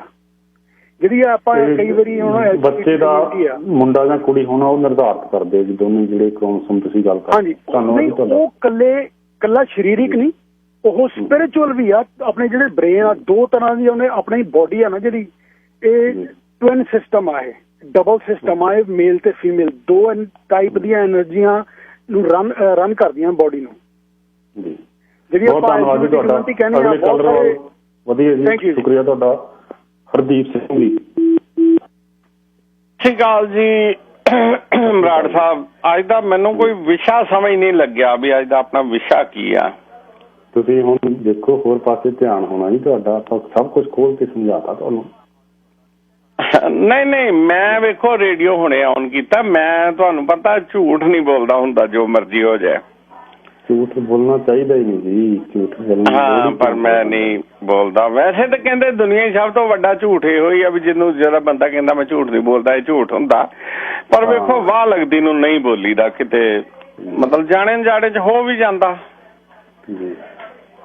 ਤੇ ਵਿਸ਼ਾ ਤੁਸੀਂ ਦੱਸ ਦਿਓ। ਤੁਹਾਡੀ ਜਾਣਕਾਰੀ ਲਈ ਦੱਸਦੀ ਹੈ, ਸੁੱਚਾ ਸਿੰਘ ਗਾਹ ਹੋਰਾਂ ਨੇ ਭੁੱਲ ਬਖਸ਼ਾ ਲਈ ਹੈ। ਹਾਂਜੀ। ਉਹ ਵੇਖੋ ਗੱਲ ਪਤਾ ਕੀ ਆ, ਵੇਖੋ ਗੱਲ ਸੁਣੋ, ਮਤਲਬ ਆਪਾਂ 2 ਗੱਲਾਂ ਕਰੀਏ ਬਈ ਇਹ ਨਾ ਇੱਕ ਡਰਾਮੇਬਾਜ਼ੀ ਹੋਈ ਆ, ਇਹ ਕੋਈ ਅੰਮ੍ਰਿਤ ਨੀਗਾ। ਕਿਉਂਕਿ ਜਦੋਂ ਅਕਾਲ ਤਖਤ ਸਾਹਿਬ ਤੇ 5 ਪਿਆਰੇ ਬੈਠਦੇ ਆ, ਅੰਮ੍ਰਿਤ ਛਕਾਉਂਦੇ ਆ, ਤੇ ਉਹਨਾਂ ਨੂੰ ਕਿਸੇ ਮਤਲਬ ਦੀ ਮਾਫੀ ਦੇਣ ਦੀ ਉਹਨਾਂ 'ਚ ਪਾਵਰ ਹੁੰਦੀ ਆ। ਤੇ ਇਹ ਗੁਰਦਾਸ ਨੰਗਲ ਦੇ ਜਿਹੜਾ ਮਤਲਬ ਗੁਰੂ ਘਰ ਦੇ ਵਿੱਚ 3 ਬੰਦਿਆਂ ਨੇ ਅੰਮ੍ਰਿਤ ਛਕਾਤਾ, ਜਾਂ ਕਿੱਦਾਂ 2 ਬੰਦੇ ਫੜ ਕੇ 5 ਪਿਆਰਿਆਂ 'ਚ ਭਾਲੇ, ਉਹ ਕੋਈ ਨਹੀਂ ਹੈਗਾ। ਇਹ ਤੇ ਸਗੋਂ ਜੇ ਉਹਨੂੰ ਕਦੀ ਮਾਫੀ ਮਿਲਣੀ ਵੀ ਸੀ ਇਨ ਫਿਊਚਰ ਤੇ ਉਹ ਵੀ ਗਈ, ਕਿਉਂਕਿ ਉਹਨੂੰ ਮਾਫੀ ਦੇਣ ਵਾਲਿਆਂ ਨੂੰ ਤੇ ਉਹ ਕਰਨ ਵਾਲਿਆਂ ਨੂੰ ਤਾਂ ਇਹਨੇ ਲੌਂਗੋਵਾਲ ਨੇ ਉੱਥੋਂ ਸਸਪੈਂਡ ਕਰ ਦਿੱਤਾ। ਜੇ ਸਜ਼ਾ ਦੇਣ ਵਾਲੇ ਹੀ ਮਤਲਬ ਗਿਲਟੀ ਕਰਾਰ ਦਿੱਤੇ ਜਾਣ ਤੇ ਸਜ਼ਾ ਉੱਥੇ ਕਿੱਥੇ ਖਲੋਤੀ ਆ, ਮਾਫੀ ਕਿੱਥੇ ਖਲੋਤੀ ਮਾਫੀ ਦੇਣ ਵਾਲੇ ਜੇ ਹੋਣ ਤੇ। ਸੋ ਮੈਂ ਬਹੁਤੀਆਂ ਬਰੀਕੀਆਂ 'ਚ ਨਹੀਂ ਜਾਣਾ, ਕੀ ਆ ਉਹ ਸਾਰਿਆਂ ਨੂੰ ਪਤਾ ਜੋ ਹੋਇਆ ਸੀ। ਮੈਂ ਹੁਣ ਤੁਹਾਡੇ ਨਾਲ ਗੱਲ ਇਹ ਕਰਨੀ ਸੀ, ਥੋੜੀ ਜਿਹੀ ਤੁਹਾਡੇ ਵਿਸ਼ੇ ਤੋਂ ਹਟ ਕੇ ਆ। ਇੱਕ ਤੇ ਜਿਹੜੀ ਆਪਾਂ ਕੱਲ ਗੱਲ ਕਰਦੇ ਸੀ ਨਾ, ਜਿਹੜਾ ਉਹ ਲਾਅ ਦਾ ਜ਼ਿਮੀਂਦਾਰਾਂ ਦੇ ਖਿਲਾਫ ਆ ਰਿਹਾ। ਹੈਲੋ, ਹਾਂਜੀ, ਉਹਦੇ 'ਚ ਇੱਕ ਮਤਲਬ ਇਹਦੇ ਤੇ ਨਾ ਸੋਸ਼ਲ ਮੀਡੀਆ ਦੇ ਉੱਤੇ ਇੱਕ ਖਬਰ ਹੈਗੀ ਆ, ਮਤਲਬ ਆਈ ਡੋਂਟ ਨੋ, ਮੈਂ ਨਹੀਂ ਕਹਿੰਦਾ ਉਹ ਸੱਚ ਆ, ਹੋ ਸਕਦਾ ਉਹ ਝੂਠ ਵੀ ਹੋਵੇ। ਵੀ ਖਬਰ ਇਹ ਆ ਕਿ ਉਹ ਕਹਿੰਦੇ ਵੀ ਜਿਹੜਾ ਤੁਸੀਂ ਜ਼ਮੀਨ ਠੇਕੇ ਤੇ ਦਿੰਦੇ ਹੋ, ਹੁਣ ਕੋਈ ਉਹਨੂੰ ਚਕੋਤਾ ਕਹਿੰਦਾ, ਕੋਈ ਮਾਮਲਾ ਕਹਿੰਦਾ, ਕੋਈ ਕੁਛ ਕਹਿੰਦਾ, ਵੀ ਜਿਹੜੀ ਠੇਕੇ ਤੇ ਜ਼ਮੀਨ ਦਿੰਦੇ ਹੋ ਉਹਦੇ ਉੱਤੇ ਤੁਹਾਨੂੰ 18% GST ਲੱਗ ਜਾਏਗਾ। ਮੈਂ ਤੁਹਾਨੂੰ ਇਹ ਪੁੱਛਣਾ ਚਾਹੁੰਦਾ ਹੈ ਵੀ ਕੋਈ ਤੁਹਾਡੀ ਨਜ਼ਰ ਥਾਣੀ ਇਹ ਗੱਲ ਲੰਘੀ ਹੈ, ਕੁਝ ਇਹਦੇ ਸੱਚਾਈ ਆ ਕਿ ਐਵੇਂ ਹਵਾ 'ਚ ਹੀ ਹੈ ਗੱਲਾਂ? ਤੇ ਹਜੇ ਮੇਰੇ ਖਿਆਲ 'ਚ ਹਵਾ 'ਚ ਹੀ ਹੈ ਜੀ, ਕਿਸੇ ਜਿਹੜਾ ਹਵਾ 'ਚ। ਠੀਕ ਹੈ, ਚਲੋ ਵੈਸੇ ਮਤਲਬ ਹੋਣ ਨੂੰ ਤਾਂ ਪਤਾ ਨਹੀਂ ਕੀ ਕੁਛ ਇਹਨਾਂ ਕਰਨਾ ਕੀ ਨਹੀਂ, ਪਰ ਜੇ ਇਹ ਹੈਗੀ ਆ ਤੇ ਇਹ ਹੋਰ ਵੀ ਇੱਕ ਗੰਡਾਸਾ ਵਾ। ਤੇ ਚਲੋ ਇਹਦੇ ਬਾਰੇ ਜਦੋਂ ਪਤਾ ਲੱਗਿਆ ਆਪਾਂ ਗੱਲ ਕਰਾਂਗੇ, ਐਵੇਂ ਆਪਾਂ ਹਵਾ 'ਚ ਕਾਹਨੂੰ ਛੱਡਣੀ ਆ। ਤੇ ਦੂਜੀ ਗੱਲ ਤੁਹਾਨੂੰ ਇਹ ਦੱਸਣੀ ਸੀ ਵੀ ਜਿਹੜੀ ਤੁਸੀਂ ਕੱਲ ਉਹ ਗਾਣਾ ਲੱਭਣ ਦੀ ਕੋਸ਼ਿਸ਼ ਕੀਤੀ ਸੀ ਨਾ, ਚੌਕੀਦਾਰ ਵਾਲਾ, ਹਾਂਜੀ, ਉਹ ਤੁਹਾਨੂੰ ਲੱਭਿਆ ਨਹੀਂ ਸੀ, ਕੋਈ ਗਲਤੀ ਨਾਲ ਦੂਜਾ ਲੱਗ ਗਿਆ ਸੀ। ਉਹ ਪ੍ਰੋਪਰ ਜਿਹੜਾ ਗਾਣਾ ਸੀ ਨਾ, ਉਹਦੀ ਮੈਂ ਤੁਹਾਡੇ WhatsApp ਤੇ ਲਿੰਕ ਭੇਜਿਆ ਵਾ, ਤੁਸੀਂ ਅੱਜ ਉਹ ਪਲੇ ਜ਼ਰੂਰ ਕਰਿਓ। ਉਹਦੇ ਲਿਖਿਆ ਵੀ ਉਹ ਯਾਰ ਬਿਮਾਰ ਪਿਆ, ਇੰਨੀਆਂ ਗੱਲਾਂ ਪਾ ਕੇ ਤੇ ਉਹ ਕਰ ਲਿਓ, ਤੁਹਾਨੂੰ ਉਹ ਵੀ ਆ ਜਾਏਗਾ ਸਾਰਾ ਕੁਝ। ਧੰਨਵਾਦ ਜੀ, ਸ਼ੁਕਰੀਆ, ਬਹੁਤ ਬਹੁਤ ਧੰਨਵਾਦ। ਭਾਰਤ ਜਾਣ ਵਾਲੇ ਵਿਦੇਸ਼ੀ ਮੁਸਾਫਿਰ ਨਵੇਂ ਦਿਸ਼ਾ ਨਿਰਦੇਸ਼ ਜਾਰੀ ਹੋ ਗਏ ਨੇ। ਭਾਰਤ ਵੱਲੋਂ ਆਪਣੇ ਨਾਗਰਿਕਾਂ ਨੂੰ ਵੱਖ-ਵੱਖ ਮੁਲਕਾਂ ਚੋਂ, ਕੈਨੇਡਾ, ਅਮਰੀਕਾ ਚੋਂ, UK ਚੋਂ ਕੱਢਣ ਦੇ ਲਈ ਵੰਦੇ ਭਾਰਤ ਮਿਸ਼ਨ ਚਲਾਇਆ ਜਾ ਰਿਹਾ ਹੈ। ਉਹਦੇ ਜਿਹੜੇ 5ਵੇਂ ਪੜਾਅ ਤਹਿਤ ਇੱਧਰੋਂ ਵੈਨਕੂਵਰ ਤੋਂ ਵੀ ਉਡਾਣਾਂ ਜਾਣੀਆਂ 16 ਤਰੀਕ ਨੂੰ, 27 ਤਰੀਕ ਨੂੰ ਹੈ। ਤੇ ਉਹਨਾਂ ਦੀ ਉੱਧਰ ਤਾਂ ਬਹੁਤ ਡਿਮਾਂਡ ਹੈ, ਬੜੀ ਮੰਗ ਹੈ। ਇੱਥੋਂ ਟਿਕਟਾਂ ਵਿਕ ਰਹੀਆਂ ਨੇ, ਜਿਨ੍ਹਾਂ ਨੇ ਆਪਣੇ ਕੋਈ ਸਕੇ ਸੋਧਰੇ ਇੱਧਰ ਮੰਗਵਾਉਣੇ ਆ ਜਾਂ ਉੱਧਰ ਫਸੇ ਪਏ ਰਹਿ ਗਏ ਅਜੇ ਤੱਕ ਵੀ, ਤੇ ਉਹ ਹੁਣ ਏਅਰ ਇੰਡੀਆ ਤੋਂ ਚੜ੍ਹ ਕੇ ਇੱਧਰ ਆ ਜਾਣਗੇ। ਇੱਧਰ ਤਾਂ ਆਪਾਂ ਨੂੰ ਪਤਾ ਹੈ ਕਿ BC ਸਰਕਾਰ ਨੇ ਤੇ ਉਸ ਤੋਂ ਬਾਅਦ ਫੈਡਰਲ ਸਰਕਾਰ ਨੇ 14 ਦਿਨਾਂ ਲਈ ਇਕਾਂਤਵਾਸ ਲਾਜ਼ਮੀ ਇਹ ਜਿਹੜਾ ਨਿਯਮ ਬਣਾਇਆ ਹੋਇਆ, $7.5 ਲੱਖ ਜੁਰਮਾਨਾ ਲੱਗ ਸਕਦਾ ਜੇ ਉਲੰਘਣਾ ਕਰੇਗਾ ਤਾਂ ਫਾਰਮ ਭਰ ਕੇ ਦੇਣਾ ਪਏਗਾ। ਇੰਡੀਆ ਦੇ ਵਿੱਚ ਅਜੇ ਇਸ ਗੱਲੋਂ ਇੰਨੀ ਸਖਤੀ ਨਹੀਂ ਸੀ ਹੋਈ, ਲੋਕ ਆਪਣੇ ਘਰਾਂ 'ਚ ਜਾ ਕੇ ਹੀ ਇਕਾਂਤਵਾਸ 'ਚ ਰਹਿ ਸਕਦੇ ਸੀ, ਪਰ ਹੁਣ ਜਿਹੜੀਆਂ ਸਿਹਤ ਤੇ ਪਰਿਵਾਰ ਭਲਾਈ ਮੰਤਰਾਲੇ ਨੇ ਗਾਈਡਲਾਈਨ ਜਾਰੀ ਕੀਤੀਆਂ ਨੇ, ਕੌਮਾਂਤਰੀ ਯਾਤਰੀਆਂ ਲਈ ਨਵੇਂ ਦਿਸ਼ਾ ਨਿਰਦੇਸ਼ ਸਾਹਮਣੇ ਆਏ ਨੇ, ਉਹਨਾਂ 'ਚ ਇਹ ਕਿਹਾ ਗਿਆ ਕਿ ਵਿਦੇਸ਼ਾਂ ਤੋਂ ਆਉਣ ਵਾਲੇ ਨਾਗਰਿਕਾਂ ਲਈ 14 ਦਿਨਾਂ ਦਾ ਇਕਾਂਤਵਾਸ ਲਾਜ਼ਮੀ ਹੋਏਗਾ ਤੇ ਇਹ ਇਕਾਂਤਵਾਸ ਉਹਦੇ ਆਪਣੇ ਘਰੇ ਨਹੀਂ ਹੋਏਗਾ। 7 ਦਿਨਾਂ ਦਾ ਪੇਡ ਇੰਸਟੀਟਿਊਸ਼ਨਲ ਕੁਆਰੰਟਾਈਨ, ਇਹ ਜਿਹੜਾ ਸਰਕਾਰੀ ਥਾਂ ਤੇ ਕਿਤੇ ਉਹਨੂੰ ਰੱਖਣਗੇ ਤੇ ਉਹ ਤੋਂ ਪੈਸੇ ਚਾਰਜ ਕੀਤੇ ਜਾਣਗੇ। ਪੇਡ ਇੰਸਟੀਟਿਊਸ਼ਨ ਕੁਆਰੰਟਾਈਨ ਹੋਏਗਾ 7 ਦਿਨ ਦਾ, ਤੇ 7 ਦਿਨ ਫਿਰ ਉਹ ਆਪਣੇ ਘਰੇ ਇਕਾਂਤਵਾਸ ਰਹੇਗਾ, ਹੋਮ ਕੁਆਰੰਟਾਈਨ ਜਿਹਨੂੰ ਕਹਿੰਦੇ ਨੇ। 72 ਘੰਟੇ ਪਹਿਲਾਂ, ਭਾਰਤ ਜਾਣ ਤੋਂ 72 ਘੰਟੇ ਪਹਿਲਾਂ ਨਿਊ ਦਿੱਲੀ airport.in ਇਸ ਵੈਬਸਾਈਟ ਤੇ ਇੱਕ ਹਲਫੀਆ ਬਿਆਨ ਦੇਣਾ ਪਏਗਾ। ਨਿਊ ਦਿੱਲੀ airport.in ਤੇ ਘੋਸ਼ਣਾ ਪੱਤਰ ਤੁਹਾਨੂੰ ਦੇਣਾ ਪਏਗਾ 72 ਘੰਟੇ ਪਹਿਲਾਂ। ਜਿਨ੍ਹਾਂ ਨੇ ਇੰਡੀਆ ਜਾਣਾ ਹੈ, ਇੰਡੀਅਨ ਨਾਗਰਿਕ ਨੇ ਜਿਹੜੇ ਇੱਥੋਂ ਜਾਣਾ ਚਾਹੁੰਦੇ ਨੇ, 24 ਮਈ ਨੂੰ ਇਹ ਦਿਸ਼ਾ ਨਿਰਦੇਸ਼ ਜਾਰੀ ਹੋਏ ਸੀ ਤੇ ਏਅਰ ਇੰਡੀਆ ਨੇ ਵੀ ਹੁਣ ਆਪਣੇ ਅਧਿਕਾਰਤ ਖਾਤੇ ਤੇ ਟਵੀਟ ਕਰ ਦਿੱਤਾ। 8 ਅਗਸਤ ਤੋਂ ਇਹ ਨਿਯਮ ਲਾਗੂ ਹੋਣ ਜਾ ਰਹੇ ਨੇ। ਹੁਣ 8 ਅਗਸਤ ਤੋਂ ਪਹਿਲਾਂ ਜੇ ਉੱਡ ਕੇ ਪਹੁੰਚ ਜਾਏਗਾ ਭਾਰਤ ਤਾਂ ਉਹ ਆਪਣੇ ਘਰ ਚਲਾ ਜਾਏਗਾ, ਤੇ 8 ਅਗਸਤ ਮਗਰੋਂ ਪੇਡ ਕੁਆਰੰਟਾਈਨ ਦੇ ਵਿੱਚ 7 ਦਿਨ ਰਹਿਣਾ ਪਏਗਾ। ਪੇਡ ਇੰਸਟੀਟਿਊਸ਼ਨ ਕੁਆਰੰਟਾਈਨ ਭਾਵ ਤੁਹਾਨੂੰ ਕਿਤੇ ਇਹੋ ਜਿਹੀ ਜਗ੍ਹਾ ਤੇ ਰੱਖਣਗੇ, ਤੁਹਾਡੇ ਘਰ ਤੋਂ ਦੂਰ ਹੋਏਗੀ, ਘਰ ਨਹੀਂ ਹੋਗਾ ਤੁਹਾਡਾ, ਕੋਈ ਸਾਂਝੀ ਥਾਂ, ਕੋਈ ਸਰਾਂ, ਕੋਈ ਹਸਪਤਾਲ ਜਾਂ ਕੋਈ ਹੋਰ ਬਿਲਡਿੰਗ ਹੋ ਸਕਦੀ ਜਿੱਥੇ ਹੋਰ ਵੀ ਬੈੱਡ ਲੱਗੇ ਹੋਣਗੇ, ਉਹਦੇ ਤੇ ਤੁਹਾਡੇ ਉੱਥੇ ਰੱਖਣ ਦੇ ਬਦਲੇ 'ਚ ਪੈਸੇ ਲੈ ਜਾਣਗੇ। 8 ਅਗਸਤ ਤੋਂ ਨਵੇਂ ਨਿਯਮ ਲਾਗੂ ਹੋ ਜਾਣਗੇ। ਤੇ ਯਾਤਰਾ ਤੋਂ ਪਹਿਲਾਂ ਦੇ ਨਿਯਮ ਇਹ ਹੈ ਕਿ 72 ਘੰਟੇ ਪਹਿਲਾਂ ਹਲਫੀਆ ਬਿਆਨ ਆਨਲਾਈਨ ਪੋਰਟਲ ਦੇ ਉੱਪਰ ਜਮ੍ਹਾਂ ਕਰਾਉਣਾ ਪਏਗਾ, ਅੰਡਰਟੇਕਿੰਗ ਤੁਹਾਨੂੰ ਦੇਣੀ ਪਏਗੀ ਕਿ ਯਾਤਰਾ ਤੋਂ 14 ਦਿਨਾਂ ਤੱਕ ਉਹ ਇਕਾਂਤਵਾਸ ਵਿੱਚ ਰਹੇਗਾ ਜਾਂ ਰਹੇਗੀ। 7 ਦਿਨ ਦਾ ਸੰਸਥਾਗਤ ਕੁਆਰੰਟਾਈਨ ਲਾਜ਼ਮੀ ਕਰਾਰ ਦਿੱਤਾ ਗਿਆ, ਜਿਹਦਾ ਖਰਚਾ ਮੁਸਾਫਰ ਨੂੰ ਖੁਦ ਚੁੱਕਣਾ ਪਏਗਾ। 7 ਦਿਨ ਉਹਨੂੰ ਅਗਲੇ 7 ਦਿਨ ਜਿਹੜੇ ਆ ਉਹ ਘਰ 'ਚ ਰਹਿਣਾ ਪਏਗਾ ਤੇ ਲੋਕਾਂ ਨੂੰ ਸਿਰਫ ਕੁਝ ਖਾਸ ਹਾਲਾਤਾਂ ਵਿੱਚ ਹੀ 14 ਦਿਨਾਂ ਦੇ ਹੋਮ ਕੁਆਰੰਟਾਈਨ ਦੀ ਆਗਿਆ ਹੋਏਗੀ। ਸੰਸਥਾਗਤ ਕੁਆਰੰਟਾਈਨ ਤੋਂ ਬਚਣ ਲਈ ਯਾਤਰੀ ਨੂੰ ਇੱਕ ਨੈਗੇਟਿਵ RT-PCR ਰਿਪੋਰਟ ਦਿਖਾਉਣੀ ਪਏਗੀ। ਇਸ ਰਿਪੋਰਟ ਤੇ ਵੀ ਅੱਗੇ ਫਿਰ ਉਹ ਫੈਸਲਾ ਲੈਣਗੇ, ਇਹਨੂੰ ਪੋਰਟਲ ਤੇ ਅਪਲੋਡ ਕਰਨਾ ਪਏਗਾ। ਇਹ ਜਿਹੜੀ ਜਾਂਚ ਰਿਪੋਰਟ ਹੈ 96 ਘੰਟੇ ਤੋਂ ਜ਼ਿਆਦਾ ਪੁਰਾਣੀ ਨਹੀਂ ਹੋਣੀ ਚਾਹੀਦੀ। ਜੇ ਕੋਈ ਗਰਭਵਤੀ ਔਰਤ ਜਾ ਰਹੀ ਹੈ ਸਫ਼ਰ ਕਰਕੇ ਤਾਂ ਉਹਨੂੰ ਘਰ 'ਚ ਅਲੱਗਾ ਰੱਖਣ ਦੀ ਆਗਿਆ ਦਿੱਤੀ ਜਾ ਸਕਦੀ ਹੈ। 10 ਸਾਲ ਤੋਂ ਘੱਟ ਉਮਰ ਦੇ ਬੱਚੇ ਨੂੰ ਵੀ ਘਰੇ ਹੀ 14 ਦਿਨਾਂ ਦਾ ਇਕਾਂਤਵਾਸ ਕੱਟਣ ਦੀ ਆਗਿਆ ਦਿੱਤੀ ਜਾ ਸਕਦੀ ਹੈ। ਆਰੋਗਿਆ ਸੇਤੂ ਐਪ ਡਾਊਨਲੋਡ ਕਰਨੀ ਲਾਜ਼ਮੀ ਹੈ। ਸਾਰੇ ਯਾਤਰੀ ਜਿਹੜੇ ਜਾਣਾ ਚਾਹੁੰਦੇ ਨੇ ਭਾਰਤ, ਉਹਨਾਂ ਨੂੰ ਆਪਣੇ ਮੋਬਾਈਲ ਫੋਨ ਤੇ ਆਰੋਗਿਆ ਸੇਤੂ ਐਪ ਡਾਊਨਲੋਡ ਕਰਨ ਲਈ ਕਿਹਾ ਜਾਏਗਾ। ਟਿਕਟ ਦੇ ਨਾਲ ਏਜੰਸੀ ਵੱਲੋਂ ਕੀ ਕਰਨਾ ਹੈ ਤੇ ਕੀ ਨਹੀਂ ਕਰਨਾ ਚਾਹੀਦਾ ਇਹਦੀ ਸੂਚੀ ਵੀ ਦਿੱਤੀ ਜਾਏਗੀ। ਸਿਰਫ ਉਹੀ ਲੋਕ ਜਿਨ੍ਹਾਂ ਨੂੰ ਥਰਮਲ ਸਕਰੀਨਿੰਗ ਦੌਰਾਨ ਕੋਰੋਨਾ ਦਾ ਕੋਈ ਲੱਛਣ ਦਿਖਾਈ ਨਹੀਂ ਦਿੱਤਾ ਹੋਏਗਾ ਉਹੀ ਜਹਾਜ਼ ਤੇ ਚੜ੍ਹ ਸਕਣਗੇ।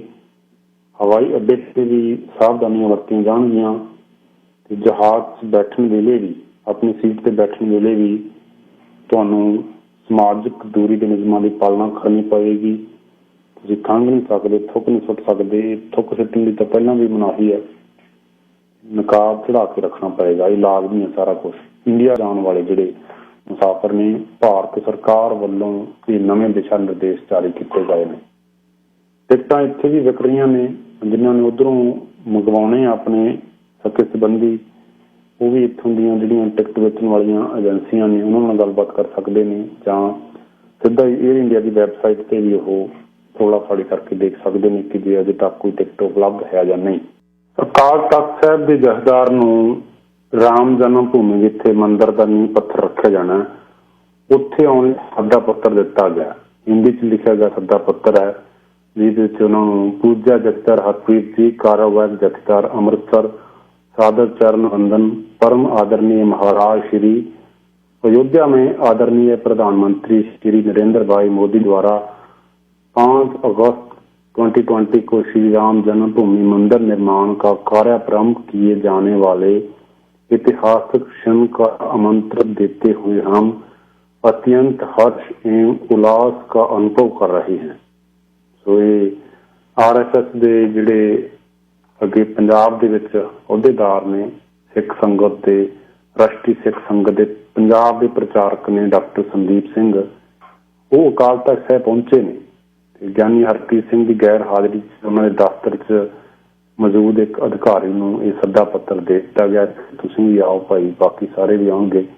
ਰਾਮ ਮੰਦਿਰ ਦੇ ਨਿਰਮਾਣ ਮੌਕੇ ਤੁਹਾਡਾ ਇੱਥੇ ਪਹੁੰਚਣਾ ਬਹੁਤ ਜ਼ਰੂਰੀ ਹੈ, ਜਿੱਥੇ ਨਰਿੰਦਰ ਮੋਦੀ ਵੀ ਪਹੁੰਚ ਰਹੇ ਨੇ ਤੇ ਬਾਕੀ ਧਰਮਾਂ ਦੇ ਜਿਹੜੇ ਆਗੂ ਨੇ, ਰਹਿਬਰ ਨੇ, ਉਹਨਾਂ ਨੂੰ ਵੀ ਸੱਦਾ ਪੱਤਰ ਭੇਜਿਆ ਗਿਆ।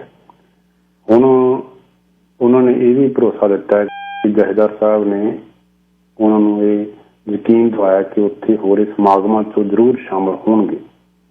ਗਿਣੇ ਚੁਣੇ ਲੋਕਾਂ ਨੂੰ ਸੱਦਾ ਪੱਤਰ ਭੇਜੇ ਗਏ ਨੇ, ਜਿਨ੍ਹਾਂ 'ਚ ਅਕਾਲ ਤਖ਼ਤ ਸਾਹਿਬ ਦੇ ਕਾਰਜਕਾਰੀ ਜਥੇਦਾਰ ਗਿਆਨੀ ਹਰਪ੍ਰੀਤ ਸਿੰਘ ਨੂੰ ਵੀ ਸੱਦਾ ਪੱਤਰ ਭੇਜਿਆ ਗਿਆ। ਅਯੁੱਧਿਆ 'ਚ ਇੱਕ ਗੁਰਦੁਆਰੇ 'ਚ ਅਖੰਡ ਪਾਠ ਸਾਹਿਬ ਵੀ ਆਰੰਭ ਕਰਵਾਇਆ ਗਿਆ। ਇਹ ਸੱਦਾ ਦੇਣ ਆਏ RSS ਦੇ ਆਗੂਆਂ ਨੇ ਦੱਸਿਆ 5 ਅਗਸਤ ਨੂੰ ਭੋਗ ਪਾਏ ਜਾਣਗੇ ਤੇ ਹੁਣ ਮੰਦਿਰ ਦੀ ਉਸਾਰੀ ਦੇ ਵਿੱਚ ਸਿੱਖਾਂ ਨੂੰ ਵੀ ਭਾਈਵਾਲ ਬਣਾਇਆ ਜਾਏਗਾ ਕਿ ਤੁਸੀਂ ਵੀ ਉੱਥੇ ਜਦੋਂ ਇਹ ਮੰਦਿਰ ਦਾ ਨਿਰਮਾਣ ਹੋ ਰਿਹਾ ਸੀ ਸ਼ਾਮਲ ਸੀ, ਕਿਉਂਕਿ ਇਸ ਜਗ੍ਹਾ ਦਾ ਰੌਲਾ ਰਿਹਾ ਬੜੇ ਲੰਬੇ ਸਮੇਂ ਤੋਂ, ਅਜੇ ਵੀ ਰੌਲਾ, ਕੋਈ ਸੰਤੁਸ਼ਟ ਨਹੀਂ ਮੁਸਲਮਾਨ ਜਿਹੜੇ, ਉਹਨਾਂ ਦਾ ਆਪਣਾ ਜਿਹੜਾ ਇਹਦੇ ਤੇ ਅਧਿਕਾਰ ਉਹ ਅਜੇ ਤੱਕ ਵੀ ਸਮਝਦੇ ਨੇ। ਤੇ ਰੌਲੇ ਵਾਲੀ ਥਾਂ ਤੇ ਜਿਹਦੇ ਬਾਰੇ ਬਾਕੀ ਹੋਰਨਾਂ ਲੋਕਾਂ ਦੀਆਂ ਭਾਵਨਾਵਾਂ ਵੀ ਜੁੜੀਆਂ ਹੋਣ, ਕੀ ਅਕਾਲ ਤਖ਼ਤ ਸਾਹਿਬ ਦੇ ਜਥੇਦਾਰ ਨੂੰ ਉੱਥੇ ਜਾਣਾ ਚਾਹੀਦਾ? ਤੁਹਾਡਾ ਕੀ ਖਿਆਲ ਹੈ? ਕੁਛ ਲੋਕ ਉਹਨਾਂ ਨੂੰ ਰੋਕਣ ਦੇ ਲਈ ਵੀ ਕਹਿ ਕੇ ਗਏ ਨੇ ਕਿ ਭਾਈ ਸਾਹਿਬ ਤੁਸੀਂ ਉੱਥੇ ਨਾ ਜਾਣਾ, ਤੇ ਇੱਕ ਪਾਸੇ ਨੂੰ ਸੱਦਾ ਪੱਤਰ ਆ ਗਿਆ ਹਿੰਦੀ 'ਚ ਕਿ ਤੁਸੀਂ ਉੱਥੇ ਜ਼ਰੂਰ ਪਹੁੰਚਣਾ। ਅਯੁੱਧਿਆ ਦੇ ਅਸਲ ਇਤਿਹਾਸ ਬਾਰੇ ਅਜੇ ਵੀ ਰੌਲਾ ਹੈ। ਰਾਮ ਜਨਮ ਭੂਮੀ ਬਨਾਮ ਬਾਬਰੀ ਮਸਜਿਦ ਦਾ ਰੇੜਕਾ ਅਜੇ ਵੀ ਚੱਲ ਰਿਹਾ ਹੈ ਤੇ ਉੱਥੇ ਹੁਣ ਸ਼ਿਲਾਨਿਆਸ ਕੀਤਾ ਜਾਣਾ। 5 ਅਗਸਤ ਨੂੰ ਨੀਂਹ ਪੱਥਰ ਰੱਖਿਆ ਜਾਣਾ, ਰਾਮ ਮੰਦਿਰ ਬਣੇਗਾ। ਉਹਦੇ ਲਈ ਅਕਾਲ ਤਖ਼ਤ ਸਾਹਿਬ ਦੇ ਕਾਰਜਕਾਰੀ ਜਥੇਦਾਰ ਗਿਆਨੀ ਹਰਪ੍ਰੀਤ ਸਿੰਘ ਹੋਰਾਂ ਨੂੰ ਸੱਦਾ ਪੱਤਰ ਦੇ ਕੇ ਆਏ ਨੇ RSS ਦੇ ਪੰਜਾਬ ਦੇ ਪ੍ਰਧਾਨ ਡਾਕਟਰ ਸੰਦੀਪ ਸਿੰਘ, ਤੇ ਉਹ ਦਾਅਵਾ ਕਰ ਰਹੇ ਨੇ ਕਿ ਸਾਨੂੰ ਭਰੋਸਾ ਦਿੱਤਾ ਵੀ ਜਥੇਦਾਰ ਸਾਹਿਬ ਉੱਥੇ ਪਹੁੰਚਣਗੇ। 4 ਤਰੀਕ ਦੀ ਸ਼ਾਮ ਨੂੰ ਉਹਨਾਂ ਨੂੰ ਉੱਥੇ ਪਹੁੰਚਣ ਦਾ ਨਿਉਂਦਾ ਦਿੱਤਾ ਗਿਆ। ਇਹ ਨਿਉਂਦਾ ਸਵੀਕਾਰ ਕਰ ਲੈਣਾ ਚਾਹੀਦਾ। ਇਹਦੇ ਨਾਲ ਭਾਈਚਾਰਕ ਸਾਂਝ ਵਧੇਗੀ, ਸਦਭਾਵਨਾ ਦਾ ਮਾਹੌਲ ਬਣੇਗਾ। ਕੀ ਲੱਗਦਾ ਤੁਹਾਨੂੰ? ਕਸ਼ਮੀਰ ਸਿੰਘ ਜੀ, ਸਵਾਗਤ ਹੈ ਜੀ ਤੁਹਾਡਾ। ਸਰਦਾਰ ਇਕਬਾਲ ਸਿੰਘ ਜੀ, ਆਪ ਜੀ ਦੇ ਸਰੋਤਿਆਂ ਨੂੰ ਵਾਹਿਗੁਰੂ ਜੀ ਕਾ ਖਾਲਸਾ, ਵਾਹਿਗੁਰੂ ਜੀ ਕੀ ਫਤਿਹ। ਜੀ। ਹਾਂਜੀ, ਜਿਹੜੀ ਤੁਸੀਂ ਹੁਣ ਖਬਰ ਦੇ ਰਹੇ ਹੈਗੇ ਆ, ਇਹ ਉਹਨਾਂ ਨੇ ਇੰਗਲਿਸ਼ ਦੇ ਪੇਪਰ ਵਿੱਚ ਵੀ ਕੱਢ ਕੇ ਤਾਂ ਦੂਸਰੇ ਜਥੇਦਾਰਾਂ ਨੂੰ ਸੱਦਿਆ, ਪਰ ਉਹਨਾਂ ਵਿੱਚੋਂ ਭਾਈ ਰਣਜੀਤ ਸਿੰਘ ਜੀ ਦਾ ਨਾਂ ਆ ਤਾਂ ਉਹ ਮਤਲਬ ਜਿਹੜੇ ਐਕਸ ਹੈਗੇ ਆ ਉਹਨਾਂ ਦੇ ਨਾਂ ਹੈਗੇ ਆ। ਪਰ ਜੇ ਜਥੇਦਾਰ ਸਾਹਿਬ ਨੂੰ ਵੀ ਉਹਨਾਂ ਨੇ ਪੱਤਰ ਦਿੱਤਾ ਹੈਗਾ ਵੀ ਤੁਸੀਂ ਉੱਥੇ ਪਧਾਰੋ, ਤੇ ਸਾਡੇ ਜਥੇਦਾਰ ਸਾਹਿਬ ਸਾਰੀ ਕੌਮ ਦੇ ਜਥੇਦਾਰ ਹੈਗੇ ਆ, ਇਹਨਾਂ ਨੂੰ ਸੋਚਣਾ ਤੇ ਇਹਨਾਂ ਨੂੰ ਵਿਚਾਰਨਾ ਪੈਣਾ ਵੀ ਇਹਨਾਂ ਨੂੰ ਉੱਥੇ ਜਾਣ ਲਈ ਤੇ ਕੌਮ ਨੂੰ ਕੀ ਕਹਿਣਾ ਪੈਣਾ। ਆਪ ਤਾਂ ਨਹੀਂ ਜਾਣਾ ਇਹਨਾਂ ਦੀ ਗੱਲ ਵੱਖਰੀ ਹੈ ਵੀ ਸਿੱਖ ਕੌਮ ਨੂੰ ਕੀ ਕਹਿਣਾ ਪੈਣਾ, ਕਿਉਂਕਿ ਜੋ ਕੁਛ 16th ਸੈਂਚੁਰੀ ਦੀ ਜਿਹੜੀ ਬਾਬਰੀ ਮਸਜਿਦ ਹੈਗੀ ਆ, ਉਹਨੂੰ 6 ਦਸੰਬਰ 1992 ਦੇ ਵਿੱਚ ਇਹਨਾਂ ਨੇ ਪਹਿਲੀ ਵਾਰੀ ਜਦੋਂ ਢਾਉਣਾ ਸੀ ਤਾਂ ਉੱਥੇ ਅਸੀਂ ਨਿਊਜ਼ ਵਿੱਚ ਦੇਖਿਆ ਵੀ ਸਿੱਖ ਉਦੋਂ ਵੀ ਪੱਗਾਂ ਵਾਲੇ ਜਿਹੜੇ ਕਿ ਨੀਲੀਆਂ ਵਾਲੇ ਉੱਥੇ ਟੱਪਦੇ ਸੀ ਕੰਧਾਂ ਤੇ ਚੜ੍ਹ ਕੇ। ਉਹ ਸਾਡੀ ਕੌਮ ਦਾ ਜਾਣੀ ਅਕਸ ਜਿਹੜਾ ਵਿਗਾੜ ਰਹੇ ਆ। ਕਿਉਂਕਿ ਸਾਡਾ ਜਿਸ ਦੇਸ਼ ਵਿੱਚ ਸਾਡੇ ਮੰਦਰ ਢਾਏ ਜਾ ਰਹੇ ਆ, ਸਾਡੇ ਗੁਰਦੁਆਰੇ ਢਾਏ ਜਾ ਰਹੇ ਆ, ਉੱਥੇ ਮਸਜਿਦ ਵੀ ਢਾਈ ਜਾ ਰਹੀ ਆ, ਉੱਥੇ ਚਰਚਾਂ ਨੂੰ ਵੀ ਅੱਗਾਂ ਲਾਈਆਂ ਜਾ ਰਹੀਆਂ, ਬਜਾਏ ਕਿ ਸਾਰਿਆਂ ਨੂੰ ਇਕੱਠੇ ਹੋ ਕੇ ਇਸ ਚੀਜ਼ ਦੇ ਉੱਤੇ ਵਿਚਾਰ ਕਰਨ ਦੇ। ਇਹ ਇਕੱਲੇ ਹੋ ਕੇ ਕਰਨਗੇ ਤੇ ਅੱਗੇ ਤਾਂ ਚਲੋ ਨਹੀਂ ਢਾਈ ਆ, ਮੁੜ ਕੇ ਫਿਰ ਉਹਨਾਂ ਨੂੰ ਜਦੋਂ ਸਾਡਿਆਂ ਨੂੰ ਮੰਦਿਰਾਂ ਦੇ ਵਿੱਚ ਤਬਦੀਲ ਕਰਨਗੇ, ਫਿਰ ਇਹਨਾਂ ਨਾਲ ਕੋਈ ਨਹੀਂ ਖੜਾ ਹੋਣਾ। ਦੇਖਣਾ ਇਹ ਸਾਨੂੰ ਪੈਣਾ ਆ ਵੀ ਮਸਜਿਦ ਜਿਹੜੀ ਸੀਗੀ ਉੱਥੇ ਜੋ ਕੁਛ ਚਿੰਨ੍ਹ ਨਿਕਲੇ ਆ, ਹੁਣ ਜੋ ਅੱਜ ਦੀ ਤਵਾਰੀਖ ਪ੍ਰੂਵ ਕਰਦੀ ਆ ਵੀ ਉੱਥੇ ਕਦੇ ਰਾਮ ਮੰਦਿਰ ਨਹੀਂ ਹੋਇਆ। ਉੱਥੇ ਤਾਂ ਬੁੱਧ ਧਰਮ ਦੀ ਕੋਈ ਉੱਥੇ ਹੋਊਗਾ ਮੱਠ ਜਾਂ ਜਿਹਦੇ ਵਿੱਚੋਂ ਨਿਕਲੀਆਂ ਆ ਮੂਰਤੀਆਂ। ਉਹ ਲੋਕਾਂ ਨੂੰ ਧਿਆਨ ਦੇਣ ਦੀ ਜ਼ਰੂਰਤ ਹੈਗੀ ਆ, ਜਿਹੜੀ ਇਹ ਕਿ ਦੁਨੀਆ ਸਾਰੀ ਜਾਂਦੀ ਮੈਥੋਲੋਜੀ ਦੇ ਸਿਰ ਤੇ ਇੱਕ ਰਾਮ ਜਿਹੜਾ ਬਣਾਇਆ ਗਿਆ, ਉਹਨੂੰ ਮਹਾਤਮਾ ਜਿਹਨੂੰ ਕਹਿੰਦੇ ਆ, ਬਾਪੂ ਕਹਿੰਦੇ ਆ, ਮੈਂ ਤੁਹਾਨੂੰ ਚਰਖੇ ਵਾਲਾ ਹੀ ਕਹਿੰਦਾ, ਉਹਦੇ ਥਰੂ ਇਹ ਰਾਮ ਰਾਮ ਕਹਾ ਕੇ ਤਾਂ ਦੁਨੀਆ ਨੂੰ ਇਹਦੇ ਮਗਰ ਲਾਇਆ ਗਿਆ। ਜਿਹੜੀ ਦੁਨੀਆ ਜਾਣਦੀ ਹੋਵੇ, ਜਿੱਥੇ ਮਿੱਥ ਸਾਰੀ ਦੁਨੀਆ ਲਿਖਦੀ ਹੋਵੇ ਮਿੱਥ, ਤਾਂ ਉੱਥੇ 1100 ਸਾਲ ਜੀਣ ਵਾਲਾ ਰਾਮ ਹੈਰਾਨਗੀ ਦੀ ਗੱਲ ਹੈ। ਇਤਿਹਾਸ ਹਾਂਜੀ, ਉਹ ਇਤਿਹਾਸ ਤਾਂ ਮਾੜਾ ਜਿਹਾ ਦੱਸਣਾ ਪੈਣਾ ਗੁਰਬਾਜ ਸਿੰਘ ਜੀ, ਤਾਂ ਮਾੜਾ ਜਿਹਾ ਦੱਸਣਾ ਪੈਣਾ। ਆਪਣੇ ਬਹੁਤੇ ਲੋਕ ਜਿਹੜੇ ਆ ਜਾਣੂ ਨਹੀਂ ਹੁੰਦੇ, ਜਾਣਦੇ ਹੋਏ ਵੀ ਜਾਣ ਕੇ ਅੱਖਾਂ ਮੀਚਦੇ ਰਹਿੰਦੇ ਆ। ਇਹ ਜਿਹੜੇ 125 ਸਾਲ ਤੱਕ ਕ੍ਰਿਸ਼ਨ ਜੀ ਆ, ਇਹ 1100 ਸਾਲ ਜੀਂਦੇ ਰਹਿੰਦੇ ਆ।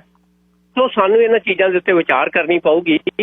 ਸਾਡੇ ਗੁਰੂ ਸਾਹਿਬਾਨ ਤਾਂ ਆਪਣੀ ਉਮਰਾਂ ਦੇ ਵਿੱਚ ਚਲੇ ਗਏ, ਪਰ ਇਹ ਜਿਹੜੇ ਏਡੇ ਲੰਬੇ ਜੀਏ ਹੈਗੇ ਆ, ਉੱਥੇ ਸਾਡੇ ਵਾਸਤੇ ਮੇਰਾ ਖਿਆਲ ਨਹੀਂ ਜਾਣਾ ਚਾਹੀਦਾ।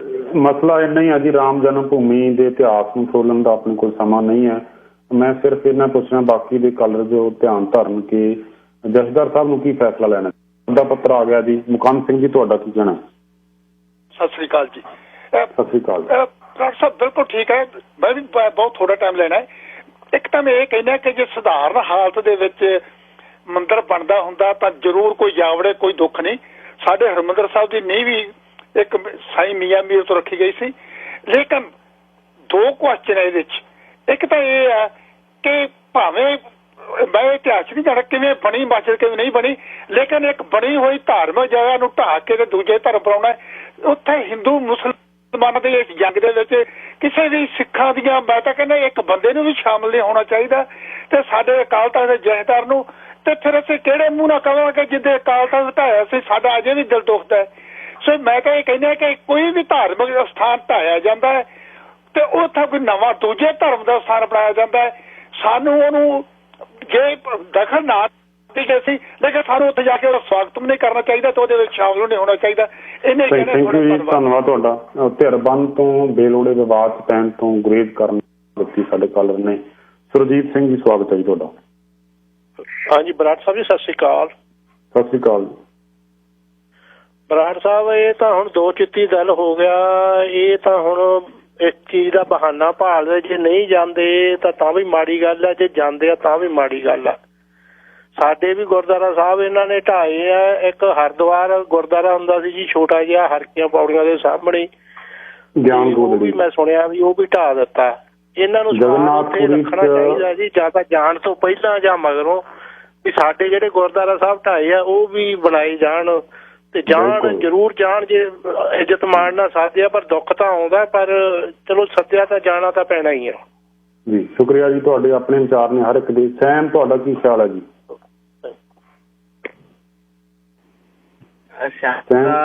ਸਭ ਇਹੀ ਹੁੰਦੀ ਹੈ ਵੀ ਧਰਨਾ ਬਣਿਆ ਜਾਵੇ।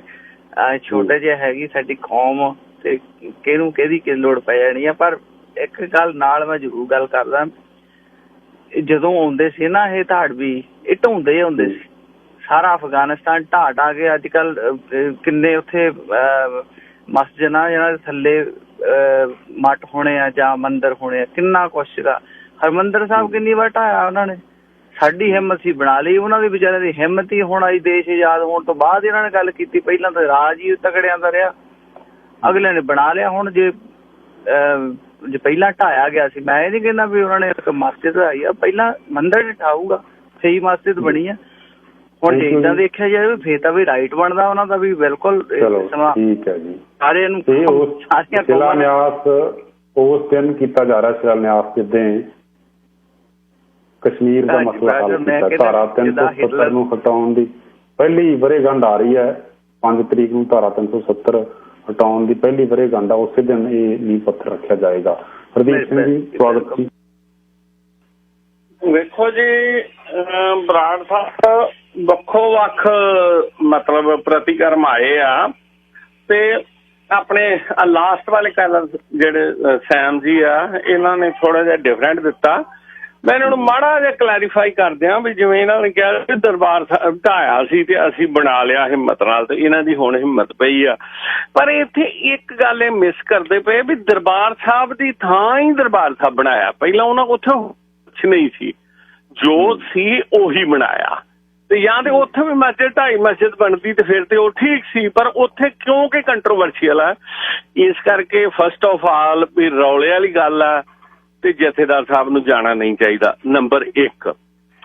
ਨੰਬਰ 2 ਤੇ ਚਿੱਠੀ ਤਾਂ ਥੋੜੋ ਆ, ਉਹ ਤਾਂ ਮਤਲਬ ਇੱਕ ਕਿਸਮ ਦੀ ਬੇਇੱਜ਼ਤੀ ਆ ਵੀ ਜਥੇਦਾਰ ਹੋਵੇ ਸਿੱਖ ਕੌਮ ਦਾ, 3 ਕਰੋੜ ਜਨਤਾ ਦਾ, 3 ਕਰੋੜ ਸਿੱਖਾਂ ਦਾ ਜਿਹੜਾ ਪੋਪ ਹੋਵੇ, ਤੇ ਉਸ ਬੰਦੇ ਨੂੰ ਤੁਸੀਂ ਹਰਪ੍ਰੀਤ ਲਿਖੋ ਵੀ ਸਿੰਘ ਤਾਂ ਕਿਤੇ ਲਿਖਿਆ ਹੀ ਨਹੀਂ। ਤੁਸੀਂ ਅਸਲ ਦੇ ਵਿੱਚ ਚਾਹੀਦਾ ਸੀ ਮਾਨਯੋਗ ਜਥੇਦਾਰ ਸਾਹਿਬ ਬਹਾਦਰ ਜਾਂ ਸਾਹਿਬ ਜੀਓ, ਨਿਮਰਤਾ ਸਾਹਿਬ ਵੀ ਅੱਗੇ ਐਡਰੈਸ ਹੁੰਦਾ ਤੇ ਜਥੇਦਾਰ ਸ਼੍ਰੀ ਅਕਾਲ ਤਖਤ ਸਾਹਿਬ ਅੰਮ੍ਰਿਤਸਰ, ਤੇ ਨਾ ਉੱਥੇ ਅਕਾਲ ਤਖਤ ਲਿਖਿਆ ਤੇ ਨਾ ਉਹਦੇ ਨਾਂ ਨਾਲ ਸਿੰਘ ਲਿਖਿਆ। ਉਹ ਤੇ ਐ ਜਿੱਦਾਂ ਕਿਸੇ ਨੂੰ ਆਵਾਜ਼ ਮਾਰੀ ਦੀ ਆ, ਉਹ ਗਿੱਲਾ ਜਾਂ ਉਹ ਛੋਟੀਆ ਜਾਂ ਸੰਧੂਆ ਜਾਂ ਬਰਾੜਾ ਜਾਂ ਏਦਾਂ ਆਵਾਜ਼ ਮਾਰੀ, ਇਹਦੇ ਤੇ ਜਾਣ ਦਾ ਸਾਡੇ ਉਹਦਾ ਕੀ ਮਤਲਬ ਹੈ?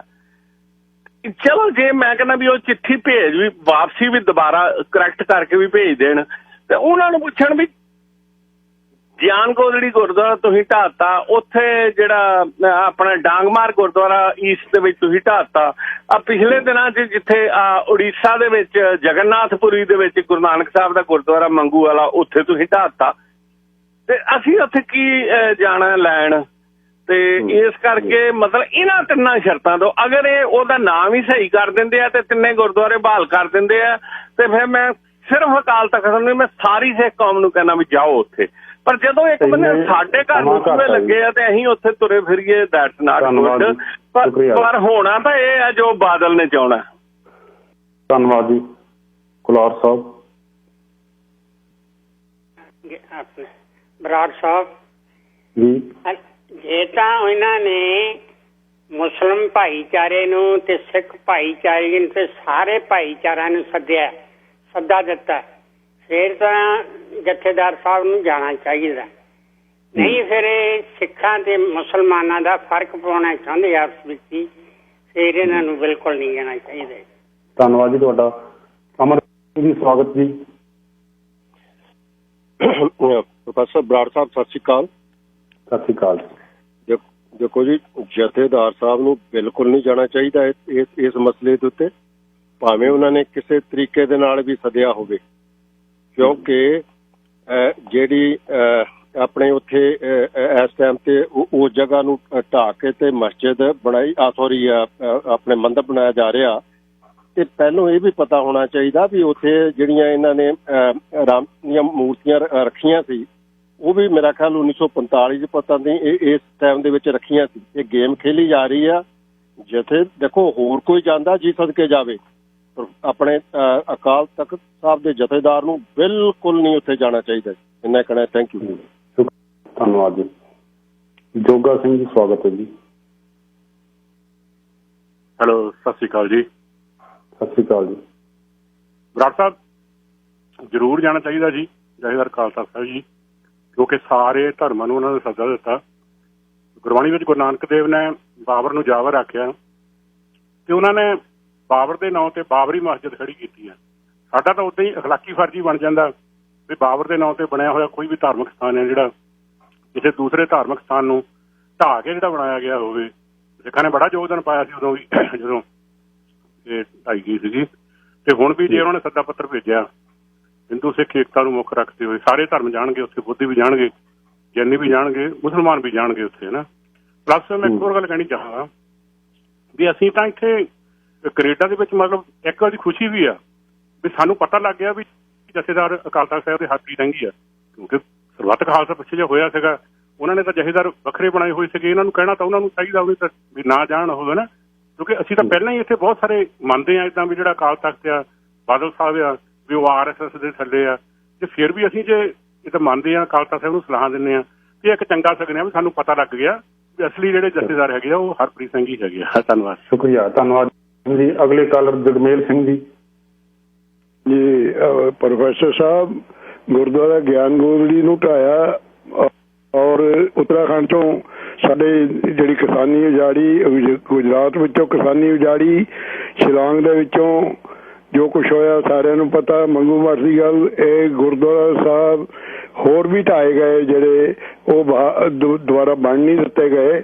ਤੇ ਇਹ ਇੱਕ ਚਲਾਕੀ ਹੈ, ਇੱਕ ਮਸਜਿਦ ਨੂੰ ਢਾਹ ਕੇ ਫੇਰ ਬਣਾਉਣਾ ਮੰਦਿਰ, ਉੱਥੇ ਨਹੀਂ ਜਾਣਾ ਚਾਹੀਦਾ। ਹਾਂ, ਇਹ ਮੰਦਿਰ ਬਣਾਉਣ ਕਿਤੇ ਵੀ ਬਿਲਕੁਲ ਜਾਣਾ ਚਾਹੀਦਾ ਜੇ ਉਹ ਸੱਦਾ ਪੱਤਰ ਆਇਆ ਤਾਂ, ਔਰ ਸਹੀ ਹੋਣਾ ਚਾਹੀਦਾ। ਜਿਵੇਂ ਆਪਣੇ ਬੇਦੀ ਸਾਹਿਬ ਨੇ ਬੋਲਿਆ ਜੀ, ਸੋਢੀ ਸਾਹਿਬ ਨੇ ਬੋਲਿਆ ਜੋ ਕੁਛ, ਤੇ ਉਹ ਬਿਲਕੁਲ ਠੀਕ ਬੋਲਿਆ, ਨਹੀਂ ਜਾਣਾ ਚਾਹੀਦਾ। ਥੈਂਕ ਯੂ, ਸ਼ੁਕਰੀਆ ਜੀ।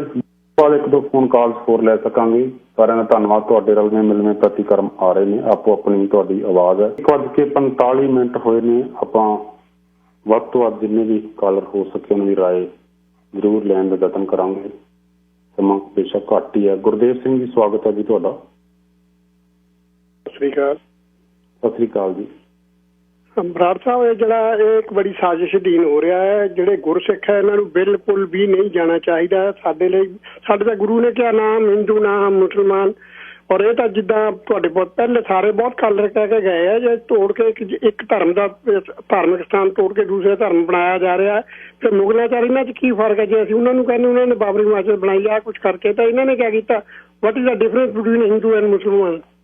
ਇਹ ਤਾਂ ਫਿਰ ਇਹ ਹਿਸਾਬ ਹੋ ਗਿਆ ਨਾ। ਅਸੀਂ ਸਿੱਖ ਨਿਊਟਰਲ ਰਹਿਣਾ ਚਾਹੀਦਾ। ਅਸੀਂ ਅਲੱਗਾ ਕੌਮ ਹੈ, ਅਸੀਂ ਅਲੱਗਾ ਧਰਮ ਹੈ, ਅਸੀਂ ਅਲੱਗਾ। ਇਹਦੇ ਨਾਲ ਬਹੁਤ ਵੱਡਾ ਨੁਕਸਾਨ ਹੋਏਗਾ ਜੇ ਹਰਪ੍ਰੀਤ ਸਿੰਘ ਹੋਣੀ ਜਾਂ ਕੋਈ ਹੋਰ ਸਿੱਖ ਜਾਂਦਾ ਜੀ। ਇੰਨੇ ਵਿਚਾਰ। ਗੁਰਮੇਲ ਸਿੰਘ ਜੀ, ਤੁਹਾਡਾ ਕੀ ਖਿਆਲ ਹੈ ਜੀ? ਕਸ਼ਮੀਰ ਸਿੰਘ ਜੀ, ਸਵਾਗਤ ਹੈ ਜੀ। ਹਾਂਜੀ ਗੁਰਬਾਜ ਸਿੰਘ ਜੀ, ਆਪਣਾ ਦਰਬਾਰ ਸਾਹਿਬ ਜਿਹਨੂੰ ਆਪਾਂ ਕਹਿੰਦੇ ਆ, ਉਹ ਹਰਮੰਦਰ ਸਾਹਿਬ ਕਹਿੰਦੇ ਆ, ਉਹ ਵੀ 16ਵੀਂ ਸੈਂਚਰੀ ਵਿੱਚ ਹੀ ਬਣਿਆ। ਇਹ ਕਦੇ ਵੀ ਨਹੀਂ ਉਹਨੇ ਮੰਨਿਆ ਵੀ ਇਹ ਦਰਬਾਰ ਸਾਹਿਬ ਆ। ਉਹ ਕਹਿੰਦੇ ਆ ਇਹ ਮੰਦਿਰ ਹੀ ਸੀ ਪਹਿਲਾਂ। ਜਿੱਦਣ ਇਹਨੂੰ ਹੱਥ ਪਾ ਲਿਆ ਨਾ, ਸਿੱਖ ਕੌਮ ਜ਼ਰੂਰ ਦੇਖੋਗੀ ਅੱਗੇ ਢਾਹ ਚੁੱਕੇ ਆ। ਮੁੜ ਕੇ ਜਦੋਂ ਢਾਹ ਕੇ ਇੱਕ ਵਾਰੀ ਮੁੜ ਕੇ ਬਣਾਏ ਇਹਨੂੰ, ਫੇਰ ਢਾਹ ਕੇ ਉਹ ਕਹਿਣਗੇ ਵੀ ਸਾਡਾ ਇਹ ਤਾਂ ਹੈ ਹੀ ਮੰਦਿਰ ਆ। ਫਿਰ ਉੱਥੇ ਜਿੱਦਣ ਚੜ੍ਹ ਜੂਗਾ ਝੰਡਾ, ਫੇਰ ਦੇਖੀ ਜਾਊਗੀ ਸਿੱਖ ਕੌਮ ਕਿੱਧਰ ਨੂੰ ਤੁਰਦੀ ਆ। ਕਿਉਂਕਿ ਜੋ ਅੱਜ ਉਹਨਾਂ ਦੇ ਜਾ ਕੇ ਸ਼ਿਰਕਤ ਕਰਦੇ ਆ ਕਿ ਹਾਂ ਇਹ ਬਾਬਰੀ ਮਸਜਿਦ ਨਹੀਂ, ਇੱਥੇ ਮੰਦਿਰ ਹੀ ਸੀਗਾ, ਤੇ ਜਿੱਦਣ ਸਾਡੇ ਤੇ ਵੀ ਉਹਨੇ ਕਹਿਤਾ ਜਾਂ ਹੋਰ ਜਿਹੜੇ ਸਥਾਨ ਹੈਗੇ ਆ ਉਹ ਢਾਈ ਤਾਂ ਆਲਰੇਡੀ ਜਾ ਰਹੇ। ਗੁਰੂ ਨਾਨਕ ਸਾਡੇ ਪਹਿਲੇ ਗੁਰੂ ਨੂੰ ਨਹੀਂ ਹੱਥ ਪਾ ਲਿਆ, ਤੇ ਇੱਥੇ ਵੀ ਆਉਣਗੇ। ਗੁਰੂ ਅਰਜਨ ਦੇਵ ਜੀ ਦਾ ਬਣਾਇਆ ਆ, ਉਹ ਮੰਨ ਨਹੀਂ ਰਹੇ। ਉਹ ਕਹਿੰਦੇ ਇੱਥੇ ਪਹਿਲਾਂ ਵਿਸ਼ਨੂੰ ਦਾ ਮੰਦਿਰ ਸੀ, ਤੇ ਉਹ ਮੰਦਿਰ ਦੇ ਉੱਤੇ ਅਸੀਂ ਇਹਨੂੰ ਮੰਨਦੇ ਹੈਗੇ ਆ, ਤਾਂ ਹੀ ਉਹ ਮੰਦਿਰ ਕਹਿ ਰਹੇ ਆ, ਉਹ ਦਰਬਾਰ ਨਹੀਂ ਕਹਿ ਰਹੇ। ਸੋ ਇੰਨਾ ਕੀ ਫਰਕ ਹੈਗਾ। ਬਾਕੀ ਸਾਡੇ ਜਥੇਦਾਰ ਨੂੰ ਨਹੀਂ ਜਾਣਾ ਚਾਹੀਦਾ, ਨਹੀਂ ਜਾਣਾ ਚਾਹੀਦਾ। ਜੋਗਾ ਸਿੰਘ ਜੀ ਦਾ ਧੰਨਵਾਦ, ਕਿਉਂਕਿ ਉਹਨਾਂ ਨੇ ਅੱਗੇ ਹੀ ਬਹੁਤ ਇਸ ਚੀਜ਼ ਦੇ ਉੱਤੇ ਜ਼ੋਰ ਲਾਇਆ ਸੀ, ਪਰ ਅੱਜ ਉਹਨਾਂ ਨੇ ਬਹੁਤ ਸੋਹਣੇ ਤਰੀਕੇ ਨਾਲ ਦੱਸ ਦਿੱਤਾ। ਧੰਨਵਾਦ ਉਹਨਾਂ ਦਾ। ਵਾਹਿਗੁਰੂ ਜੀ ਕਾ ਖਾਲਸਾ, ਵਾਹਿਗੁਰੂ ਜੀ ਕੀ ਫਤਿਹ। ਰੇਡੀਓ KRP 1550 AM ਤੁਸੀਂ ਸੁਣਦੇ ਹੋ ਜੀ। ਪ੍ਰੋਗਰਾਮ ਆਪਣੇ ਆਖਰੀ ਮੁਕਾਮ ਤੇ ਪਹੁੰਚ ਚੁੱਕਾ ਹੈ। ਸੰਧੂ ਐਂਡ ਸਰਾਂ ਮੌਰਗੇਜ ਸਪੈਸ਼ਲਿਸਟ ਨੇ। ਬੈਂਕ ਵੱਲੋਂ ਜੇ ਹੋਗੀ ਨਾ, ਕਾਲ ਕਰੋ ਸੰਧੂ ਐਂਡ ਸਰਾਂ। ਕਿਸੇ ਵੀ ਕਿਸਮ ਦੀ ਤੁਸੀਂ ਮੌਰਗੇਜ ਲੈਣੀ ਹੈ, ਘਰ ਦੀ, ਕਾਰੋਬਾਰ ਦੀ, ਮੌਰਗੇਜ ਦਾ ਕੋਈ ਮਸਲਾ ਅੜਿਆ ਹੋਇਆ, ਸੰਧੂ ਤੇ ਸਰਾਂ ਮੌਰਗੇਜ ਨਾਲ ਤੁਸੀਂ ਗੱਲਬਾਤ ਕਰ ਸਕਦੇ ਹੋ। ਸੌਖਾ ਜਿਹਾ ਨੰਬਰ ਯਾਦ ਰੱਖ ਲਓ, 604 864 4222 604864 4222 864 4222 ਤੇ ਸੰਧੂ ਐਂਡ ਸਰਾਂ ਨਾਲ ਤੁਸੀਂ ਗੱਲਬਾਤ ਕਰ ਸਕਦੇ ਹੋ। ਗ੍ਰੈਗਮਨ ਰੋਡ ਤੇ ਯੂਨਿਟ ਨੰਬਰ 106 2790 ਇਹਨਾਂ ਦਾ ਬਿਲਡਿੰਗ ਦਾ ਨੰਬਰ ਹੈ। ਐਬਸਫੋਰਡ 'ਚ ਤੁਸੀਂ ਇਹਨਾਂ ਨੂੰ ਜਾ ਕੇ ਵੀ ਮਿਲ ਸਕਦੇ ਹੋ। ਸਵੇਰੇ 9 ਵਜੇ ਤੋਂ ਲੈ ਕੇ ਸ਼ਾਮ ਦੇ 6 ਵਜੇ ਤੱਕ ਖੁੱਲ੍ਹਦੇ ਨੇ ਸੰਧੂ ਐਂਡ ਸਰਾਂ ਮੌਰਗੇਜ। ਆਖਰੀ ਬ੍ਰੇਕ ਦਾ ਵਕਤ ਹੋ ਗਿਆ ਜੀ, ਤੇ ਉਸ ਤੋਂ ਬਾਅਦ ਆਪਾਂ ਫਿਰ ਤੁਹਾਡੇ ਤੋਂ ਆਗਿਆ ਲਵਾਂਗੇ। ਰੇਡੀਓ KRP 1550 AM ਤੁਸੀਂ ਸੁਣਦੇ ਹੋ। ਅੰਮ੍ਰਿਤਸਰ ਤੋਂ ਖਬਰ ਆ ਰਹੀ ਹੈ, ਦਲ ਖਾਲਸਾ ਅਤੇ ਸਿੱਖ ਯੂਥ ਆਫ ਪੰਜਾਬ ਦੇ ਆਗੂਆਂ ਨੇ ਅਕਾਲ ਤਖ਼ਤ ਦੇ ਕਾਰਜਕਾਰੀ ਜਥੇਦਾਰ ਗਿਆਨੀ ਹਰਪ੍ਰੀਤ ਸਿੰਘ ਨੂੰ ਇੱਕ ਚਿੱਠੀ ਭੇਜ ਕੇ ਰਾਮ ਮੰਦਿਰ ਦੇ ਨਿਰਮਾਣ ਲਈ ਅਯੁੱਧਿਆ 'ਚ ਰੱਖੇ ਸਮਾਗਮ ਵਿੱਚ ਸ਼ਾਮਲ ਨਾ ਹੋਣ ਦੀ ਅਪੀਲ ਕੀਤੀ ਹੈ। ਇਹਦੇ ਨਾਲ ਨਾਲ ਇੱਕ ਪੁਰਾਣਾ ਆਦੇਸ਼ ਵੀ ਸਾਹਮਣੇ ਆ ਰਿਹਾ। 2004 ਦੇ ਵਿੱਚ ਜਿਹੜਾ ਸਿੱਖ ਸੰਗਤਾਂ ਦੇ ਨਾਂ ਅਕਾਲ ਤਖ਼ਤ ਸਾਹਿਬ ਵੱਲੋਂ ਆਪਣੀ ਲੈਟਰ ਹੈਡ ਦੇ ਉੱਪਰ ਇਹ ਸੰਦੇਸ਼ ਜਾਰੀ ਕੀਤਾ ਗਿਆ ਸੀ, ਜਿਹਦੇ ਤੇ 4 ਤਖ਼ਤਾਂ ਦੇ ਜਥੇਦਾਰ ਤੇ 5ਵੇਂ ਗ੍ਰੰਥੀ ਦਰਬਾਰ ਸਾਹਿਬ ਅੰਮ੍ਰਿਤਸਰ ਗੁਰਬਚਨ ਸਿੰਘ ਹੋਰਾਂ ਦੇ ਦਸਤਖਤ ਕੀਤੇ ਹੋਏ ਨੇ, ਜਿਹਦੇ 'ਚ ਇਹ ਕਿਹਾ ਗਿਆ ਕਿ RSS ਭਾਵ ਰਾਸ਼ਟਰੀ ਸਿੱਖ ਸੰਗਤ ਤੇ ਜਿਹੜੀ ਇਹ ਜਥੇਬੰਦੀ ਹੈ ਇਹ ਸਿੱਖ ਤੇ ਪੰਥ ਵਿਰੋਧੀ ਸਰਗਰਮੀਆਂ ਕਰ ਰਹੀ ਹੈ, ਕੁਝੀਆਂ ਹਰਕਤਾਂ ਨੂੰ ਅਮਲੀ ਜਾਮਾ ਪਹਿਨਾ ਰਹੀ ਹੈ ਤੇ ਗੁੰਮਰਾਹਕੁਨ ਪ੍ਰਚਾਰ ਕਰ ਰਹੀ ਹੈ। ਤੇ ਸਮੂਹ ਸਿੱਖ ਸੰਗਤਾਂ, ਸਿੰਘ ਸਭਾਵਾਂ, ਸਿੱਖ ਜਥੇਬੰਦੀਆਂ, ਧਾਰਮਿਕ ਸਭਾ ਸੁਸਾਇਟੀਆਂ ਨੂੰ ਬਕਾਇਦਾ ਇਸ ਸੰਦੇਸ਼ ਰਾਹੀਂ ਸੁਚੇਤ ਕੀਤਾ ਸੀ ਕਿ ਇਸ ਜਥੇਬੰਦੀ ਦੇ ਪ੍ਰਚਾਰ ਤੋਂ ਸੁਚੇਤ ਰਹਿਣ, ਰਾਸ਼ਟਰੀ ਸਿੱਖ ਸੰਗਤ ਜਥੇਬੰਦੀ ਦੇ ਪ੍ਰਚਾਰ ਤੋਂ ਇਹਨੂੰ ਕਿਸੇ ਕਿਸਮ ਦਾ ਸਹਿਯੋਗ ਨਾ ਦੇਣ। ਇਹਦੇ ਤੇ ਅਕਾਲ ਤਖਤ ਸਾਹਿਬ ਦੇ ਜਥੇਦਾਰ ਦੇ ਦਸਤਖਤ ਨੇ ਜੋਗਿੰਦਰ ਸਿੰਘ ਦੇ, ਉਸ ਵੇਲੇ ਦੇ ਬਲਵੰਤ ਸਿੰਘ ਤਲਵੰਡੀ ਸਾਬੋ, ਤਖਤ ਸ੍ਰੀ ਦਮਦਮਾ ਸਾਹਿਬ ਦੇ ਬਲਵੰਤ ਸਿੰਘ ਆਨੰਦਗੜ੍ਹ ਹੋਰਾਂ ਦੇ, ਉਦੋਂ ਉਹ ਜਥੇਦਾਰ ਸਨ। ਤਖਤ ਸ੍ਰੀ ਹਰਮੰਦਰ ਜੀ ਲਿਖਿਆ ਪਟਨਾ ਸਾਹਿਬ, ਇਹ ਇਕਬਾਲ ਸਿੰਘ ਜਥੇਦਾਰ, ਉਹਨਾਂ ਦੇ ਦਸਤਖਤ ਨੇ। ਤਰਲੋਚਨ ਸਿੰਘ ਜਿਹੜੇ ਜਥੇਦਾਰ ਸੀ ਤਖਤ ਸ੍ਰੀ ਕੇਸਗੜ੍ਹ ਸਾਹਿਬ, ਉਹਨਾਂ ਦੇ ਵੀ ਦਸਤਖਤ ਨੇ। ਹੁਣ ਖੁਦ ਇਹਨਾਂ ਸਿਆਸੀ ਹਸਤੀਆਂ ਨੂੰ ਆਪਣਾ ਹੀ ਉਹ 2004 ਵਾਲਾ ਪੁਰਾਣਾ ਸੰਦੇਸ਼ ਵੀ ਯਾਦ ਕਰਵਾਇਆ ਜਾ ਰਿਹਾ ਕਿ ਤੁਸੀਂ ਖੁਦ ਜਦੋਂ ਜਿਸ ਰਾਸ਼ਟਰੀ ਸਿੱਖ ਸੰਗਤ ਬਾਰੇ ਸੰਗਤਾਂ ਨੂੰ ਸੁਚੇਤ ਕੀਤਾ ਸੀ, ਹੁਣ ਉਹਨਾਂ ਦੇ ਸੱਦੇ ਤੇ ਆਪ ਕਿਹੜਾ ਮੂੰਹ ਲੈ ਕੇ ਜਾਓਗੇ। ਹੁਣ ਉਹ ਦੁੱਧ ਉੱਤੇ ਬਣ ਗਏ ਨੇ, ਕੋਈ ਸਾਲਾਂ 'ਚ ਕੀ ਬਦਲ ਗਿਆ, ਕੀ ਅਜਿਹਾ ਕਰ ਲਿਆ ਕਿ ਹੁਣ ਉਹਨਾਂ ਨਾਲ ਸਹਿਯੋਗ ਕੀਤਾ ਜਾਵੇ ਜਾਂ ਉਹਨਾਂ ਨੇ ਸੱਦੇ ਪੱਤਰ ਮਨਜ਼ੂਰ ਕੀਤੇ ਜਾਣ। ਇਸ ਤਰ੍ਹਾਂ ਦੇ ਸਵਾਲ ਖੜੇ ਹੋ ਰਹੇ ਨੇ। ਰੇਡੀਓ KRP 1550 ਤੁਸੀਂ ਸੁਣਦੇ ਸੀ, ਪ੍ਰੋਗਰਾਮ ਲੋਕ ਸੱਤ ਪ੍ਰਸਾਰਿਤ ਹੋ ਰਿਹਾ ਸੀ। ਇਹ ਦੇਖਣਾ ਪਏਗਾ ਜਿੱਥੇ ਤੱਕ ਇਹ ਸੰਭਾਵਨਾ ਲੱਗਦੀ ਹੈ ਕਿ ਅਕਾਲ ਤਖਤ ਸਾਹਿਬ ਦੇ ਜਥੇਦਾਰ ਸ਼ਾਇਦ ਹੀ ਸਮਾਗਮਾਂ 'ਚ ਪਹੁੰਚਣ। ਜੇ ਉਹਨਾਂ ਨੇ ਪਹੁੰਚਣਾ ਹੁੰਦਾ ਤਾਂ ਹੁਣ ਤੱਕ ਉਹਨਾਂ ਦੇ ਉੱਥੋਂ ਚੱਲ ਪੈਣ ਦੀਆਂ, ਤੁਰ ਪੈਣ ਦੀਆਂ ਖਬਰਾਂ ਵੀ ਆ ਜਾਣੀਆਂ ਸਨ, ਕਿਉਂਕਿ ਉਹਨਾਂ ਨੂੰ ਇੱਕ ਦਿਨ ਪਹਿਲਾਂ ਹੀ ਉੱਥੇ ਪਹੁੰਚਣ ਲਈ ਕਿਹਾ ਗਿਆ। 4 ਤਰੀਕ ਨੂੰ ਹੀ ਉਹਨਾਂ ਨੇ ਉੱਥੇ ਪਹੁੰਚਣਾ ਹੈ। ਕੱਲ੍ਹ ਤੱਕ ਇਹ ਗੱਲ ਹੋਰ ਸਾਫ਼ ਹੋ ਜਾਏਗੀ ਕਿ ਉਹਨਾਂ ਨੇ ਇਹ ਸੱਦਾ ਪੱਤਰ ਇਹ ਮਨਜ਼ੂਰ ਕੀਤਾ ਜਾਂ ਨਹੀਂ। ਉਹਨਾਂ ਦੀ ਗੈਰ ਹਾਜ਼ਰੀ 'ਚ ਸੱਦਾ ਪੱਤਰ ਦਿੱਤਾ ਗਿਆ ਤਾਂ ਇਸ ਤੋਂ ਇਹੀ ਭਾਵ ਜਿਹੜਾ ਸੰਕੇਤ ਮਿਲ ਰਿਹਾ ਕਿ ਸ਼ਾਇਦ ਉਹ ਨਹੀਂ ਜਾਣਗੇ। ਉਹਨਾਂ ਦਾ ਫੈਸਲਾ ਕੱਲ੍ਹ ਨੂੰ ਪਤਾ ਲੱਗ ਜਾਏਗਾ। ਅੱਜ ਲਈ ਇੰਨਾ ਹੀ ਕਾਫੀ ਹੈ ਜੀ। ਫਿਰ ਸਿਵਨ ਤੁਹਾਡੇ ਨਾਲ ਮੁਲਾਕਾਤ ਹੋਏਗੀ ਸ਼ਨੀਵਾਰ ਤੇ ਐਤਵਾਰ 11 ਵਜੇ ਮੁਲਾਕਾਤ ਹੋਏਗੀ ਇਸੇ ਸਮੇਂ ਤੇ ਇਸੇ ਰੇਡੀਓ ਸਟੇਸ਼ਨ ਤੇ। ਆਪਣਾ ਤੁਹਾਡਾ ਸਾਰਿਆਂ ਦਾ ਹਰਮਨ ਪਿਆਰਾ ਰੇਡੀਓ ਸਟੇਸ਼ਨ ਬਹੁਤ ਪਿਆਰ ਕਰਦੇ ਤੁਸੀਂ, KRP 1550 AM। ਤੇ ਮੈਨੂੰ ਹੁਣ ਤੁਸੀਂ ਦਿਓ ਜੀ ਆਗਿਆ। ਬਹੁਤ ਬਹੁਤ ਸ਼ੁਕਰੀਆ ਤੁਹਾਡਾ ਸਾਰਿਆਂ ਦਾ। ਤੁਸੀਂ ਬੜੇ ਖੁੱਲ੍ਹੇ ਵਿਚਾਰ ਪ੍ਰਗਟਾਏ, ਸਾਰਿਆਂ ਨੇ ਸਹਿਯੋਗ ਕੀਤਾ ਪ੍ਰੋਗਰਾਮ ਸ਼ਾਮਲ ਹੋ ਕੇ। ਇੱਕ ਦੂਜੇ ਦੇ ਵਿਚਾਰਾਂ ਤੋਂ ਆਪਾਂ ਨੂੰ ਬਹੁਤ ਕੁਝ ਸਿੱਖਣ ਦਾ ਮੌਕਾ ਮਿਲਦਾ ਹੈ ਔਰ ਵਿਚਾਰਾਂ ਦੀ ਆਜ਼ਾਦੀ ਦੀ ਅਸੀਂ ਵਜਾਹਤ ਕਰਦੇ ਹਾਂ। ਸੱਭਿਅਕ ਲਹਿਜੇ ਦੇ ਵਿੱਚ ਕੋਈ ਵੀ ਆਪਣੇ ਵਿਚਾਰ ਰੱਖ ਸਕਦਾ। ਉਹ ਕਿਸੇ ਧਰਮ, ਜਾਤੀ, ਵਿਤਕਰੇ, ਫਿਰਕੇ ਨੂੰ ਠੇਸ ਪਹੁੰਚਾਉਣ ਵਾਲੇ ਨਾ ਹੋਣ। ਇਸ ਦੇ ਨਾਲ ਹੀ ਮੈਨੂੰ ਇੱਥੇ ਦਿਓ ਆ ਗਿਆ। ਕੱਲ੍ਹ ਜਿਹੜਾ ਗੀਤ ਆਪਾਂ ਨੂੰ ਲੱਭਿਆ ਸੀ ਤੇ ਹੋਰ ਸੀ, ਅੱਜ ਉਹੀ ਗੀਤ ਛੱਡ ਕੇ ਜਾ ਰਿਹਾ। ਮੁਹੰਮਦ ਸਦੀਕ ਤੇ ਰਣਜੀਤ ਕੌਰ ਦੀ ਸਦਾ ਬਹਾਰ ਸੁਪਰ ਹਿੱਟ ਜੋੜੀ ਪਹਿਲੀ ਪੇਸ਼ੀ ਯਾਰ ਛੁੱਟ ਜਾਏ। ਮੈਨੂੰ ਇੱਥੇ ਦਿਓ ਆ ਗਿਆ। ਫਿਰ ਮਿਲਾਂਗੇ ਦੋਸਤੋ, ਅਲਵਿਦਾ।